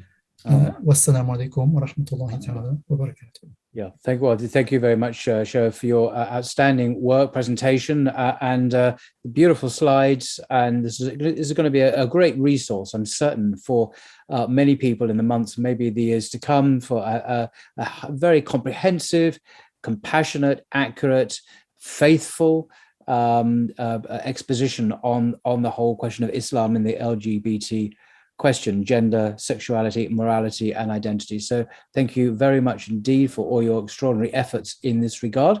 And until next time. Okay, inshallah. Assalamu alaikum. Wa alaikum assalam.